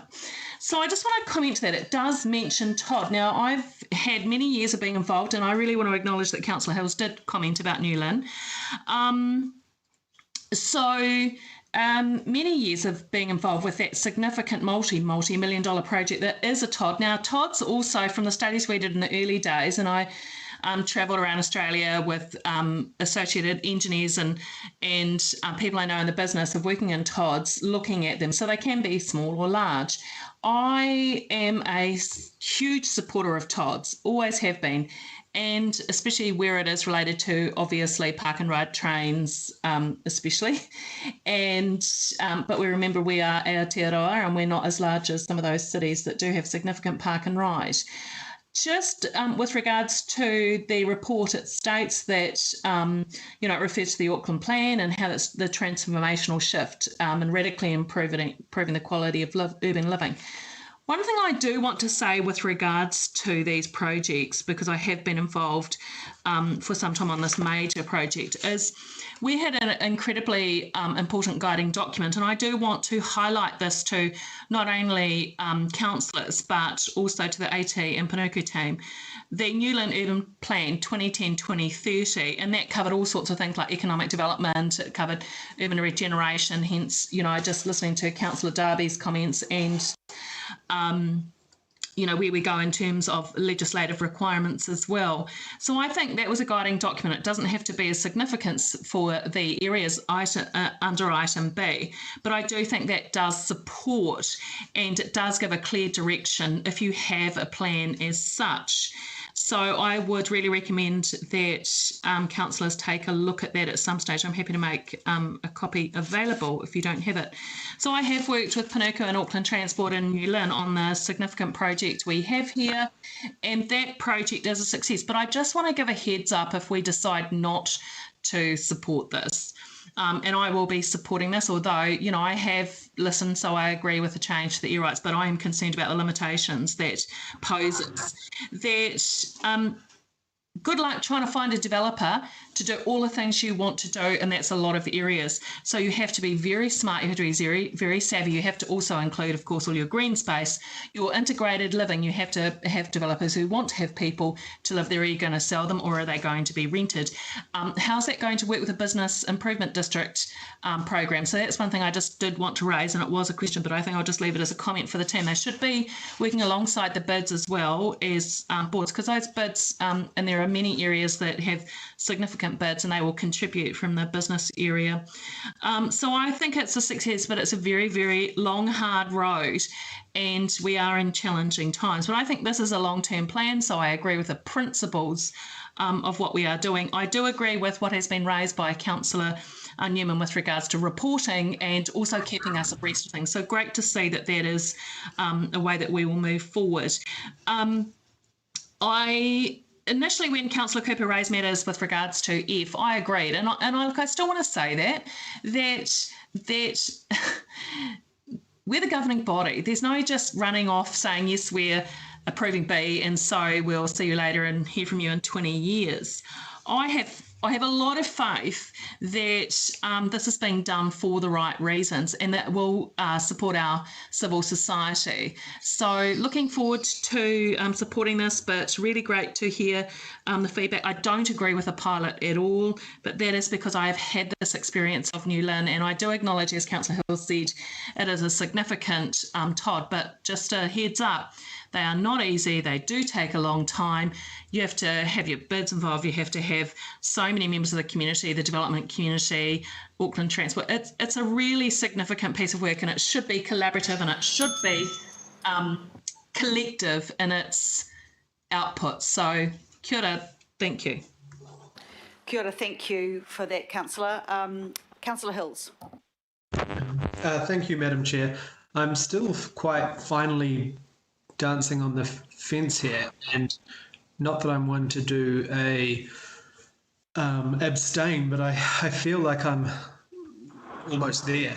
The putting in just the air rights means that I believe that developers aren't going to want to get involved in that. I do worry that this can't be a real TOD if we want to keep the parking as is and build on top of it. I think long term, yes, this is a 20-year strategy, but if we are focusing that much car parking underneath people's homes and leisure spaces, parks, that sort of thing, that is a lot of traffic movement, safety concerns, emissions, with parking underneath. So I feel like what Panuku and Auckland Transport are proposing here is fantastic thinking and a good use of land, but I just feel the way we've confined this now does not make it a transit-orientated development. It makes it a development on top of car parks, which may or may not be something people are attracted to. But I also have concern about how much of an increase in car parking and things like that. We haven't seen the growth on the busway, I know at least, has been through the feeder buses. There's been a small increase in car parks over the time, but in that same time, we've increased the numbers in the last 5 years by about 300 or 400% of users, while adding a small percentage of extra car parks at the same time. So, you know, it's not the future. I do worry that there's not really a clear park and ride strategy from Auckland Transport still. We do know that a lot of the people living very close to park and rides get there early and park there, and are not, you know, they could be getting often people contact me about the fact that the car park's full, and then by the end of the conversation, I've worked out they're sitting on a bus route, which takes half the time of them circling a car park trying to find a car park. And it doesn't cost them any extra too, because we changed that in 2016. So I really, really support intensification around our transport nodes and routes and transit-orientated development, but I am worried that we are forcing Panuku into a situation where they cannot achieve those outcomes. They cannot achieve the different types of housing for people who do not want to have cars and want to live on transport routes, and actually creating the city that we really want for Auckland and the options for people. This is not forcing people to live in these places, and we're not forcing people to live without cars, but we are still not really giving people options to do that in the way we are building our city. So at the moment, I feel like I can't support this because we've narrowed it way too far that it actually won't be possible. So, you know, maybe over listening to the next few speakers, I might feel convinced, but at the moment, I feel this is not going to work the way we're trying to intend it to work. So thank you. Right, thank you. Councillor Walker. Thank you, Madam Chair. I know what I'd be voting for if I was voting for this, and the words are up there: approving disposal. And you can dress it up as much as you like, but that's what we're voting on here. I still have no idea of what this is going to look like, but if I apply some intelligent guesses and I relate them to two park and rides, Otiha and Silverdale, those park and rides are sloping sites. Developing those sites to build on them is hugely expensive. You've actually got to modify the ground level. The cost of that, and if we had a quantity surveyor in the room, I know that person could give me that information. The cost of that is huge. The loss of parking spaces because of the pillars and everything for these buildings is going to be significant. So we are virtually going to be giving the airspace away. If we're not doing that, frankly, I'll be incredibly surprised. We've got 9 sites here, and I am absolutely staggered, and I hope Jim Stabbock is listening to this, that there isn't at least some preliminary investigation to inform us, because this agenda item is so light on realism, it's not funny. If I was in a business meeting and I was presenting this, I'd just be laughed out. They'd say, well, go away and do some homework and just tell us what it actually looks like and give us some numbers. So nothing. I do know what the high quality accommodation will be like up the top, and I can tell you it won't be high quality. I don't know of too many people that will want to live above bus stations. This is not a tot like New Lynn where you've got a train going underneath. You've got bus stations here operating 24 hours a day with noise and movement and the like. People living above them, families, older people, on busy roads, by motorways. I can tell you, if you rated it on a scale from 1 to 10 in terms of habitability, particularly for young families, it doesn't rate high. These locations are not mature.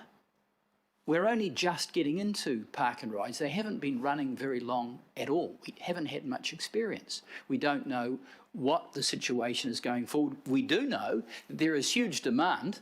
And again, if I look at Silverdale and Otiha, we don't have sufficient capacity. And they didn't even cut a deal for Milldale across the road when they could have done.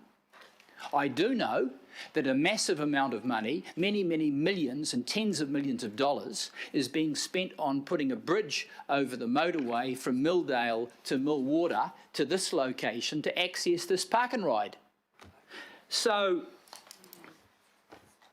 if I come to a conclusion, one, I don't think from an economic perspective it's a goer. Two, in terms of quality urban living, I really don't think it cuts it. And if each of us answer that, I think we know the answer to that in our own mind. So we're basically creating slums. That is effectively what it will amount to. People living close together with all sorts of problems in areas that are frankly unpleasant. So I would have expected some investigation. I have nothing. I have significant questions that I have no answer to. And I ask myself, what is the rush about this unless we are that desperate that we have to advance this kind of half-baked agenda item to vote on? So I'm voting against it because, frankly, it doesn't cut it. It doesn't produce high-quality living. It is going to compromise those park and ride spaces. We don't have our implementation for climate change that goes to our EV rollout, our electric bike rollout, our rollout effectively around park and rides, car sharing. We don't know any of that. Yet we are prepared to commit risks, approving disposal at this point with scarcely any idea. There wouldn't be too many other cities around the planet where the councillors would sit around and they would accept this. I can tell you that. I've sat in some of them. Thank you. So I'll be voting against this. And that's not to say that I'm not opposed to considering something in the future, but it has to be much more substantive than this. Thank you, Councillor. Councillor Cooper. Thank you, Madam Chair. I am going to support this because I think there's quite a few assumptions here. We're talking about people over, on bus stations. Well, for me, the Sturgis Road site is a prime site. It's on a train station. And for me, this will only support the Unlock Henderson, because what Henderson needs is more people living in it to actually give it the that real extra amount of people with money families that can spend their money in Henderson and lift the economic prosperity of that place. It's within walking distance of about 7 or 8 schools.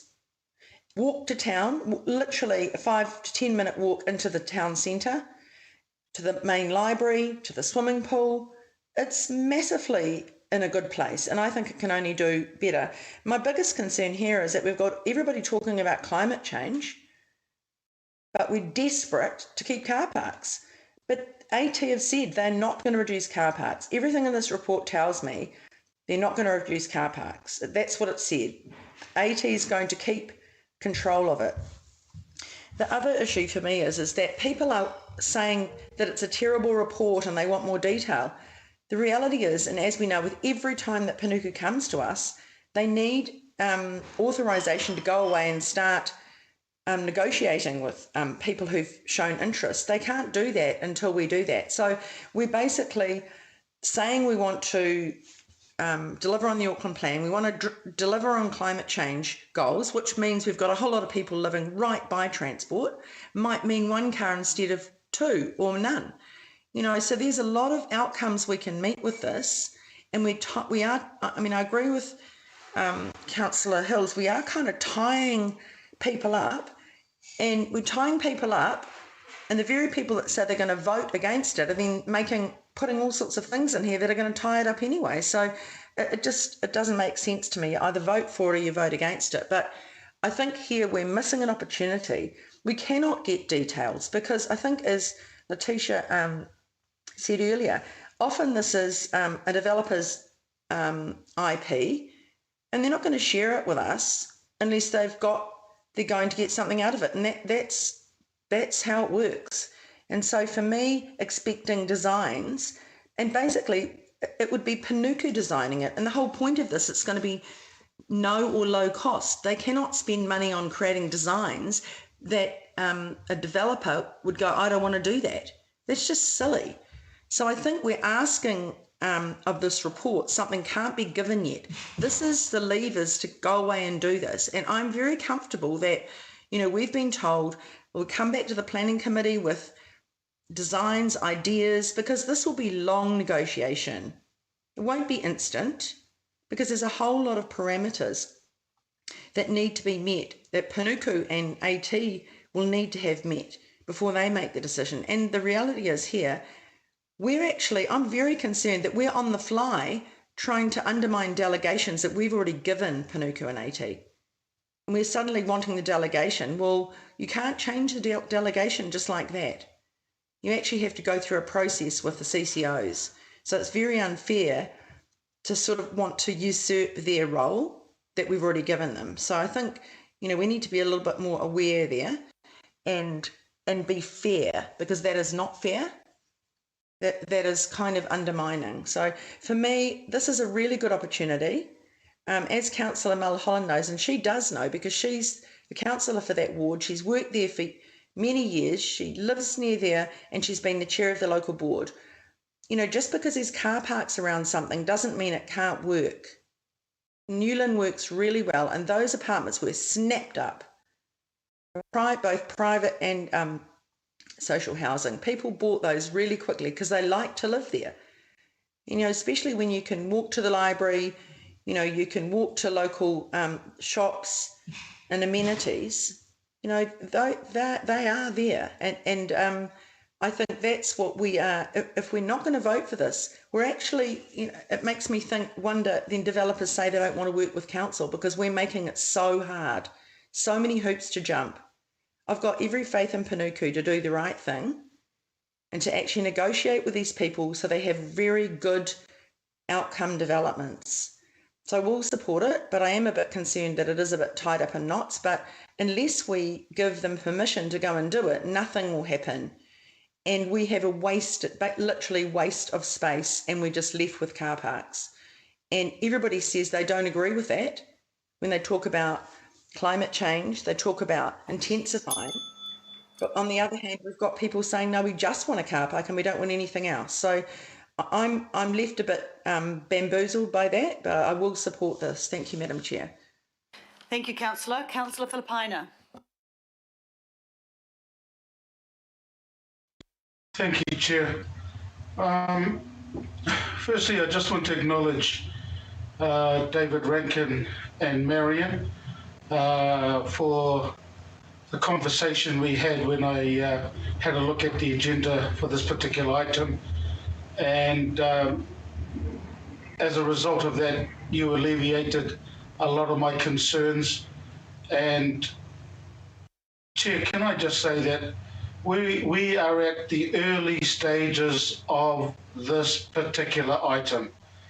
It's the early stages through the apartheid that we've had and also the corridor that we've had. I'm quite comfortable in the fact that the business case will be coming back to workshops, whether it be planning committee, also Chair, coming back to your committee and Councillor Henderson's in regards to the approval of the business case. I am looking forward to having a look at the potential that we will have in the next 20 years. I'll be pushing up daisies by the end of that 20 years. But you know, look, I'm just so glad. So, Marion, to you, thank you so much, and please pass that on to David, because the devil was in the detail. I didn't know the details. I do now know them. Thank you so much. I totally support your worship in regards to the approval of the business case for the proposed development and putting that into B. That made me even more comfortable, and I'm hoping that the councillors who are sitting on the fence as a result of that inclusion can get off the fence and support this moving forward, because we will at some stage during this give approval. And so I'm looking for the workshop stage now. So thank you, Chair. and also acknowledge all the other comments that have previously been made. Kia ora. Kia ora, thank you. Councillor Fletcher. Thank you, Madam Chair. I guess I'm coming to this from a regional perspective, very mindful of the cash-strapped times that we live in. And I understand that the future is going to be about partnerships. I had the privilege of sitting on the board of Auckland Transport for 6 years, and I watched the difficulty in those days between the relationship between Auckland Transport and Panuku, or it was originally Waterfront Auckland, and it was difficult. It was really hard to get alignment, and it was really hard when great initiatives would come along and you couldn't find the way of facilitating them. So for me today, and we can get all bogged down in a lot of detail, and I don't think it's helpful, the wordsmithing by committee, but for me, and why I'm supporting this in its most simple terms, is we are mandating officers to undertake the dialogue that should be required with the developers, and then bring it back to us with the caveats that are being put in place to sign off. And that's going to be the way that we can actually kickstart some of these projects that are aspirational for Auckland, but we just simply don't have the cash if it was just going to be ratepayer funded. Councillor, can you hear me? Because we've lost you. Oh, sorry. Can you hear me? Can now. Sorry, keep going. So ratepayer funded. So where was I up to? Cash strapped, ratepayer. We don't want it to be ratepayer funded. I'm not sure where. All I was really trying to bring it back to is that for me, we are mandating officers to go away to take on that discussion with developers, because otherwise they're not mandated to speak to developers and bring back the best of those ideas. And that is where the role of elected members comes in. But we can't kill it dead before it starts. And perhaps instead of trying to wordsmith it further today, we can just monitor this and bring it back for further amendment. You know, we are seeing the evolution of new forms of partnership, and perhaps we're trying to solve it all today when all we can really do is give it that initial kickstart. I do applaud those who have expressed their concerns. There is a bit of an environment of distrust, but I feel that this is progressive. It is going to enable us to at least allow officers to talk to developers and bring it back to the Finance Committee, the Planning Committee, or the governing body. But it would be a jolly shame if we deny some of the opportunity that we most want to see by way of development, because we're not prepared to get this off the ground today. So it has my support. Thank you. Thank you, Councillor. Councillor Henderson. Thanks, Chair. I've gone through quite a journey over here. I've been quite conflicted, gone back and forth in my brain, both in the sort of time leading up to this meeting and indeed through the discussion. Thanks, everybody, for your input. All of you have created an impression on me, I do have to say. I agree with and have always agreed with the principle of housing development around rapid transit nodes. We need housing. We're still in a housing crisis. We need more intensified housing, and we need different types of housing for different needs. So I live in a townhouse in Te Atatū South. It's beautiful. I know my neighbours. We've got a great active community network. And I've eyed very jealously Councillor Mulholland's beautiful towers in New Lynn. I beg that one day we'll get something like this in Henderson. And this kind of leads me to my point, is that despite kind of the question and answer that I've received in this debate earlier, we do have a limited amount of energy. We do have a limited amount of focus that this council has and can do. New Lynn is a fantastic development. I love it. It's also in a town centre. These places aren't in town centres, or they're nearby or adjacent. But I would love Panuku to follow the CCO review recommendation and focus hard on our unlock and our transform locations. And what we're discussing here today, we've heard is not easy. It takes a long time to get these things across the line, and so just acknowledging that. So the changes has sort of dragged me across the line, I have to say. The Mayor has made a very good contribution, I would say, in suggesting we go to a business case and then have a look. I think that's what might have got me through. And then to go back and look at those on the merits when we get them.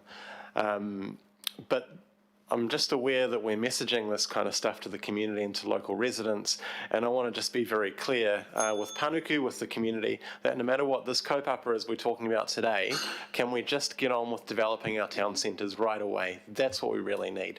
Thank you. Kia ora, thank you. Mayor Goff.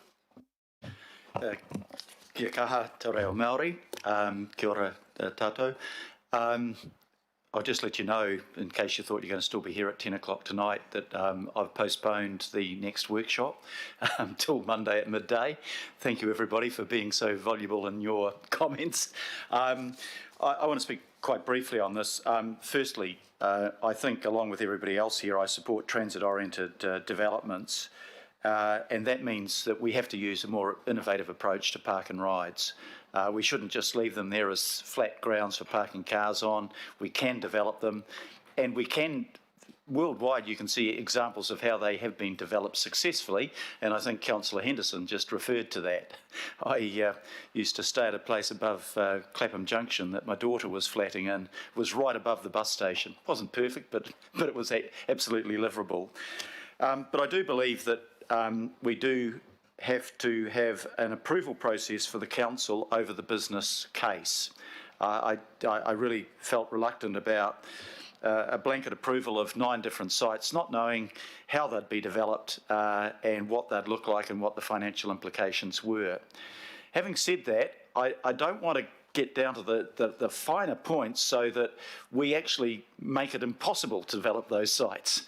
And the one thing I'm worried about, and I don't know whether we've accepted it because I'm not sure whether the chair and the mover and the seconder is the question of air rights. And I understand where Councillor Newman is coming from, but I'd like Councillor Newman to think about this, and I'm picking up Angela Dalton's point and also the point made by Chris Darby and Richard Hills. If we're approving the business case, that's both the concept plan and the financial implications. So we don't need to limit it right at the top to only airspace, because it may be that they have got a different concept plan. But in the end, if we're approving the business case, if we don't like it, we can stop it there. But we shouldn't stop it before, to exclude any of the other options that might be looked at. So I would ask Councillor Newman if in light of that he might be prepared to withdraw his narrowing it at the start of the process, knowing that he's got the veto right at the, not at the end of the very end of the process, but at the vital stage of the process. So I think we've got a good balance here with what the amendment has been made. I think people have made really good contributions. We do want these developments to go ahead. And to Councillor Walker's point, oh, they'll be terrible. Nobody's going to design a terrible building that nobody wants to live in, because by definition that won't be economic. You're not going to buy a flat that isn't a good, well-designed flat. And I've got confidence that Panuku do have the understanding to make sure that those developments are what we want for a 21st century city. So I support the motion as amended, but not the restriction, the choke point at the front end of it to only air rights, because if it's something wider than that, we still have a veto right at the end when we're dealing with the business case. Thank you. Thank you, Your Worship. Just on that point, Councillor Fletcher, are you there still? Yes, I am, and I have just been reflecting on what the Mayor has said. I would like Councillor Newman's response. Perhaps it could be something along the line under B, where we are talking about disposal of components, including air rights, or something that is drawing attention to the air rights, but not completely limiting. You know, I realise the concern and the distrust that there is amongst some councillors on this, but we certainly wouldn't, from my experience, we mightn't have had some of the really good developments we'd had if we limited it too soon. So perhaps Councillor Newman could speak to it and make a suggestion in terms of what he would feel comfortable with going forward. Thank you, Councillor. Councillor Newman's 2 people away. So meanwhile, if you want to text me, okay, sorry, go now. Yeah. Well, I mean, my view is that the air rights is important to codify here, and actually, it's not my amendment because what I'm assuming that it's a suggestion that the mover and the seconder are willing to support it. If they don't support it, then it just won't go up. And you know, the original wording, which I think is probably too wide for me, I just wouldn't be able to support it based on the original wording. But the point is moot. If the majority support it with the original wording, then it will pass. I'll just vote against it. My view is that it would be good to give effect to what I thought was the debate here, which is around air rights. But if we're going to go wider than that, I mean, I think there has been acknowledgement that there are people around here, and I'm one of them, that have less trust in relation to this process. I think this is going to be difficult, actually, because of the land value in these locations. These are not premium locations. I'm not quite sure. No, well, okay, should I say, yes, some of them are, but I wouldn't really regard some of these sites as Mayfair and Park Lane on the Monopoly board, if I could put it that way. No, not Old Kent. Maybe the Angels Islington or something like that, you know. You know, go to. Come on, guys! I don't want to be here till dinner time. Keep going. So my view is that if the suggestion of air rights is not acceptable to the mover and the seconder, then we just leave that out, and I'm happy to vote against it. But if they're comfortable to leave it in, then I certainly will vote for it. Okay, thank you, Councillor Fletcher. I'll ask you to reflect on that, and I'll come back to you, Councillor Watson. Thank you, Madam Chair, and just as well you followed my advice not to rush this item through before lunchtime. We would have been all rather hungry, wouldn't we? I'm trying to. I've got a bit of sympathy for everyone everyone's involved in this. I can see where Panuku are coming from and what their brief and what would work best for them. I think I can see where Auckland Transport are at, and I certainly appreciate the attempt of the Mayor to meet a number of the concerns that have been pretty well articulated by a number of people around here. But in amongst all that, and it has developed today, because I certainly, supported this notion of investigating this and really seeing what the possibilities were and taking it from there.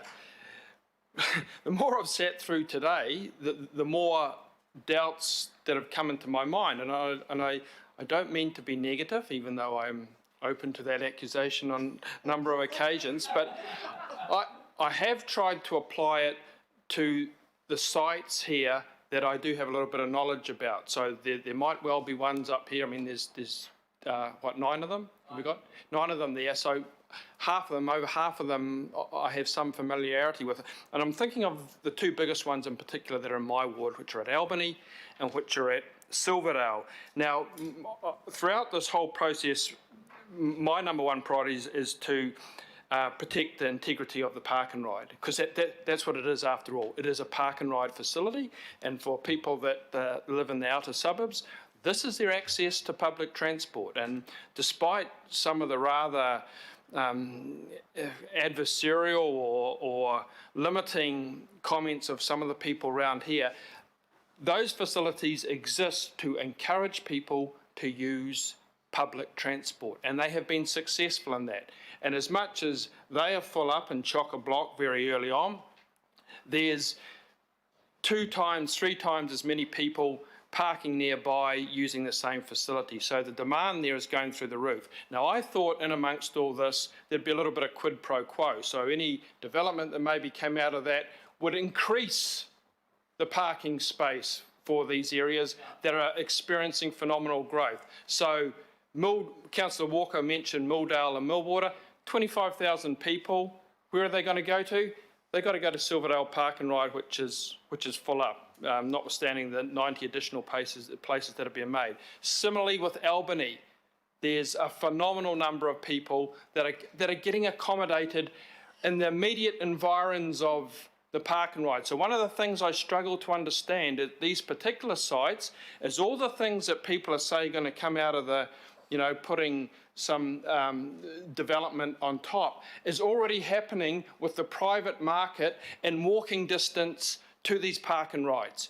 So they might add a little bit more, but they pale into significance when you see what's happening around Albany, which is the second biggest mall in Auckland, about 7 minutes to walk away from the park and ride.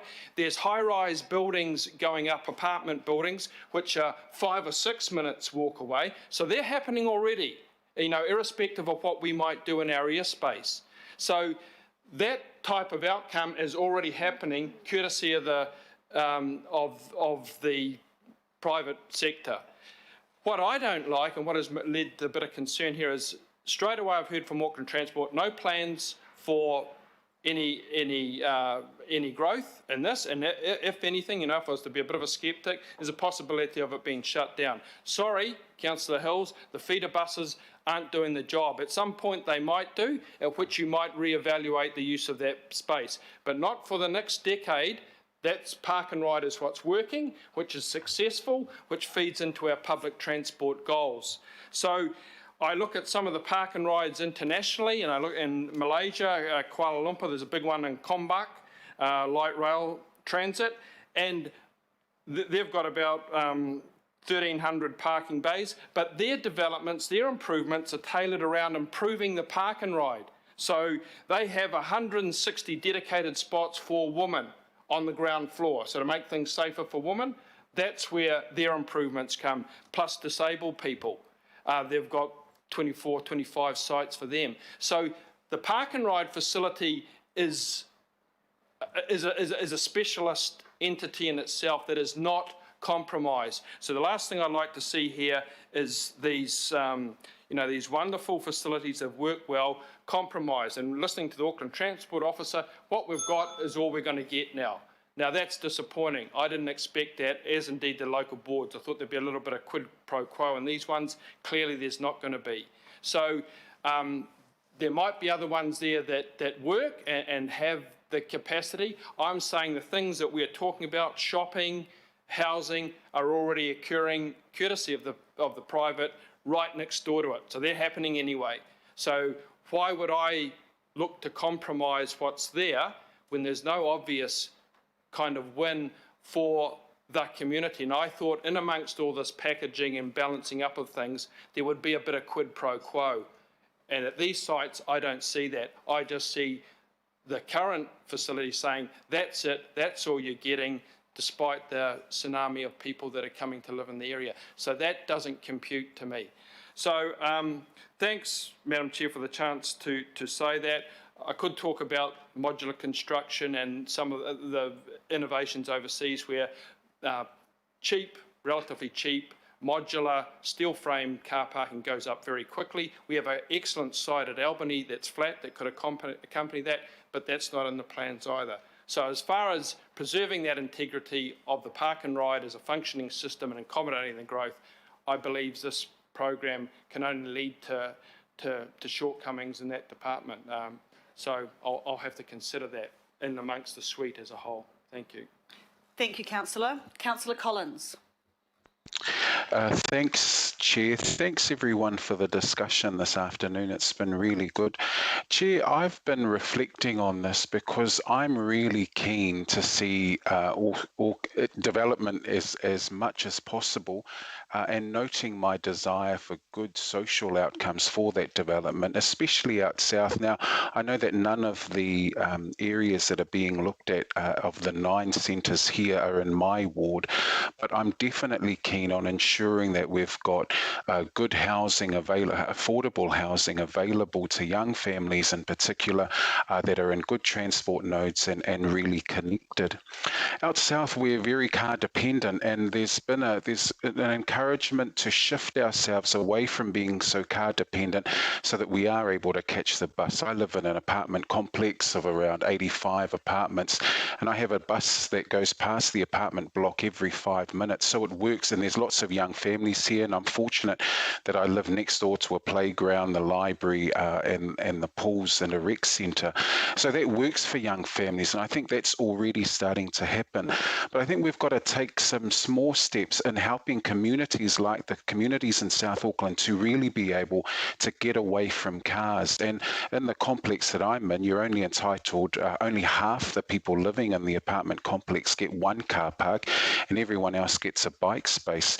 There's a development going up in Otara at the moment where there's going to be no car parks, and they're trying to entice people by giving everyone a bike, and that's being frowned upon by many in the community. So I think it leans to the fact that many in our community are learning this new way of being and of interacting with their society. But I think we've got to give ourselves some time. We've been told that there won't be a reduction in the number of car parks for those places that are being looked at the moment. So that gives me some satisfaction and comfort. But as Councillor Watson's just noted, there are places out in Albany, there's even out here in Manuka where we've got lots of apartment buildings available, where we might not need that level of development anyway. At the beginning, I found that the point of airspace a little bit restrictive, and so I'm still reflecting on where I stand on that particular matter. But I think, as others have said, I'm keen to get something to give Panuku the opportunity, Panuku and AT the opportunities to go out and at least commence discussions, investigate, see what they come back with. So I'm satisfied with the part of the motion that talks about subject to a requirement to come back to the Finance and Performance Committee, because I think there's enough of a check-in there so that we can, all of us can agree that this is a worthwhile development. So I'm glad that we've got to this point. I'm still thinking about what happens with the airspace rights, because I think that might be a little bit constrictive, but I'm so keen to get this moving so that we can get good development in all of our areas. So that's where I stand at the moment. Thanks for the chance to speak. Thank you, Councillor. I'm going to speak as well. I don't think there's any more people wanting to speak, but oh, sorry, Councillor Dubby. I was just going to ask Councillor Fletcher where she was at, that's all. Well, it's Councillor Fletcher and myself as mover and second. Yep. I do need to get that clarified, because okay. So we might achieve a very perverse outcome if we limit it to air rights. Councillor Fletcher, have you, one, checked your texts, and two, had to think about the resolution? Yeah. I've been listening closely to the debate. I haven't checked my text. I'm happy to do so. But there were, as a result of the discussion, there were a couple of queries that I had for Panuku. Like others, I feel passionately about having spent a lot of time in the South, and also my late husband with his disabilities and so forth. I feel very strongly about park and ride. But I see that opportunity for really good quality transport orientated development. I'd like Panuku to just, in light of the discussion that we've had, to reflect on their understanding of what this would enable, and then but you wish to speak, Madam Chair, so I'd like to hear what you've got to say as well. Right, I don't think you can ask questions now, but there has been can you just check your text, Councillor, because I'll just say it out loud. I've disposal of air rights and with consultation with elected members or components. So it actually is everything, because they're not a one-size-fits-all, and I'll address this when I speak. There's no way you can say Ōrākei is the same potentially as some others.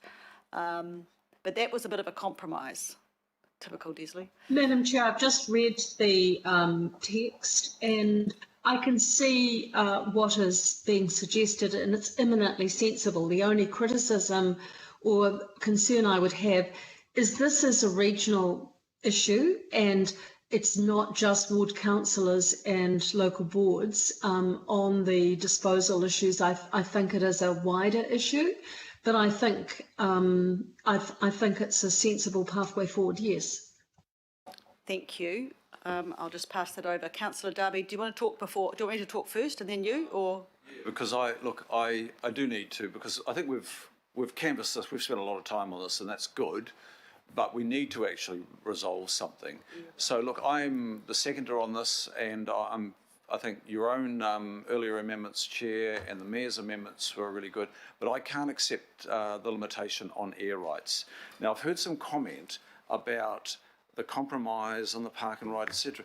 We've heard assurances, I think 2 or 3 times, when both Panuku and Auckland Transport have been asked questions, that the transport outcomes, the public transport outcomes, will not be compromised. There will not be fewer car parks.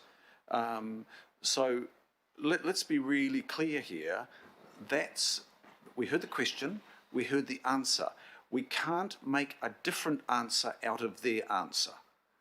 It will not be compromised, full stop. So I can't, we could get a really bizarre outcome, quite a perverse outcome, opposite to the qualities that we're seeking by adding those words, the air rights, and striking out a component or components. So as a second, I can't accept the air rights. Councillor Fletcher, as the mover, what do you wish to do? Madam Chair, I would suggest that you take because it's been a very long meeting, a very short break. For what reason? Do you want to? Because I'd like to go to the bathroom.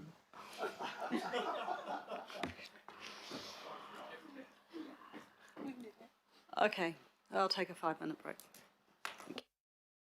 Thank you.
All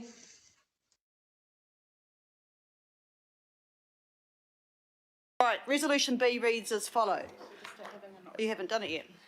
It's just coming.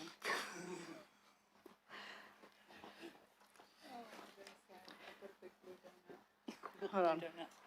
Come on, faster. Your title's not long enough. Okay, while you're talking, I'm going to say my bit, all right? Ladies and gentlemen, thank you for the debate. I just want to say, and my deputy will back me up on this, this has been bothering me, as you know,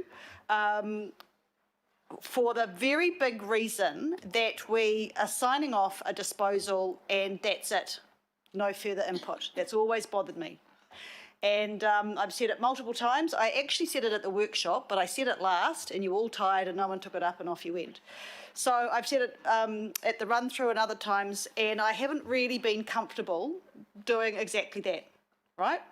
So I'm very grateful because I've tried to think of a way through it, and to be fair, Panuku have given me reasons why that's not possible. But I am very grateful that we've got to a point with the amendment that I feel far more comfortable. I think that, Panuku, I say this to you with the very highest of respect, that there is a little bit of lack of trust and confidence that we have to get back between us. Well, hold on, I'm talking.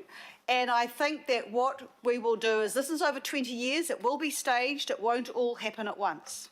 But what the amendment does is actually means that we have a look at that business case and we say yes or no. It just gives us, I mean, we looked at those resolutions down the bottom, CDE, E was the local board, I can't remember, I can't see the whole list now. But that was a start, but actually this is far more specific in B. This for me is the absolute end result that we're looking for. We're looking for absolute agreement that we are happy with what's going to happen as elected members, as governors of this city. I'm very comfortable about the input by the Planning Committee for look, feel and design. I think that's important. Auckland Transport have said there'll be no reduction in park and ride, and I can't see the difference between taking 50 car parks in one big wide space to having a 25 wide and putting two lots of 25 on top of each other. I cannot see the difference in that. In Ōrākei, we have prime real estate land on the side of the water. It's all it is a giant car park. And it could easily bring a better design and housing outcome for the city. I'm absolutely convinced that we need input from our local boards. This is in their local communities, and although we're making a regional decision, I am very pleased to note that local boards have bought into this in good faith, knowing that thinking that they had some way of what happens in your ward in 20 years will look very different than today. And in fact, in 10 years, they may not even start with your ward. We don't know that. Part of this work is to have a look at which are the obvious first steps and amortise that over, and some won't be for a while. It's a 20-year program, they've said that. So to that end, I'm not going to extend the discussion, but I do support, based on the chair and the deputy chair, can you just scroll back up please for me? Approving that B reads, approved subject to the satisfactory conclusion of any required statutory processes, disposal of components, including air rights, of the following properties that Auckland Transport have confirmed are not required for delivery of transport operations to enable integrated transport-orientated development, subject to the requirement to come back to the Finance and Performance Committee to seek approval of the business case for each proposed development and agree final terms and conditions to be approved under appropriate delegations. So to that end, we have a mover and a seconder. I'll put it to the vote. All those in favour say aye. Aye. Aye. Against? All right, we have a vote recorded from Councillor Walker, Councillor Newman and Councillor Watson. Thank you. Moving on, item 10. I just need to move an extension of time, Your Worship. Will you give me an extension of time? Grudgingly, yes, thank you. Wonderful. Right. Vote on the extension of time. All those in favour say aye. Against? Carried. Thank you. Now we move on to item 10, which is the emergency budget update. Talking to us to that is nobody, because we've all read it and we are all We've all read the report, but we do have a verbal update. No? Yeah. Pramod. Thank you, Madam Chair. It's Pramod Nair here. Yes, thank you, Pramod. Yep, so as you've said, we'll take the report as read. There was a presentation that we were going to run through, which all members have received and should be on Nexus as well. So we won't run through it in the interest of time right now. We're happy to take questions, or alternatively, finance staff are also available to take questions outside the meeting if we're running short of time. So, yeah, thank you, Madam Chair. I'll hand back to you if there are any questions. Right, we'll go for questions first. And just while you're thinking of your questions, I just want to highlight that there on the screen there we have a couple of Chair's amendments. One is acknowledging the progress against our $120 million target for savings is now at $69 million. And under C, noting, because remember that this committee is that of the Value for Money Committee and the Finance and Performance Committee, noting the contribution that the Value for Money program continues to make, which I think is something in this vicinity of just under 100 million, 90.5, I think. Member Wilcox, you're part of that Value for Money Committee, and I acknowledge Councillor Mulholland as Deputy Chair of that committee, so I just draw your attention to that. And draw your attention to a slight extra amendment to Resolution F, which has just disappeared. Approve the 8.5 million additional CapEx to maximise the amount of subsidy funding available, because remember, if we don't do it this year, we don't get the extra subsidy next year. So it actually ends up by saving us some money. But questions? Mayor Goff. Yeah, thank you very much, Pramod. Can I just refer you to slide number 3, the group financial performance. It's very fine in every aspect with favourable and on track, other than one item, and that is asset recycling target, which is pertinent to another paper on our agenda today. If we do not achieve the 244 million proposed savings, what are the alternatives? It seems to me that it will either be to institute further cuts or to find savings in other areas. And I can't think of any areas that I want to make further cuts in or to try to find greater savings in. So what is the implication of the asset recycling target being at risk? Through you, Madam Chair. So it is correct that we would have to look at one of the other levers that are available to us, which would be looking at either operational savings or reducing our capital program. And that, to what level would also depend on looking at how our revenue projections are tracking as well. At this stage, we've indicated the full year target at risk, just due to the sheer volume of properties that we need to get through this year.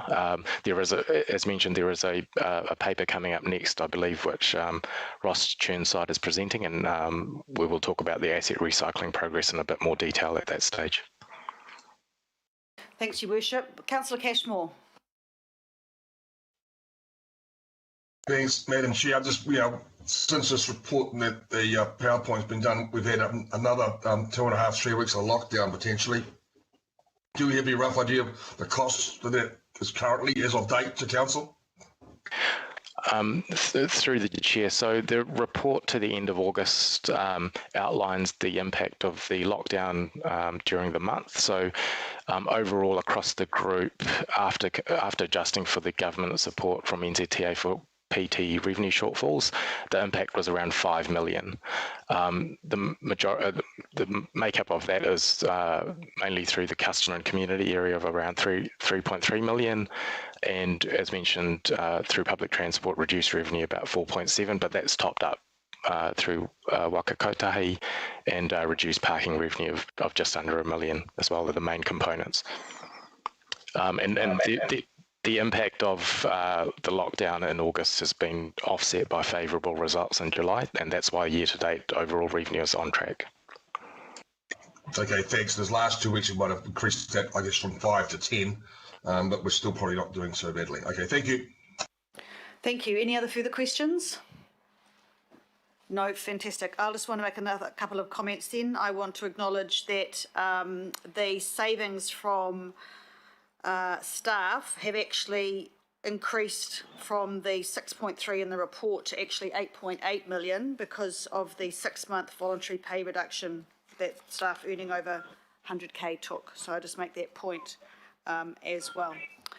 Okay, very, very good, except for the asset recycling, which we will deal with next. So I have a I will move the report, move the September update and congratulate staff for the work that they're doing in this tough environment, including the PowerPoint attachment. And do I have a seconder? Thank you. I'll have you second that, Madam Chair. Oh, sorry, Deputy did it. That's all right. Thank you. All those, sorry, Deputy Chair. Yes, absolutely happy for that. Too many deputies. Right, we have a mover and a seconder, Simpson and Henderson. All those in favour say aye. Aye. Against, carried. Thank you. Item 11. You all got a cup of tea? Right. Now remember, we've signed off, or pretty much everybody have signed off the emergency budget. Now we've got to pay for it. And there's a $220 million asset recycling target that we have to meet. So Ross, over to you.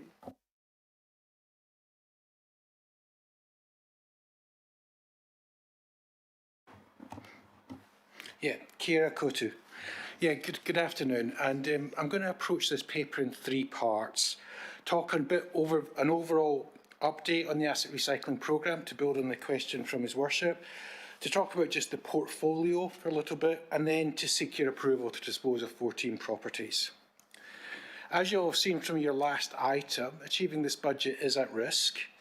That risk hasn't necessarily changed since when we set the budget back in July, but we still do have a high degree of uncertainty. And to achieve 244 million in the current financial year is going to be a challenge. I believe that budget will continue to be at risk until we get clearer and crystallise the car park concession opportunity, which we include in the emergency budget. Work is progressing on that, and we'll look to come back in a confidential workshop with the committee towards the end of this calendar year. But we're sort of continuing to operate, we're continuing to build the principles that we adopted as part of the emergency budget into the way that we work, so they aren't just words on a page, so they're actually things that we actually use to guide where we're going. So what's happened in the past couple of months since you approved the budget is that properties that have been approved, they've been, work has commenced to prepare them for sale. We've been engaging with. Sorry, who's just come back on with their mic? Yeah. Working through with local boards and around this next tranche of properties, and also identifying what further opportunities could be brought for the committee's consideration. Included in your report today is our first sort of a status update report. We do have a property portfolio approved of over $100 million in value. I think more importantly is the top 10 properties that we do provide more detail on. There's about 80 million of value opportunity in these top 10, and these are the top 10 that I'll keep on coming back to in each update to tell you how we're progressing. In that first quarter, we have entered into unconditional sales agreements worth $21 million. So there is a start to that. They are for settlement in Q4 of this financial year. As I say, work has continued on the car parking concession. We've done some initial market sounding to understand if there's a nature of a transaction. I had done a bit of market research around the competitors within the city centre. A key element on the value or the value opportunity of that will come back to, how unencumbered we want to make that transaction, or what conditionality we make that transaction. And that's about getting the balance between short stay and long stay car parking. But as I say, we'll come back and workshop that with the committee. We also have a couple of prepaid lease opportunities that we're working through, but we're not ready to come and talk to councillors about that yet. The fleet optimisation, I will cover that off in the monthly updates around asset recycling. But overall, we've got a target target of reducing the vehicle fleet by 180 vehicles, and to date 35 have been sold, with another 25 sitting at Turner's waiting to go through their auction process. When the committee and then the governing body approved the asset recycling, or the emergency budget and the asset recycling component, elected members wanted to increase their confidence in the process, and you requested that the Audit and Risk Committee actually review the property rationalisation process. We had that Audit and Risk Committee meeting on Tuesday evening, and if I'm honest, there were some very challenging and thought-provoking questions posed by the members of that committee. They asked about how we're going to assess our counterparty and concentration risk, particularly around the car park concession, to make sure that we actually don't put effectively all our eggs in one basket. They asked how we were preparing assets for sale and actually managing the trade-off between short-term cash in the door and long-term value.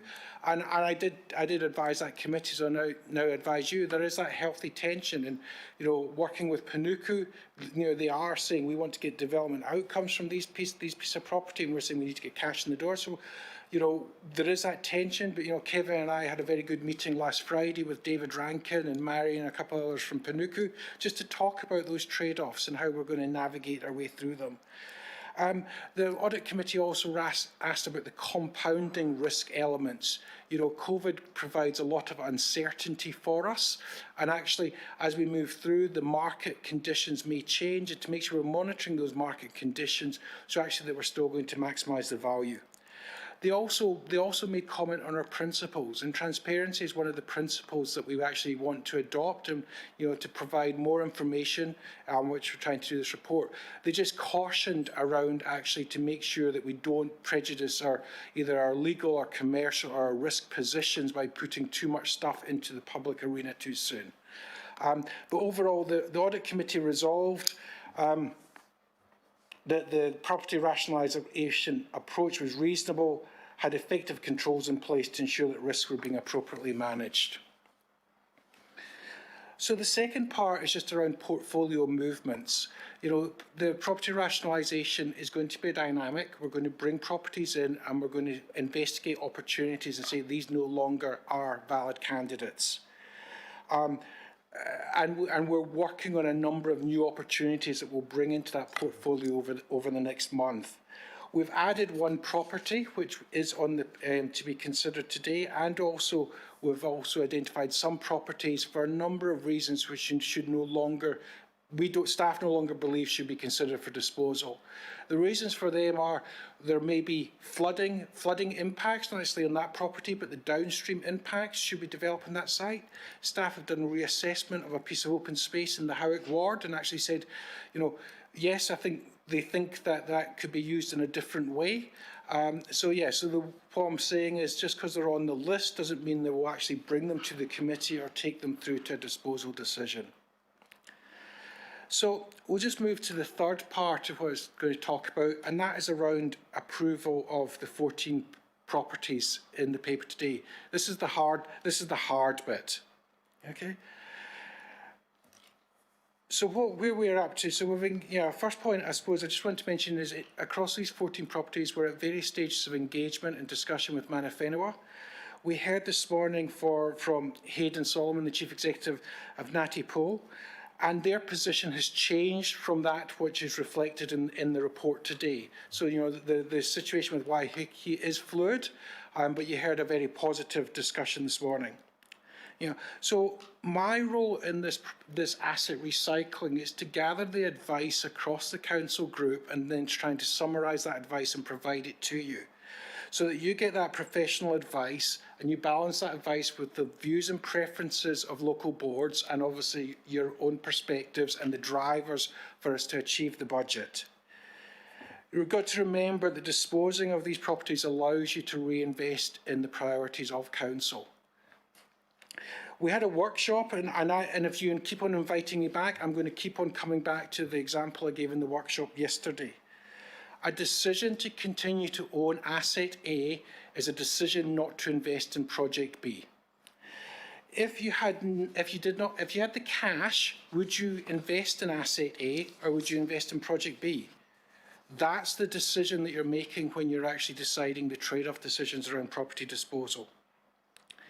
There are 14 properties which are more appropriately identified at section 30 or attachment 2 in your paper.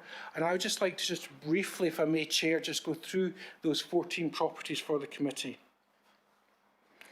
The first one is in Albert Eden, and it is a commercially leased premise. It has been a commercially leased premise since it was acquired by the former Borough Council in 1984. So currently the community are receiving no benefit from that property. There has been a number of uses considered for the property, and you heard from the local board chair this morning around in 2016 it came to committee and there was a resolution passed asking for a needs assessment to be done. I can find no one in council who has done that needs assessment, but what I do know is that the advice from community facilities in relation to that property is it is not fit for community purposes. The reason they say it's not fit for community purposes is twofold. One, for our new community facilities, we're looking for facilities that can do multi-use, that could do more than one thing, and adaptable and flexible. And secondly, they're looking for premises that have the lowest possible operating cost. And community facilities advice, as it was in 2016 in respect to that property, is they don't believe it is a suitable premise for community leasing. You heard from the chair of the local board this morning, and the local board do not support the disposal of that property. The next property is in Howick, or the next 12, I think 10 or 12 are in Howick. This is a fascinating property. The former Manico City Council sold the air rights above this property. The owner's about to develop above the piece of land. It is a piece of scrub land, and it makes more sense to dispose of it. The local board supported that. The next one again is another piece of undeveloped space in Howick local board area. We're looking to expand a walkway that cuts through that space, but then there's a balance of property that's available for disposal. Again, the Howick local board supported that disposal. The next site actually features as the new site that we've brought into the portfolio, and is also the site that's in your top 10, and that's a piece of land in Flatbush. That piece of land was previously acquired to be the aquatic centre in Flatbush, but the local board have elected to actually put the aquatic centre, once it's built in future years, in part of Sir Barry Curtis Park, so that piece of property is no longer needed. The local board again supported the disposal of that. They did, however, request that the proceeds would be reinvested into their aquatic centre. There's a car park adjacent to a reserve at 116 Reeves Road. Interesting, when we did site visits with the Howick local board, the local businesses have put up signs saying no parking on the council car park, but we don't believe that car park is required for access to the nearby reserve, and that's due to the number of car park spaces that are also in the locality. The Howick local board supported that, but they did note some concern about the loss of car park space. But as noted, it was being used by the business rather than people visiting the reserve. The next property again in Howick is another interesting one for us in that it's land adjacent to a petrol station. The petrol station's petrol tanks actually sit under this piece of land. We have no agreement with the petrol station owner for that to actually occur, and where the liabilities sit in that property. And we're looking to try and tidy that up and work with the petrol station owner to tidy that up and package it all together. And again, the Howick local board supported that. 60 Vincent Street is an at-grade car park, again in Howick. This car park has previously been considered by the committee, and at that time the local board had expressed some concerns around egress into the car park, just because of its location and its location of adjacent buildings. The local board now support the disposal of that piece of land. But note that actually, consideration needs to be taken for safe traffic flows for any future development.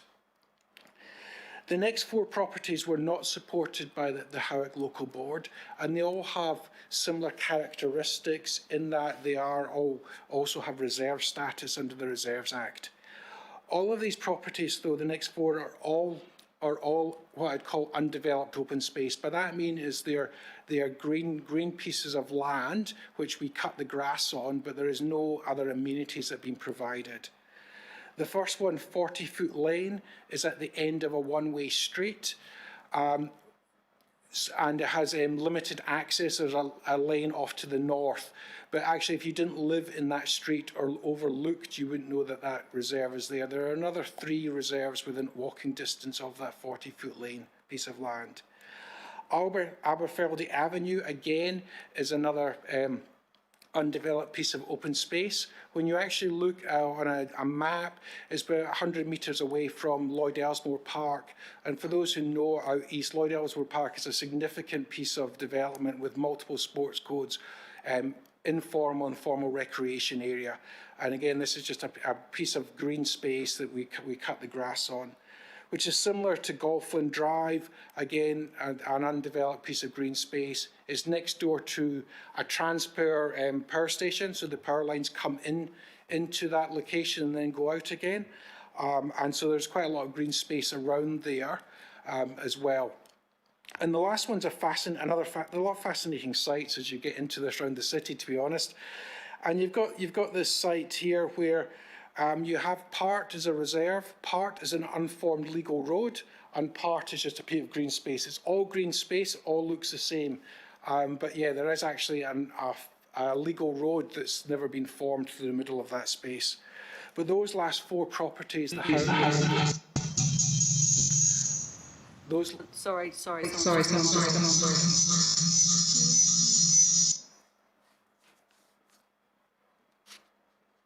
Yeah. So those last 4 properties, the Howick Local Board did not support their disposal and thought they should be retained for community use. Sorry, my phone doesn't like my computer.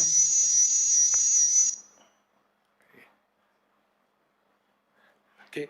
Hey, Ross. That's okay.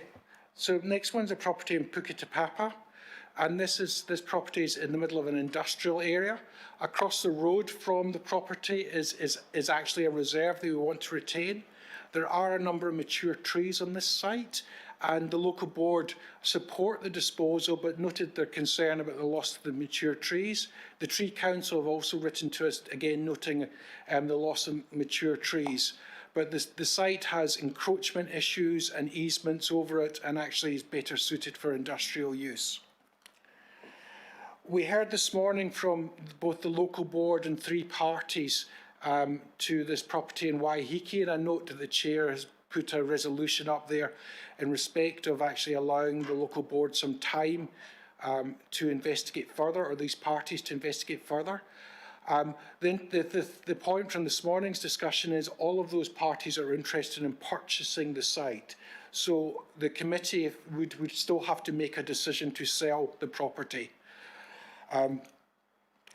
That site has been a works depot for over 50 years. There may be contamination issues of the land. Council also own another adjoining site that backs onto it, which may be part of a future development if you allow those parties some time to consider this further. And then the last site is in West Coast Road, and you heard from Chair Presland this morning when he talked about the local board's desire.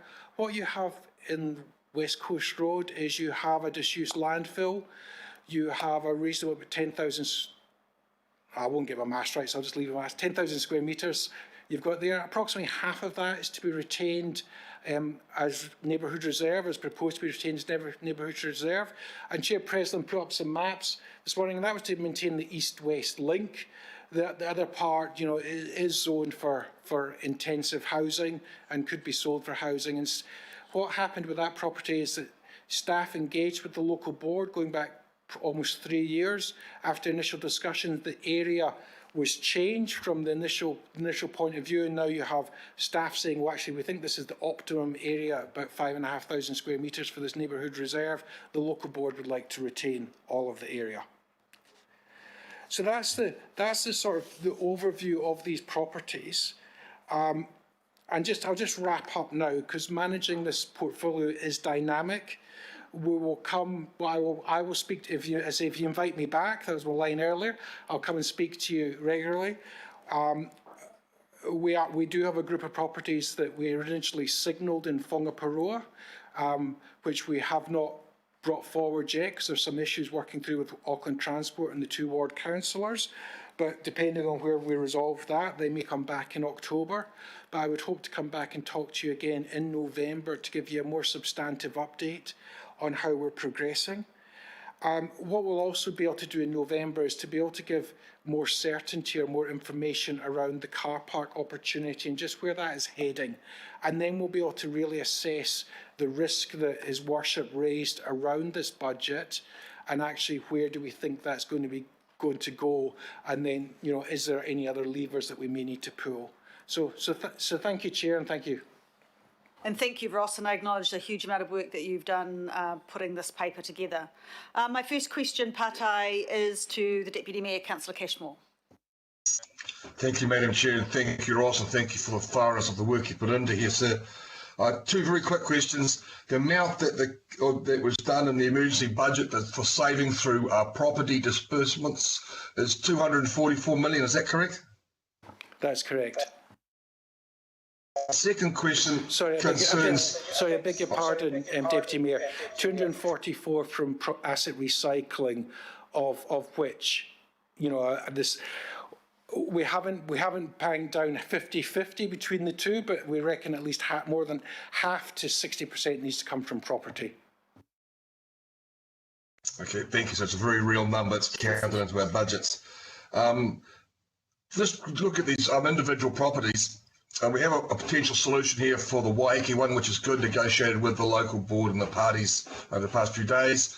One of the ones when I went on you with that tour with the Howick local board, there were some questions about was the 440 where I think it was Councillor Stewart said that she had been advised that it was not to be put on the market. The council saw no reason to put it on the market some years ago. Has that been checked out? Yes, so thank you for the question. I mean, Councillor Stewart and I have discussed this property a little bit. It's the property at 40 Foot Lane, and you know, Councillor Stewart had been advised, not quite sure by whom, that it was not going to be progressed. So we just haven't been able to join the dots on that one. Sorry. And the contention around the West Coast Road Glen Eden property about the connections back towards the station and the west, that's been resolved by retaining the 5,000 square metres? Yeah, through the chair, the retention of that land allows the east-west link. The link through to West Coast Road would be going out into the neighbouring. I'm now looking to Councillor Henderson. Is it Glenfern? Yeah, go on, not yet.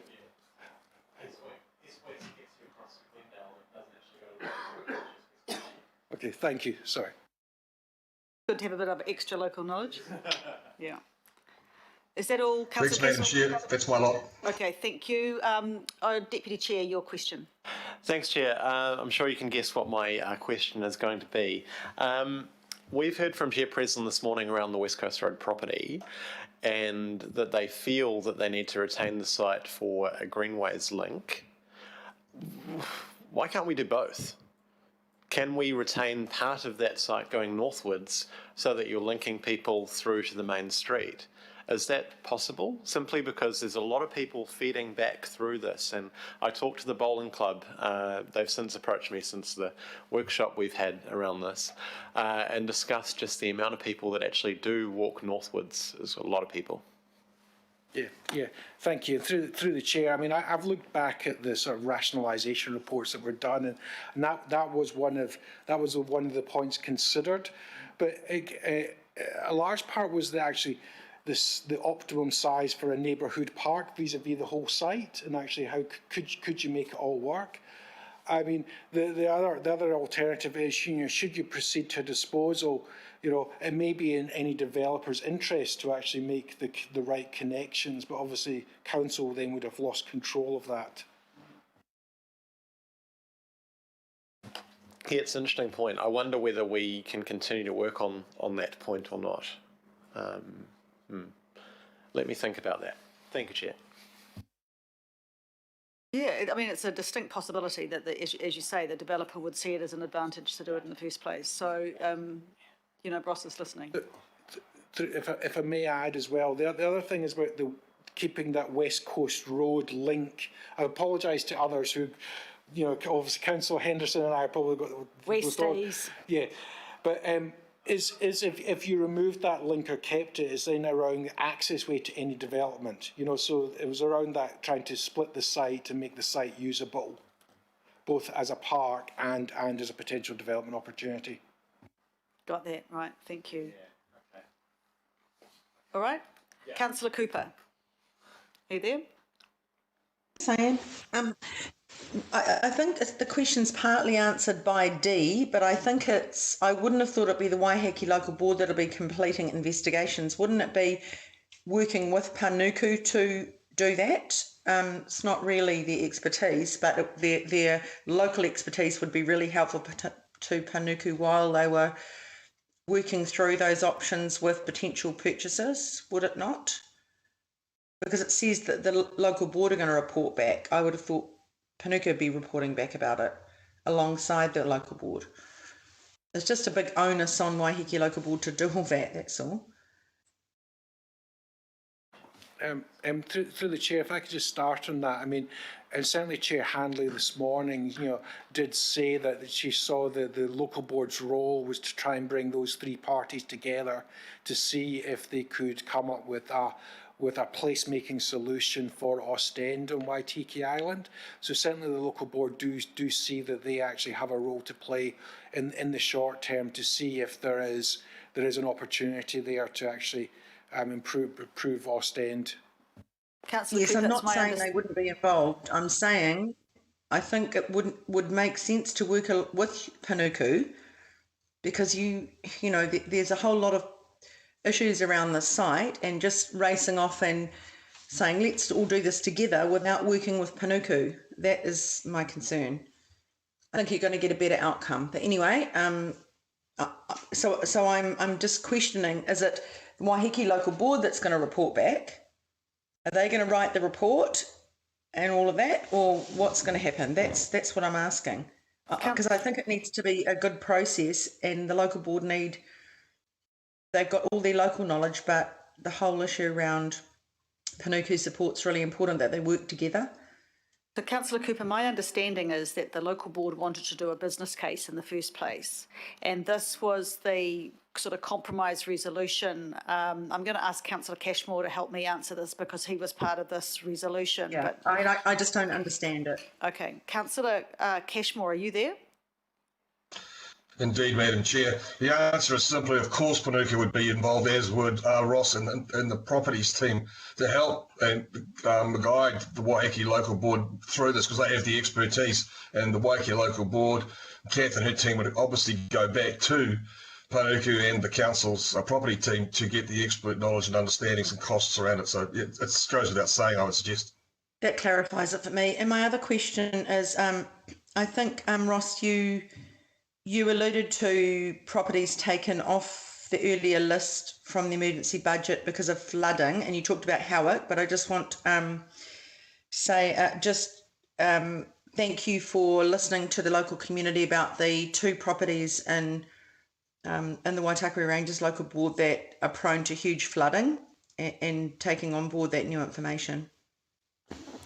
Yeah, thank you. And for the committee, attachment E to your report gives you all the properties that were listed in the emergency budget and what we see the current status of those properties are, just to provide you regular updates of how they are progressing. Which ones are going forward and which aren't? Yes, thank you. Just while I've got you, Councillor Cashmore, you're moving this, right, and your worship seconding, is that correct? I'm happy to move, yes. Great, thank you. Right, thank you. Next question I have, Patai, for Member Blair.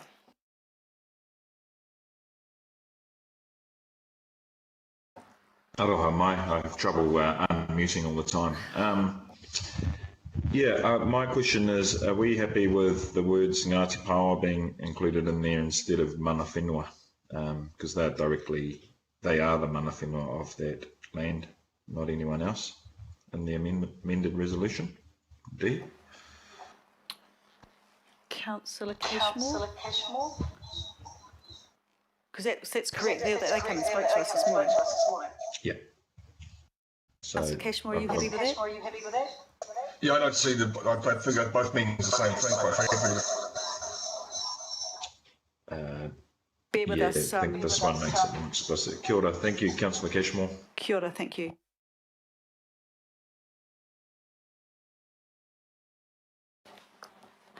Right, moving on. Councillor Stewart.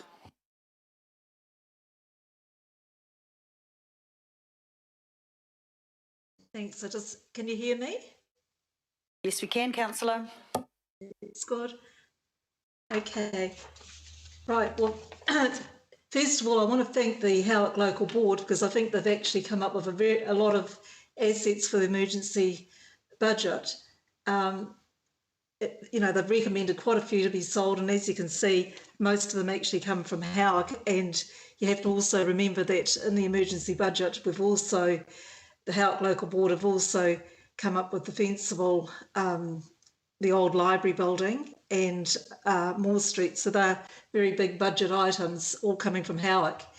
And I'd like to also thank the Howick Local Board for the work that they've put in. I think they've done a really good job in these, the circumstances of these times of COVID-19. I want to support all those recommendations of the Howick Local Board, and I'd also like to support the Howick Local Board for those that they don't want to sell, and that is the 40-foot. That's Aberfeldy, Golflands and Aspiring. And I'm just hoping that councillors will take into consideration that Howick have actually come up with an awful lot of properties for this emergency budget. Thank you. Thank you, Councillor. And you're noting against the sale of 8, 9, 10 and 11 will be made. Thank you. Councillor Young. Thank you. Tēnā koe, Madam Chair. You will notice most of the property that we are recycling today are in the Howick Ward, as the Councillor Stew just mentioned. I would like to acknowledge the former Manuka City Council for its high provision of the open space. A few months ago, Aucklanders and the Councillor agree the asset recycling is necessary to respond to the crisis we face right now. I still believe this is true for the short term. The property we are disposing of today are most non-strategic and supplies to requirement. However, this cannot be sustainable as a long-term solution. I support the majority of the property disposals, but would like to recall my opposition to the disposal of the number 8 to number 11, same as the Councillor Stew. These properties are important to the community, and I thank the Howick Local Board for their advocacy. Looking ahead, the contribution from the people of Eastern Auckland cannot be forgotten when it comes to the future decision of the investment. This is difficulty, but I'm looking to the futures. Kia ora, Madam Chair. Kia ora, and thank you for that. And your noting against has been made. Thank you. Councillor Casey. Thanks, Madam Chair. I have sent you through an amendment. If you'd like to put it up, I'll talk to it. It'll be an E. Okay, hold on. Just hold the line, caller.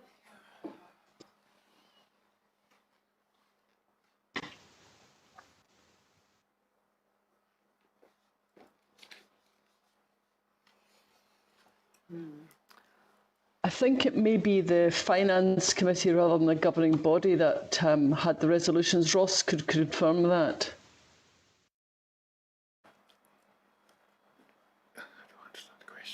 was for the work to be done, remember, on It came Warramia from Street? Finance and Performance Committee in Finance and 2016. Performance. So if we change governing body to Finance and Performance Committee. Right. Thank you. So that you're asking, hold on, this is an amendment, isn't it? Because we've. Yep. Yeah. So it's been moved and seconded as an amendment. Right. I'd like to speak to it if I may. Okay.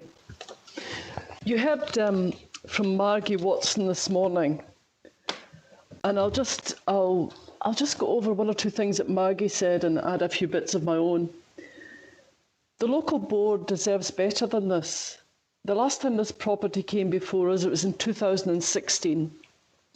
Concerns were expressed about the division of opinion between the local board that was then chaired by Peter Haynes and the deputy chair was Glenda Fryer.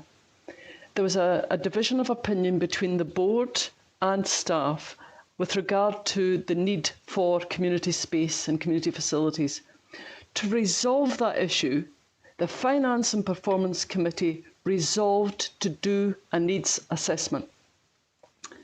We just heard from Ross this morning that that was never done. But I raised this when this property came up again in the workshop. I said that is an issue. If it hasn't been done, then it needs to be done. It's the least we can do. I think if we go ahead and sell this property under the feet of the new board, which is now chaired by Margie Watson and deputy chaired by Lee Corrick, both times unanimous approval from the board to retain it as a community space. They have great ideas for that space, and one of those great ideas is a seniors hub. That great idea has not gone away. So when you have a local board, as you heard this morning, say that people are clamouring for community space, and we have a staff report that says otherwise, I have to say, well, where is the evidence in support? That evidence would come through a needs assessment. Why hasn't it been done? I have no idea. Ross didn't offer any comment on that. So I'm just looking back to say, when you have a property that the local board want to keep and think it's an essential community place, and we have no evidence in support of the officer recommendations, then the least we can do for the board is to carry that out. Now, we heard from Margie this morning that the local strategic broker has already engaged in some form of needs assessment. I'd like to know what that is. But more than that, the local board deserve to be consulted. And what we heard this morning is that Margie has not talked to anybody about that property since 2016. So that is very disappointing to me, especially because I made this speech, just a few weeks ago. Nothing has happened in the interim period. So the local board want to be approached. They want to be involved. We delegate responsibility for local placemaking to them.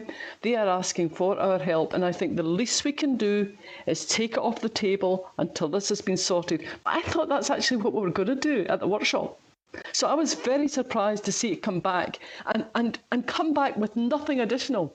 What we are seeing today is what was seen back in 2016. There is nothing new. Perhaps the government valuation has gone up, but there is nothing new in that report. So, councillors, I really want your support to give this local board a chance, or to actually give us a chance to put right the resolutions of the Finance and Performance Committee of 2016 that said we should do a needs assessment on this property. Let's do it. If it's already started, let's finish it. But we actually do owe it to the local board to do this. Thank you very much for your support. Okay, thank you, councillor. You have a seconder as well, but any questions then further to this amendment? Right, but any further questions on this site? Yes, you do, councillor? Thank you. Well, it's fair to give Ross an opportunity. The suggestion that things haven't happened as anticipated, Ross, is it just a resourcing issue, or? Point of order, Madam Chair. Point of order, Madam Chair. Sorry, point of order. Yes, councillor. I thought we were actually now discussing the amendment and questions were over. That's why I checked at the beginning. So, questions on this amendment? Yes. All right? Yeah, the standing orders allow a member to ask a question at any time. Correct. Yeah. Yeah, I'm just asking a question. Right. So, councillor, I'm ask your question. Thank you. I'm just asking Ross. Ross, is there, do you have any feedback as to why things maybe weren't closed off here, if they haven't been closed off? Are there some barriers? Is there something you need to tell us? Yeah, through the chair. No, as I said earlier, I've not been able to ascertain who, if anyone, picked up the previous resolution of the Finance and Performance Committee. But the advice from the community facilities team was that they didn't deem the building to be suitable. And I think there's two elements here: is what is the community need, and then what is the solution for the community need. And it's to make sure we get the two things come together, so that, you know. So what community facilities are telling me is that we want facilities that meet multi purposes for the community and can keep operating costs as low as possible. So what you're saying is there's a call for a needs assessment, but the building itself may not actually suit a community need, like the structure itself, as opposed to the building is assumed to be something that could accommodate a community need, and therefore you automatically undertake a needs assessment. But your team is questioning the physical state or configuration of the building to perform a community need. Through the chair, correct. That is the advice I was given. Yes, that the building was not suitable for community need, as a community facility. Was that communicated to the board? Do you know?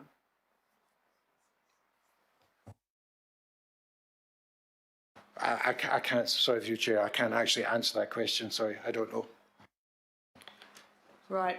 Just for clarification, I have the resolution from 2016, which was request that the Chief Executive to initiate a review to determine the need for and possible location of a suitable community hub for senior and other community groups involving community facilities, and seeking advice from Seniors Advisory Panel. And the second resolution was agree that the decision on the future of Tuwiramu Street, Balmoral, be deferred until the end of 2016, but there's been nothing since. Question from Councillor Dalton. Thanks, Chair. Just checking, I'm just having a look at the local board plan. Is it, and I can't see it, I'm wondering if in their work plan, if there is a piece of work around the business plan that they want to do, or the scoping, or that piece of work, because I don't imagine the organisation would, I don't imagine council would be paying for it, or the regional budget would be paying for it. So is it in the Albert Eden local board plan to pursue this business case or scoping exercise? Do you know the answer to that, Ross? Yeah, through the chair, no, I don't know the answer to that question. Sorry, councillor. Margie, are you online by any chance? No. No, she's not. Okay. Second question, any other questions? So, Councillor Mulholland.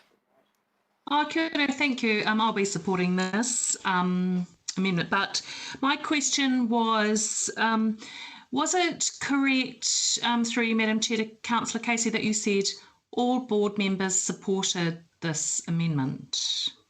Yeah, that's correct. It's unanimous in 2016 yes. And unanimous recently.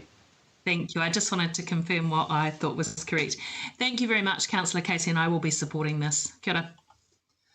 Thank you. Councillor Cashmore. Your comment. Mine's a comment, Madam Chair. Is that okay? Oh, sorry. Any more questions?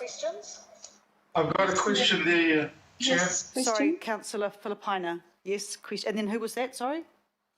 Calling out? Councillor Fletcher. Oh, sorry. So do Filipina, then Fletcher. Thank you. Thank you. Oh, sorry. Yeah, look, I'll go so you won't waste time. Look, Ross, just a question to you. If this goes through, how much time, this may be a question to you or and to Councillor Casey, how much time would you think would be required to fulfil those obligations as per the recommendation in 2016? And through the chair, sorry, Councillor, I can't give you a definitive answer, but you know, I can come back very in short nature to actually work out how long that would take. Just a supplementary, I mean, would it take 3 months, 6 months, a year? Through the chair, I would suggest closer to 3 months. Okay, thank you. And when after Councillor Fletcher and when I'm in line for comment, please, Chair. Right, Councillor Alf, Councillor Alf, back in March 2016, the council was given to the end of the year to complete the needs analysis, so that's about 8 months. No, I heard that one, Councillor Casey. I just wanted to sort of see if this went through, how long the staff will then take in regards to your amendment. So this could be done by the end of the year? Yes, great, thank you. Councillor Fletcher. Thank you. My question relates, from what I understand, is the local board voted unanimously. Kathy is quite correct, but there was a recognition of the difficulties associated with this site, and I'd just like clarification around whether it was for this particular site, or with the idea of holding the site so a land exchange could take place for another site.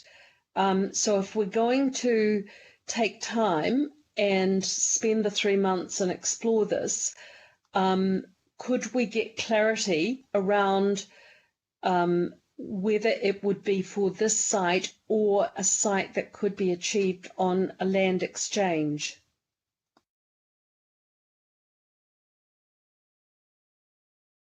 Through the chair, I mean, yeah, both those options are possible.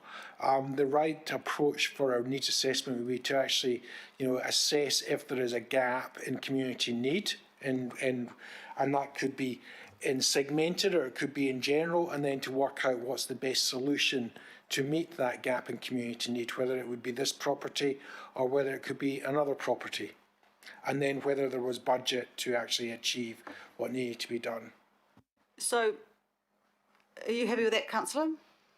Yes, and I was just going to pose a question to Councillor Casey, and that was whether it would be for the purposes of finding a community hub for the elderly, or whether it was for a town square. Just wanted some further refinement on what the understanding from the local board might be. Hi, you'll see from the report, Councillor Fletcher, that there's various purposes being mooted for that community space. So all of the above, really. Okay, thank you. Right. So we've ascertained that this could be done by the end of the year. Is that correct, Ross? By February? By February 2021. Okay. So do I have any comments starting with Councillor Walker, for the amendment? So I want to support Councillor Casey and Councillor Collins around this.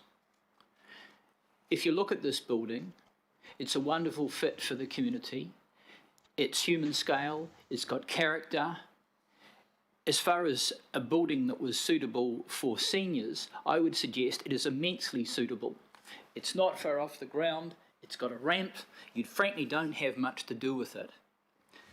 I have huge concerns about this issue about running cost. This is not a leaky building, it is solid. This building will be there in another 100 years.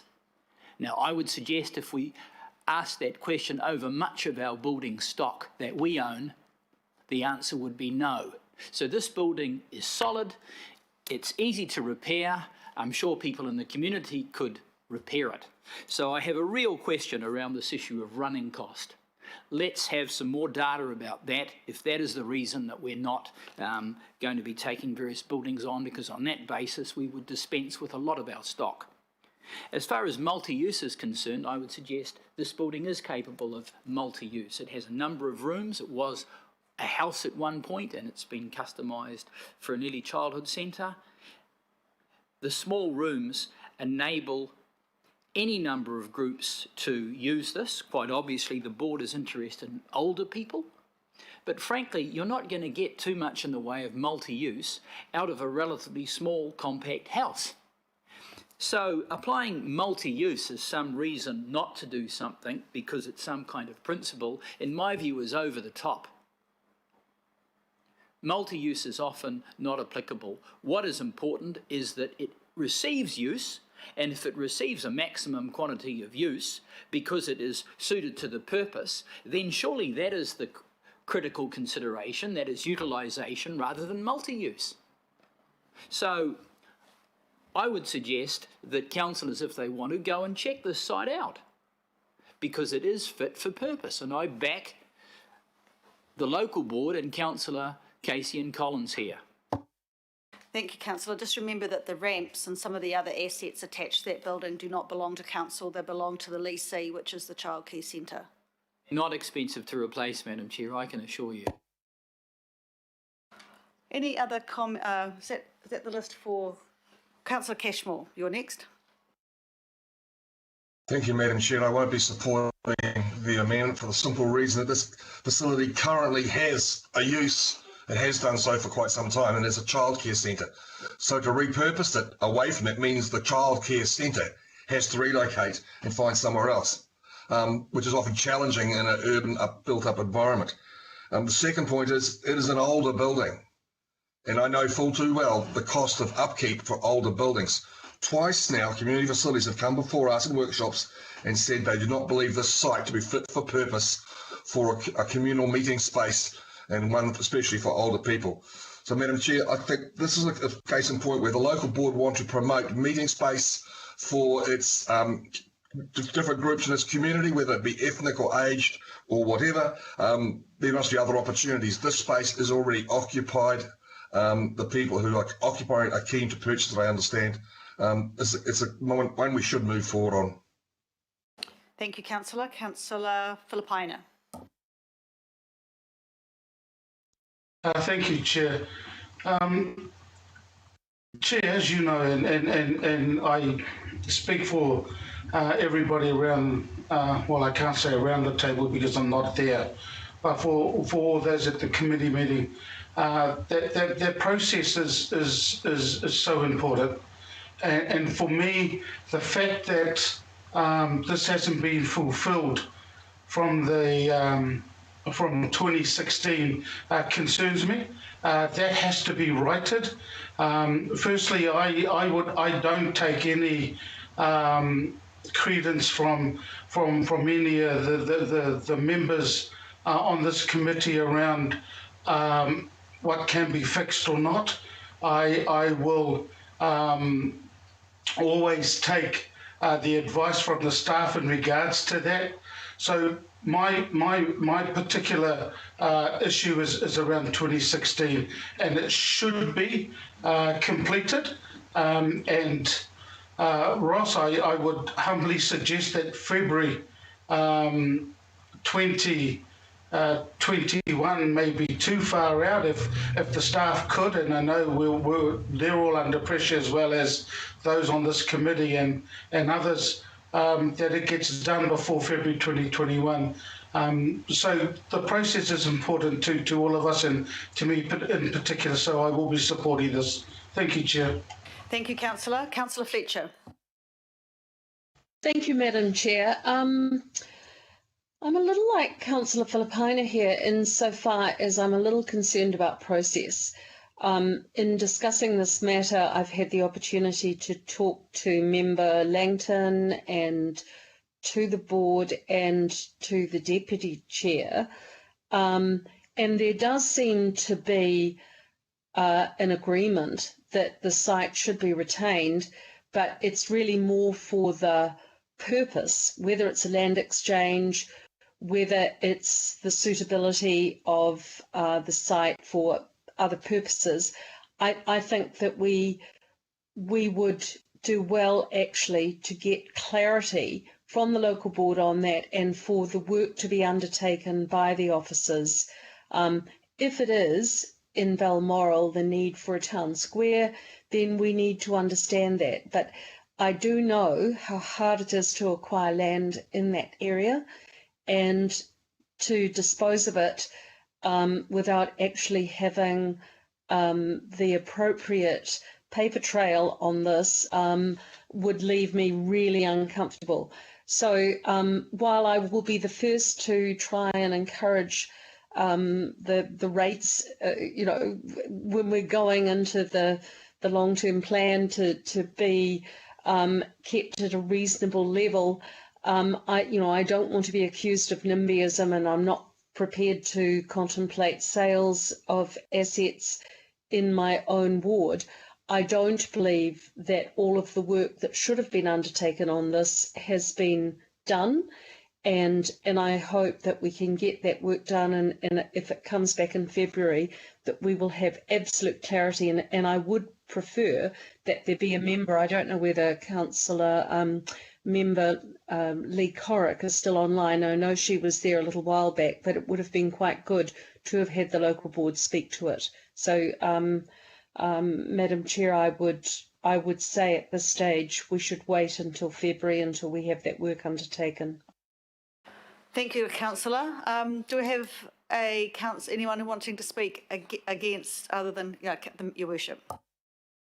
Yeah, thank you, Madam Chair. Look, I want councillors, every councillor, to think long and hard about this. We've just come through a budget process. We decided by overwhelming majority that we would fund the huge hole in our income by the sale of $244 million worth of surplus properties, plus the bus, including the bus concessions. We've already just dealt with a paper that said that this target is at risk. Now, I understand any ward councillor who feels obligated to support what their local board says, but we've got 14 properties up for sale today. 8 of them are either outright opposed by the local boards, or in one case, they want the proceeds from it. If we follow what the local boards are asking for, we will fail utterly to reach that target. Now, I want every councillor around here to just think for a moment. We don't reach this target, how are we going to meet our budget obligations? What services are you proposing that we should cut? What assets are you proposing we shouldn't build? And remember, the assets that we are building are assets that are vitally necessary and will create jobs and will stimulate the economy. This is an asset, perhaps. Yep, it could be regarded as an asset, but I guarantee if the local board was setting out to prioritise buying something for this use, they would not buy this property. They would not buy this property. It already has a community use. It's a community use as an early childhood education centre. And the last of those options, if we don't want to cut services, we don't want to stop building the assets we really need, is to borrow more. And we know that we're already 20 percentage points above what our debt to revenue ratio is. There are no easy alternatives to this. The other thing that I think you all need to think about, I don't know whether you get this feedback, I get it every week. There wouldn't be a week that went by where a community organisation or an ethnic group didn't ask me if council could fund an office space or a hall for them. And generally, my answer is pretty clear to them. Sorry, that's not part of the business of council. We don't purchase properties to allow ethnic or community groups to use. As soon as you create a precedent where you're doing this, you try to explain to them why we actually effectively spent, 1.65 million, because that's what we're foregoing. We spent 1.65 million for one local ward for one purpose, but we won't do it for you. Well, why will you do it for the other group if you won't do it for us? Aren't we as good as them? So you want to create that precedent, you are making an absolute rod for your own back. So I'm saying this to all of us.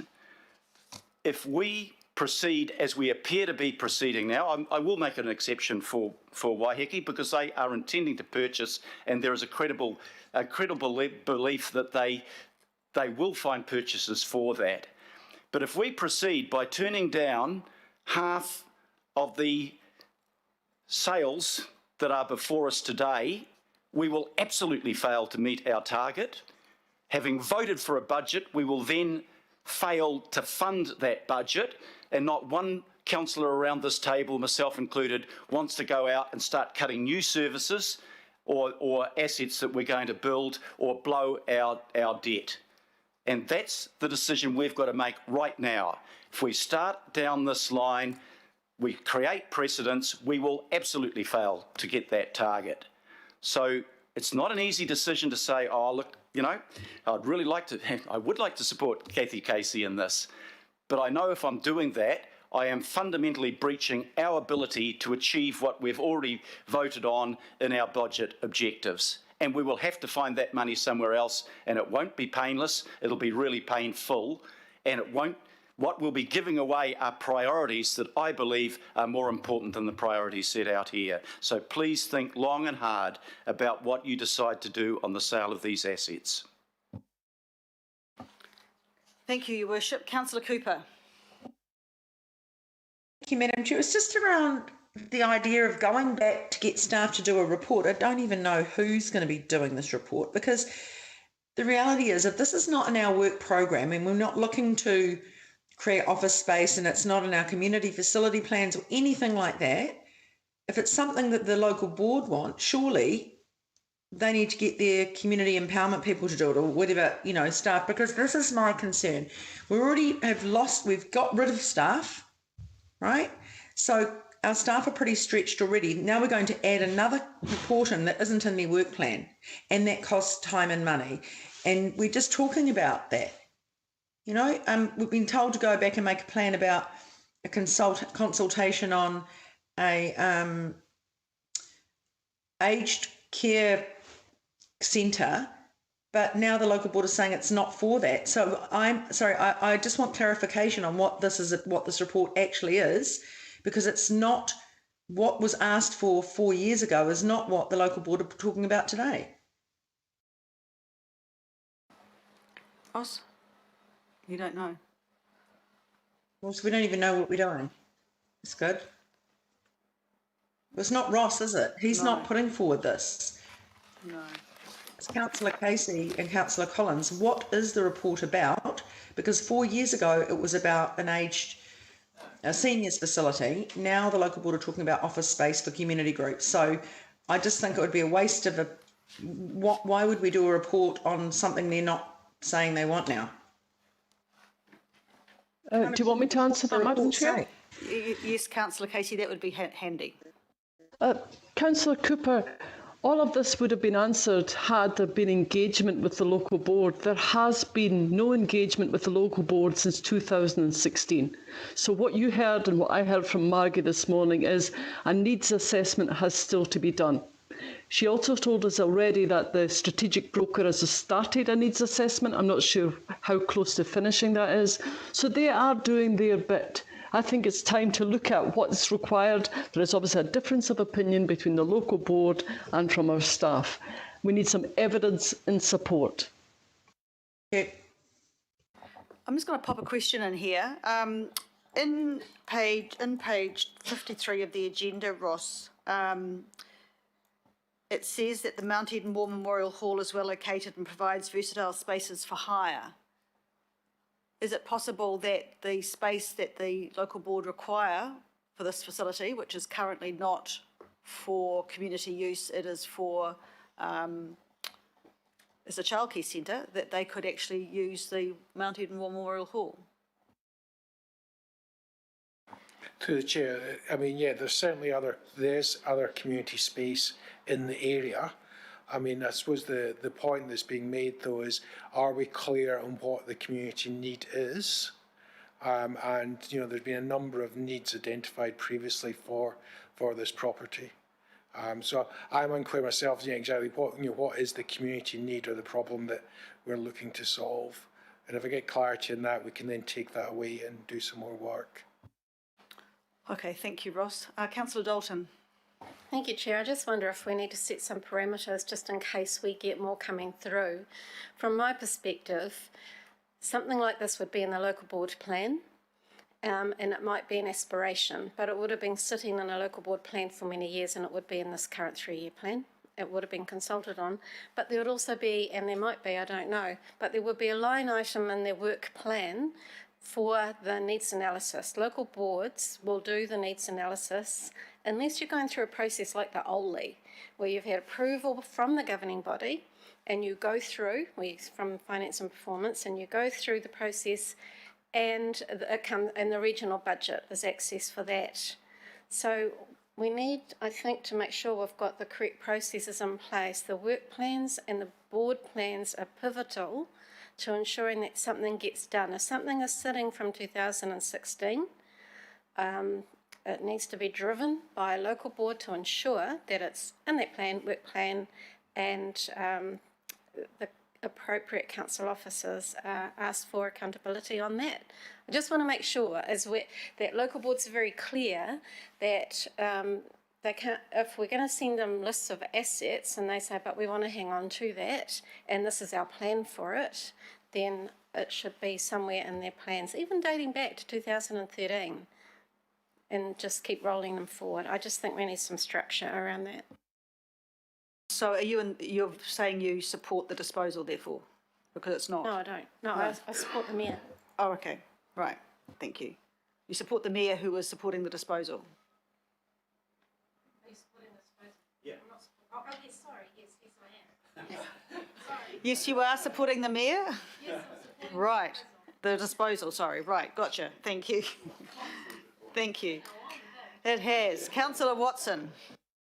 Yeah, thanks. And the mayor made some very good points here in terms of what we voted for in relation to that target for asset sales. But what we also voted to was a set of principles that were to accompany this asset sales budget.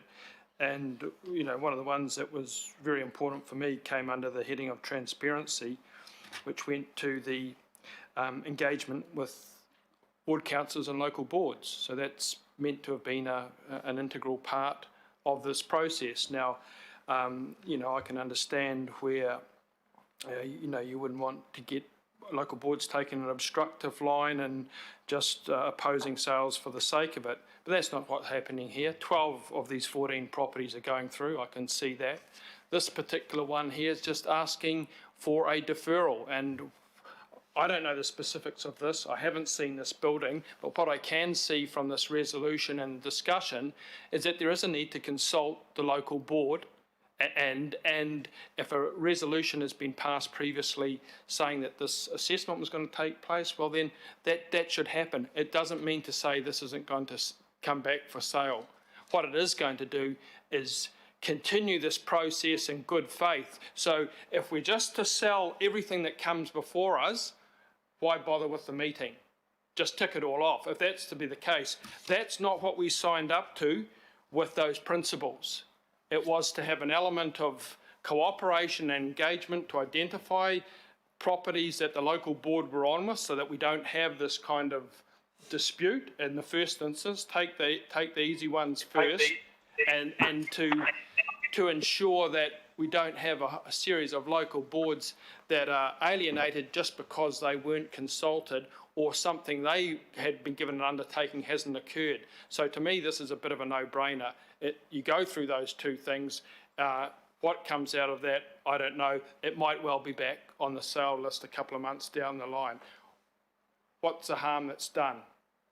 I don't see any harm done. And to me, that's going to be part of this process. There will be odd properties that come up that there's disagreement, and we should make a call on that, not just be some carte blanche is before us, they're gone because 240 we have to be it. That's not what we signed up to under the principle. So Ross started off with talking about balance. I agree with the Mayor.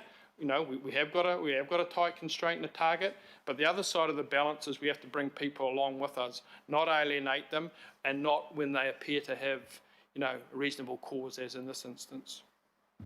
So there have been other properties taken off before because of that process. No, Ross, everyone's finished, I think. I'm going to ask you one final question. You know the process, it's been to audit and risk, and I acknowledge, Councillor, your role in that, putting that together. You've been my straw man, rather. Are you happy for the property to be disposed of as originally intended, or in your professional advice to me,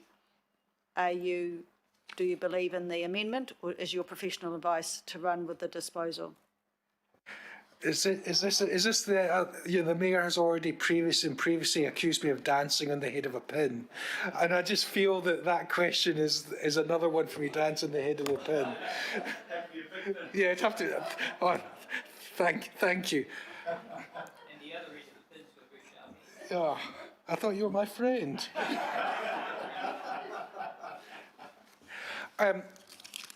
Yes. So to answer your question, I think the professional advice is the property is not fit for community needs, but I do feel what Councillor Casey is saying and Councillor Watson is saying around actually we have agreed to principles, and actually staff were asked to do something, and there is an obligation. I believe staff should do what they said they would do, and I started off by saying I've been unable to find who picked up that resolution one way or the other from 2016. Thank you very much. I've got two more questions for. Sorry, is that right? A question, then right of reply. Okay, so I've got one more question from Councillor Filipaina, then Kathy's right of reply. Thank you. Thank you, Chair. Just a question on clarification based on what I've heard. So, Ross, can you tell me, with the properties that we have any of the properties had a resolution from a committee of the whole to do something, and it hasn't been fulfilled? So that's the question of clarification, Chair, and that's based also on what you read, the resolutions. I also have them in front of me as well. But look, Ross, can you answer that? Whether any of the properties that we are currently discussing have had a resolution of council to do something and hasn't been fulfilled? Yeah, so through the chair, of the 14 properties in front of you, we've obviously discussed about 2 Wiremu Street. 80 Vincent Street was previously considered by the Finance and Performance Committee, and a decision was made not to dispose of it. There was no, but we brought it back because actually no one's managing that piece of that property now, which is an at-grade park.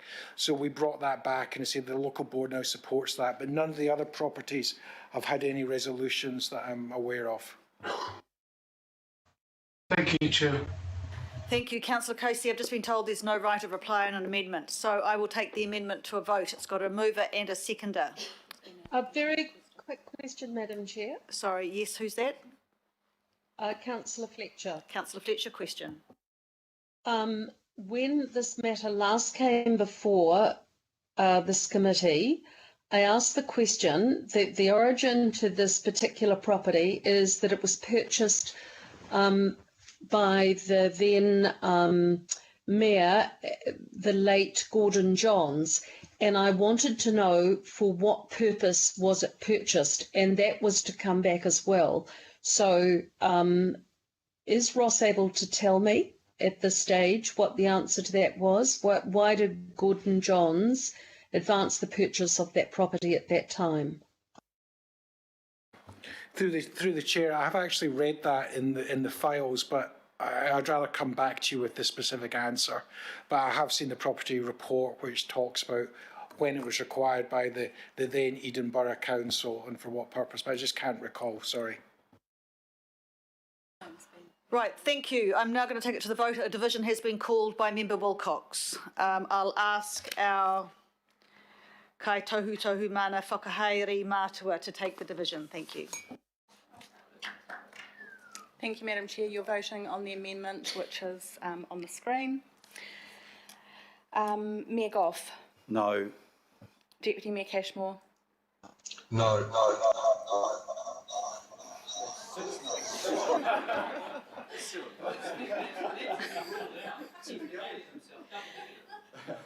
Councillor Bartley. Sorry, missed that, Councillor.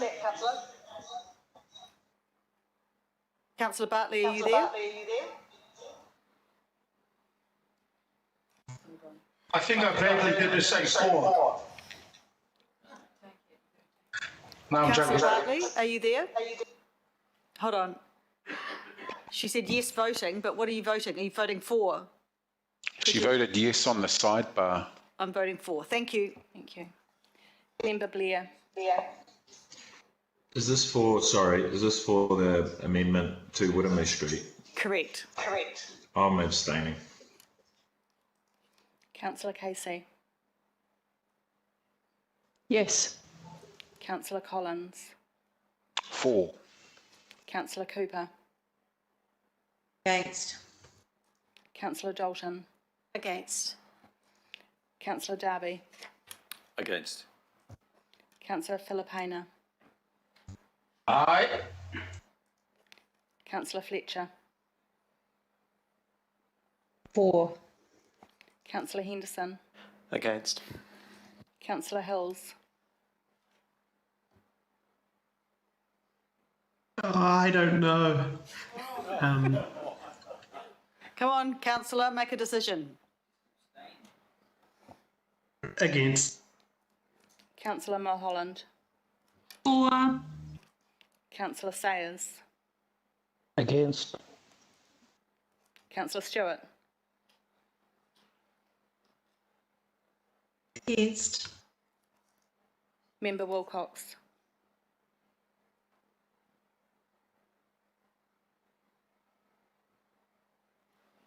Kia ora, Glenn. You there?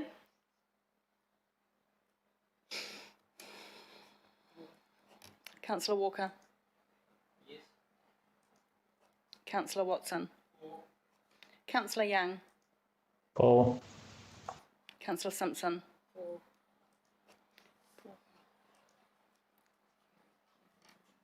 Carried 10-9. Right, let's go back to the substantive. We have a mover and a seconder. Take it to the vote. We've got... Right.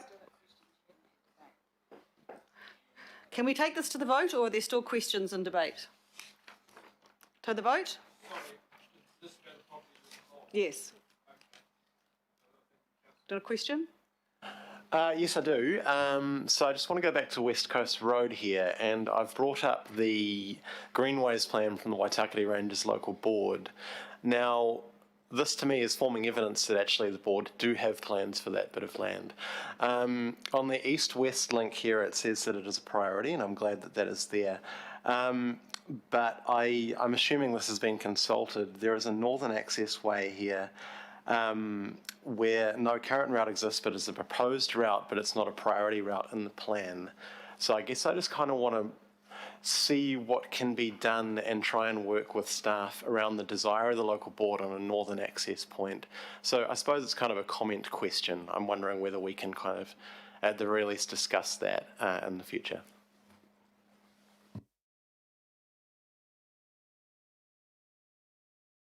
Not sure if there's a question there or not. Yeah, so I'll take it as a comment. Okay, good. Right. Any more comments or questions? Councillor Watson.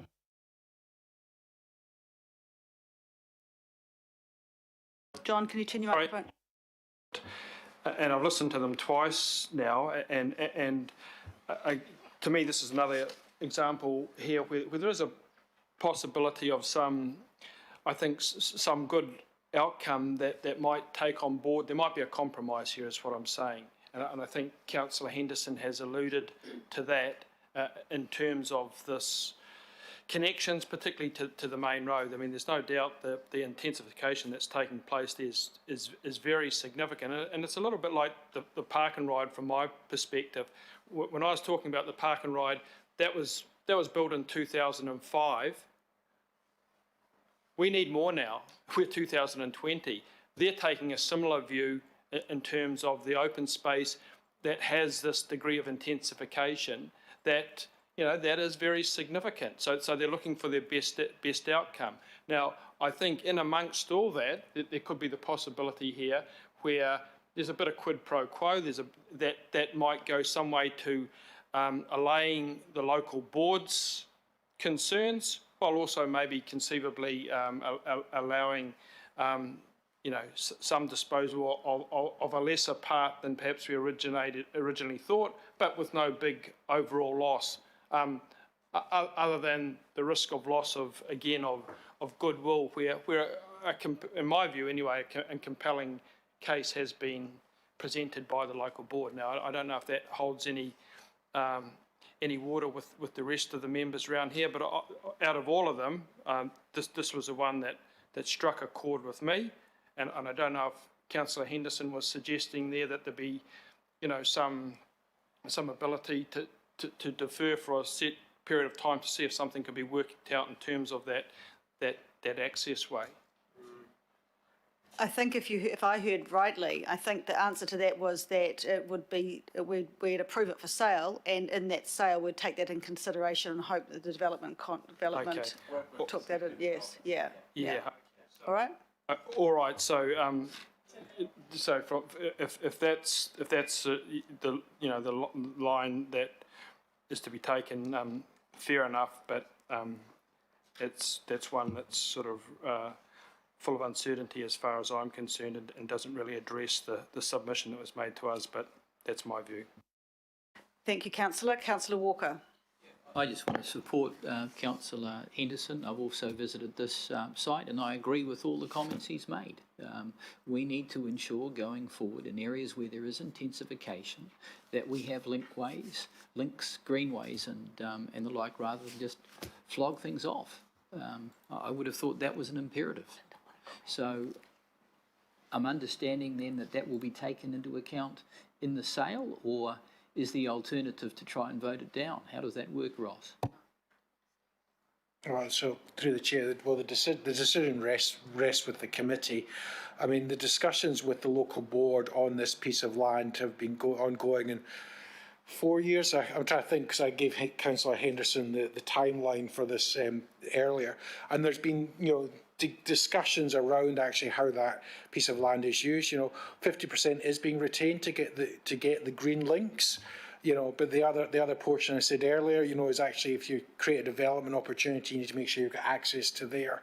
But it would be in a developer's best interest to link any development with the green space around it. But that would be part of any future development plan. Comment from Councillor Cooper.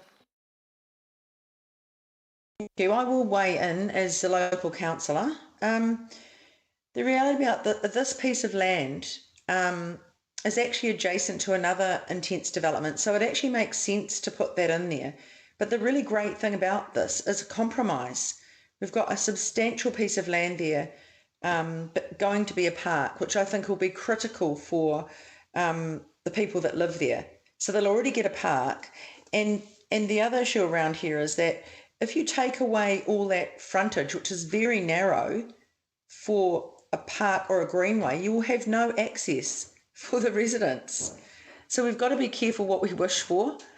And I do think that this can be worked out with the local board and with the developers and with Panuku to find a satisfactory outcome here. Otherwise, this is really a waste of land. We had some conversations earlier around, we've got a lot of intensification already. Well, the reason it's really good to intensify here, it's within a couple of 100 metres of a railway station. That's the really exciting part about it. It's within walking distance to a primary school. It's within walking distance to the shops. It's within walking distance to a library. It makes sense to build houses here with a park alongside and the greenway going through it. So I've got no problem about selling this. We are desperate for housing out west. We have some of the longest waiting lists for housing in New Zealand. There might be an opportunity for Kāinga Ora to go to do some of this, or a community housing group, anybody. And I think that in our community, affordable housing, that's what we really need. we've got a lot of parks. We've got the whole Waitakere Ranges. We've got the huge, even the cemetery. It's not a playground, but people use that for walking a lot. It's going to be part of the Greenway. So I've got no worries about selling this. Earlier it was going to be the whole thing. Now it's only half. So I think it's been a really good compromise. And I'm not afraid to vote for this because I also supported asset sales in the emergency budget. And this is about being brave, not trying to make friends, to be quite honest, for me. This is about being brave and being able to deliver on our budget and at the same time create a park in that community and the Greenway. I think we can have it all. Thank you, Councillor. Councillor Henderson. Thanks, Chair, for your forbearance. I thought I'd just add a comment and just to say that I agree with Councillor Cooper, and also just want to echo the words of Mayor Goff in the previous debate, and actually just say that I agree completely, and his kōrero around the necessity for what we're doing in terms of sales, unfortunately, is true. Everyone that knows me and knows my values knows that I don't like selling things. I don't like selling any of this stuff. But this is the situation of what we have to do. But also I think Councillor Cooper makes a very good point that actually in West Auckland we have a housing crisis like no other. We've got huge Housing New Zealand wait list. At one point we were the largest in the country in West Auckland. We have huge and growing populations of homelessness in our town centres throughout Henderson, throughout Glen Eden. So in the previous debate we had around here, I remember I did say something around the bravery that we have to show sometimes around housing. And I just remember that this is the sort of thing we've got to be brave about. But having said that, I want to reiterate what I've been driving at and to say that I also agree with the Waitakere Ranges Local Board completely, wholeheartedly. I think we should be looking at access, if at all possible, through to West Coast Road, because we've got a history of building over access points that is really tragic for local communities. So I want to work with staff on this, but I will be supporting it. Thank you. Kia ora, thank you. Right, with no further questions or comments, it's been moved and second. I've had no division, so I'll take it to the vote. All those in favour say aye. Aye. Aye. Against? Aye. Against. Yes, we've got, that was Councillor Stewart. Remember, she wants her for. Councillor Young, Only because I want for, but I put a note. It's the same, thank you.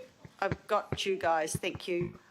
Thank you. Right, moved and seconded and taken on the voices, so I take that as passed. Thank you. Right, item 12.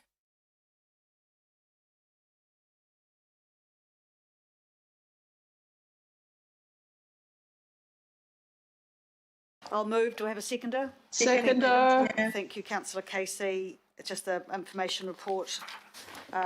All those in favour say aye. Against, carried. There's no extraordinary business. Now just move to exclude the public. Do I have a seconder? Thank you, Councillor Darby. All those in favour say aye. Right. 5-minute break, thank you. Everyone has to leave this call and join the... Sorry, just reminding everybody they have to hang up